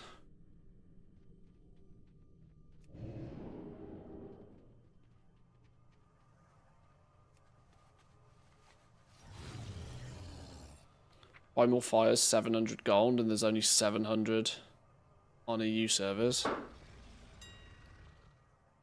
Well, this is why people have been squirreling mats away.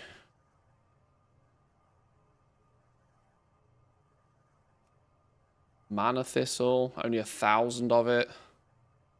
Nether Bloom. A little bit more Nether Bloom. Rag Veal. This stuff's always expensive. Oh, it's actually not. Interesting.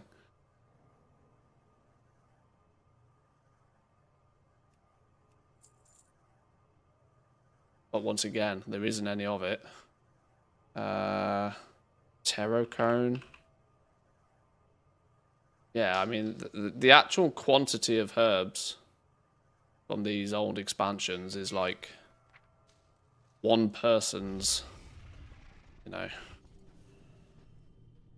one person's stock. This is why, unironically, if decor does go boom from a crafting perspective, it's farmers that will make out like bandits. Because if it's listed on the region-wide auction house, the margins... Crafting isn't going to add that much to it. It will add some, for sure. But it will, unironically, actually be farmers that will make bank from it. Or those who have spent the time stockpiling ahead of time. Quite probably.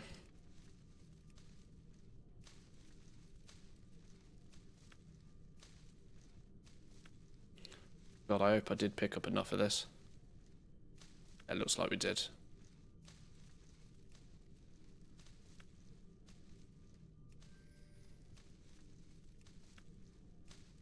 Break the rest of it down.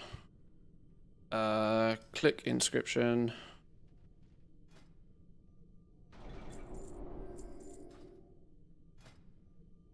Ethereal inks.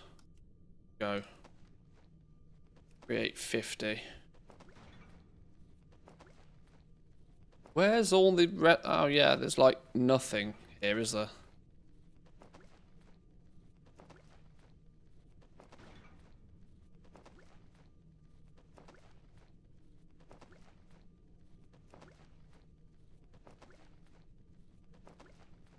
Now, Zygor seems to think that crafting these gives me skill points, which it does not. So Zygor's definitely broken for this one.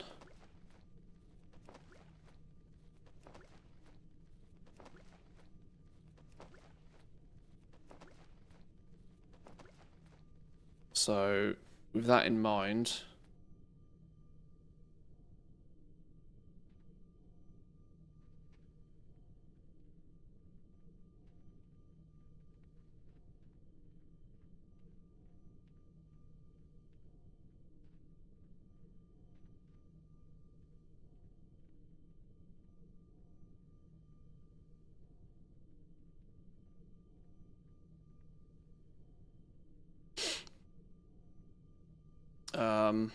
I'm going to assume, well, what's the next step of this? Congratulations, you've reached max.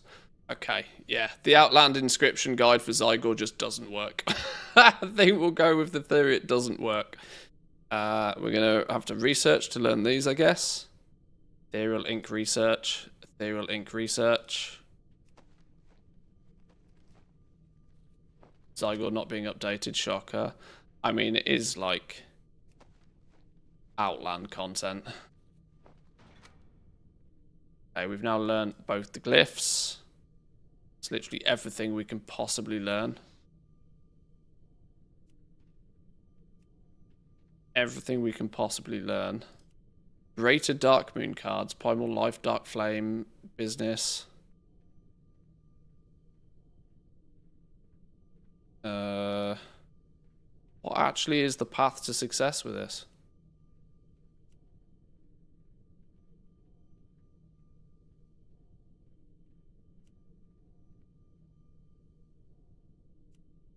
These need Dark Flame inks.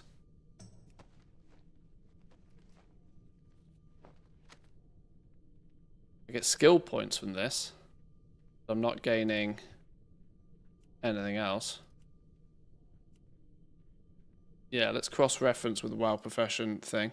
It looks to me like actually all we do is just burn ethereal inks into the research. That seems like a really weird and wacky way.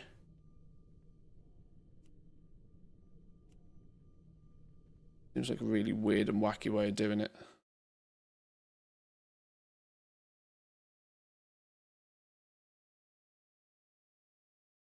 A real odd way to do it.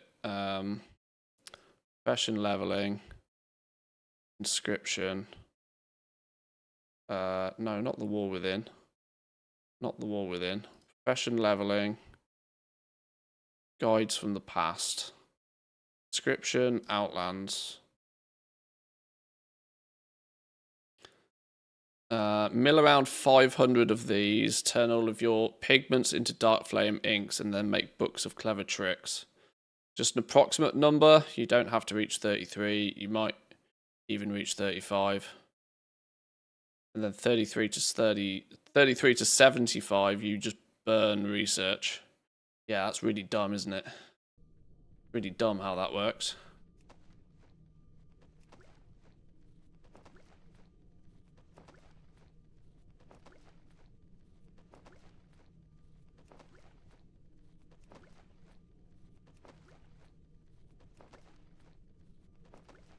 Okay, at 30, we've stopped getting points from that. Burning 6 into that each time.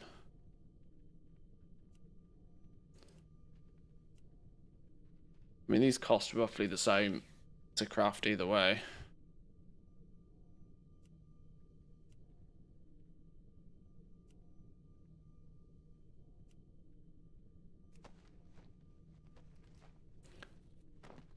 These have a stupidly slow crafting time.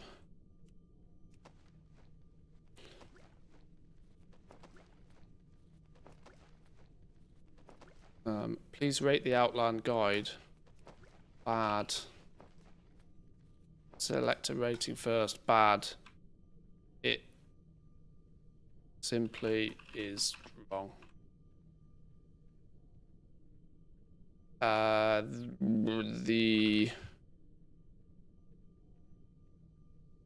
how do I how do I put it simply that it just doesn't work? It breaks when it's broken. Ethereal crafting. The ink does not give skill points.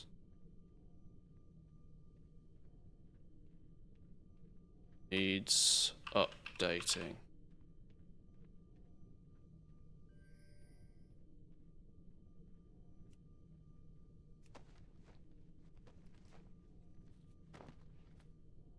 Yeah, it took me to 25. Yeah. It took me to 25. Whoops.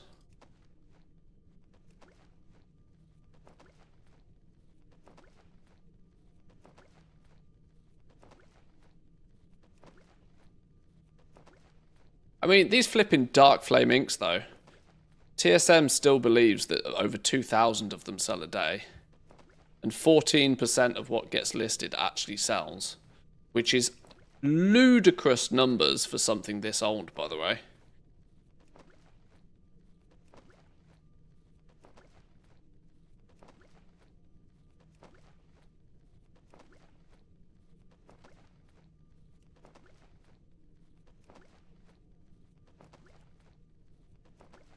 Probably because as of recently, people have stumbled across the same thing. And they just try and buy the inks to make the things rather than doing the milling first.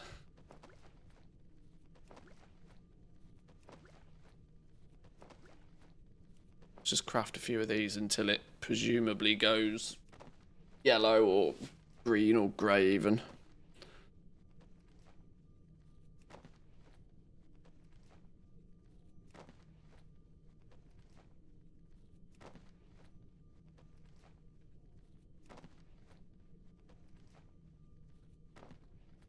Okay, we're at 39 and it's still rocking and rolling.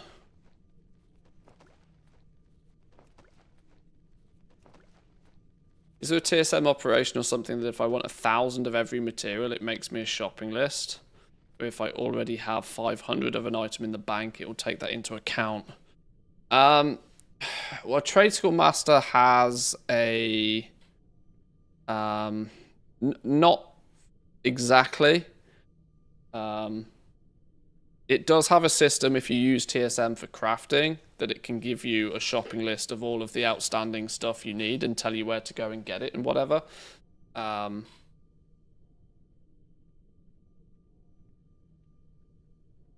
just listen to Woo because he's actually got the right answer. Yeah.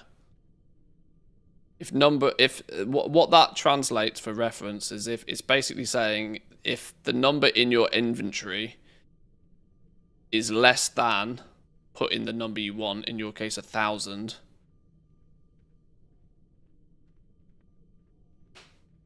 And then you can then set a price that you're willing to pay for said item. So you'd have to put all of the materials in a group first, and then attach a shopping operation to it. The TLDR is not easily. I'd probably go as far as to say Auctionator is probably better at doing something like that, but I don't know.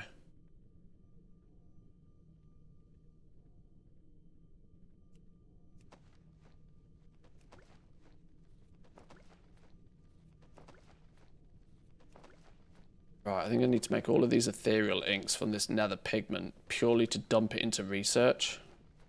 Even though we're not researching anything. Feels weird.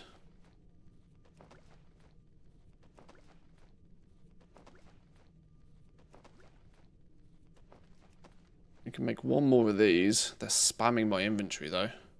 Okay, these go yellow at this point, so this is why we start dumping everything into here.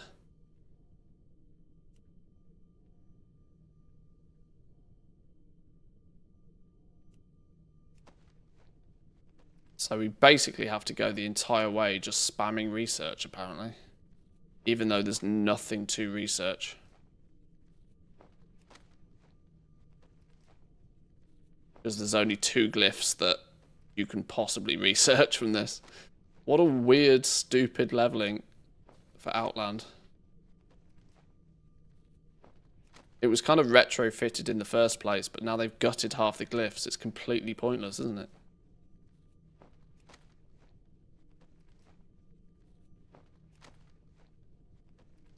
Okay, I need enough to make 25 more researches minimum.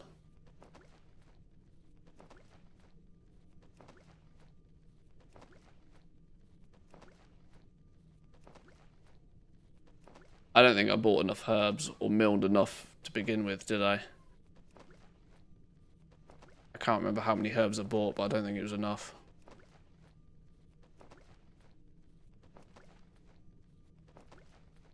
I hope this research stays guaranteed skill points the entire time.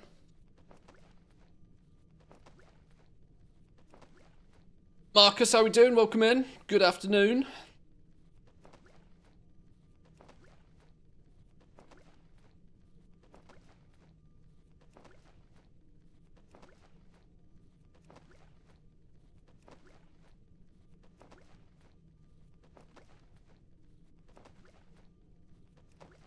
We need to say 25. Good for 14. Why is this? Oh, this number is going up. It's just doing it slow. Slowly, slowly. Too much work today, not enough WoW time. Can't help you there, my friend, unfortunately. Other than saying don't work too hard, it's bad for you.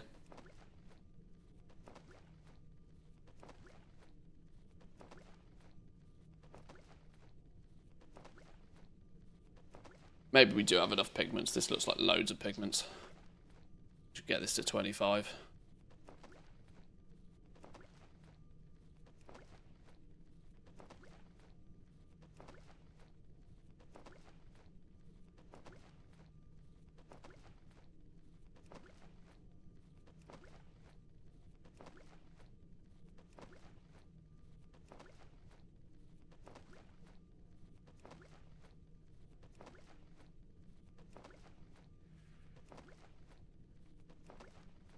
Why is this number now not going up? Oh, I've probably not got enough light parchments. Where do I get light parchments from? Your gold is Oh, why do you not sell me what I want? The reckoning is at hand. Where do I get light parchments from? Are they on an old longboy somewhere?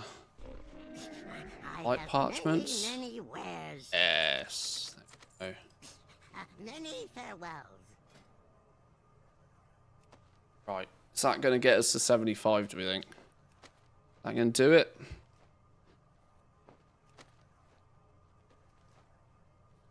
Enchanting shuffles take so long. Glad this is my last profession to do it on. The enchanting shuffle was shuffling to get the artisan's acuity.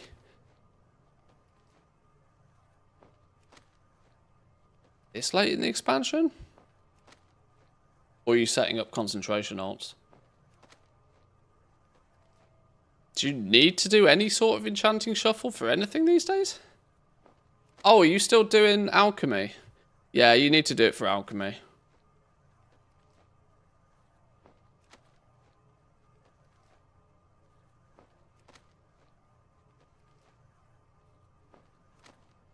Okay, this looks like it's going to stay guaranteed all the way, which is nice.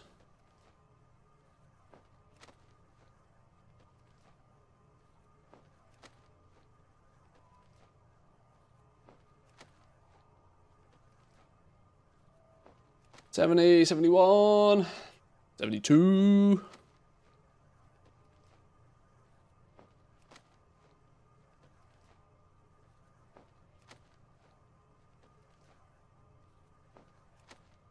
Nice. Outland 75. Job done. Smashed it. Easy game. Okay. 2 down. Classic done. Outland done. We still have Kata, Wad, Anda, Legion, Shadowlands. Fucking hell, that's a lot, isn't it? Okay, we got lots to do. We got lots of work to do. Lots of work to do, but fortunately, a reasonable amount of time to get it done in. Decor isn't coming for a few months yet, so we've got plenty of time to chip away through this. Get them all finished, get them all leveled up. Cataclysm is next. Let's have a little cheeky little looky. Zygor let me down a little bit with Outland Inscription.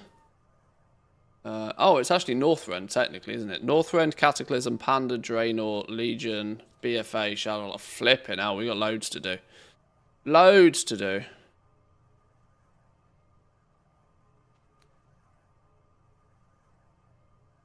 Break down a bunch of shit. Make a bunch of Ink of the Seas. More light parchments. Do research. Craft scrolls. Craft more scrolls. Craft more scrolls. Craft more scrolls. Craft some more inks. Job done. Okay. Well, if Zygor's not lying on that one, Northrend's also not too complicated. But either way, boys and girls, I am going to love you and leave you. Did you find out community to raid party thingy you tested last week? It's made by Woo. It's called Easy Party. It works. It's flawless. It's absolutely flawless. What is it? It's Thursday, right? Tomorrow's Friday. We'll probably continue doing this tomorrow. Blizzard told us to go level professions, so we're going to get it done. We're going to get it done. Hopefully, I mean, so far, it hasn't cost us really much. Gold content of, the gold requirements of doing this are minimum. It's just a bit of a time investment. But it's absolutely worth doing it now, so that if Decor comes along and says, you need 60 in Wrath of the Lich King inscription to make a golden toilet, then we need to have the professions in order. That's the plan, at least, anyway. But boys and girls, thank you for hanging out. Those of you lurking, hanging out over on Team Twitch, let's send you over to, is Bear online? Somebody suggested Bear. Send you over to Bear. Flipping God knows what she's doing today. Bimbling around is is what she's described it as. So we'll throw Bear a little raid. Send her some love. Reminder that Hosepipe is her main. We'll give you something to spam in Bear's chat. Hosepipe for president.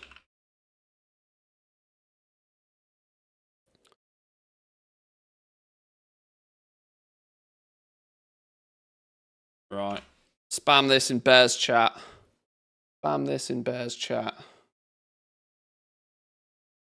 I'm sure she'll love that. I'm sure she'll absolutely love that. Right, boys and girls, thank you very much for joining. Let's let the raid load up.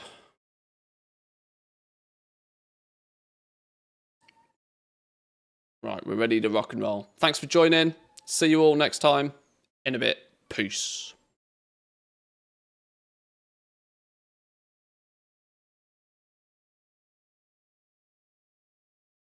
Mate, better go in.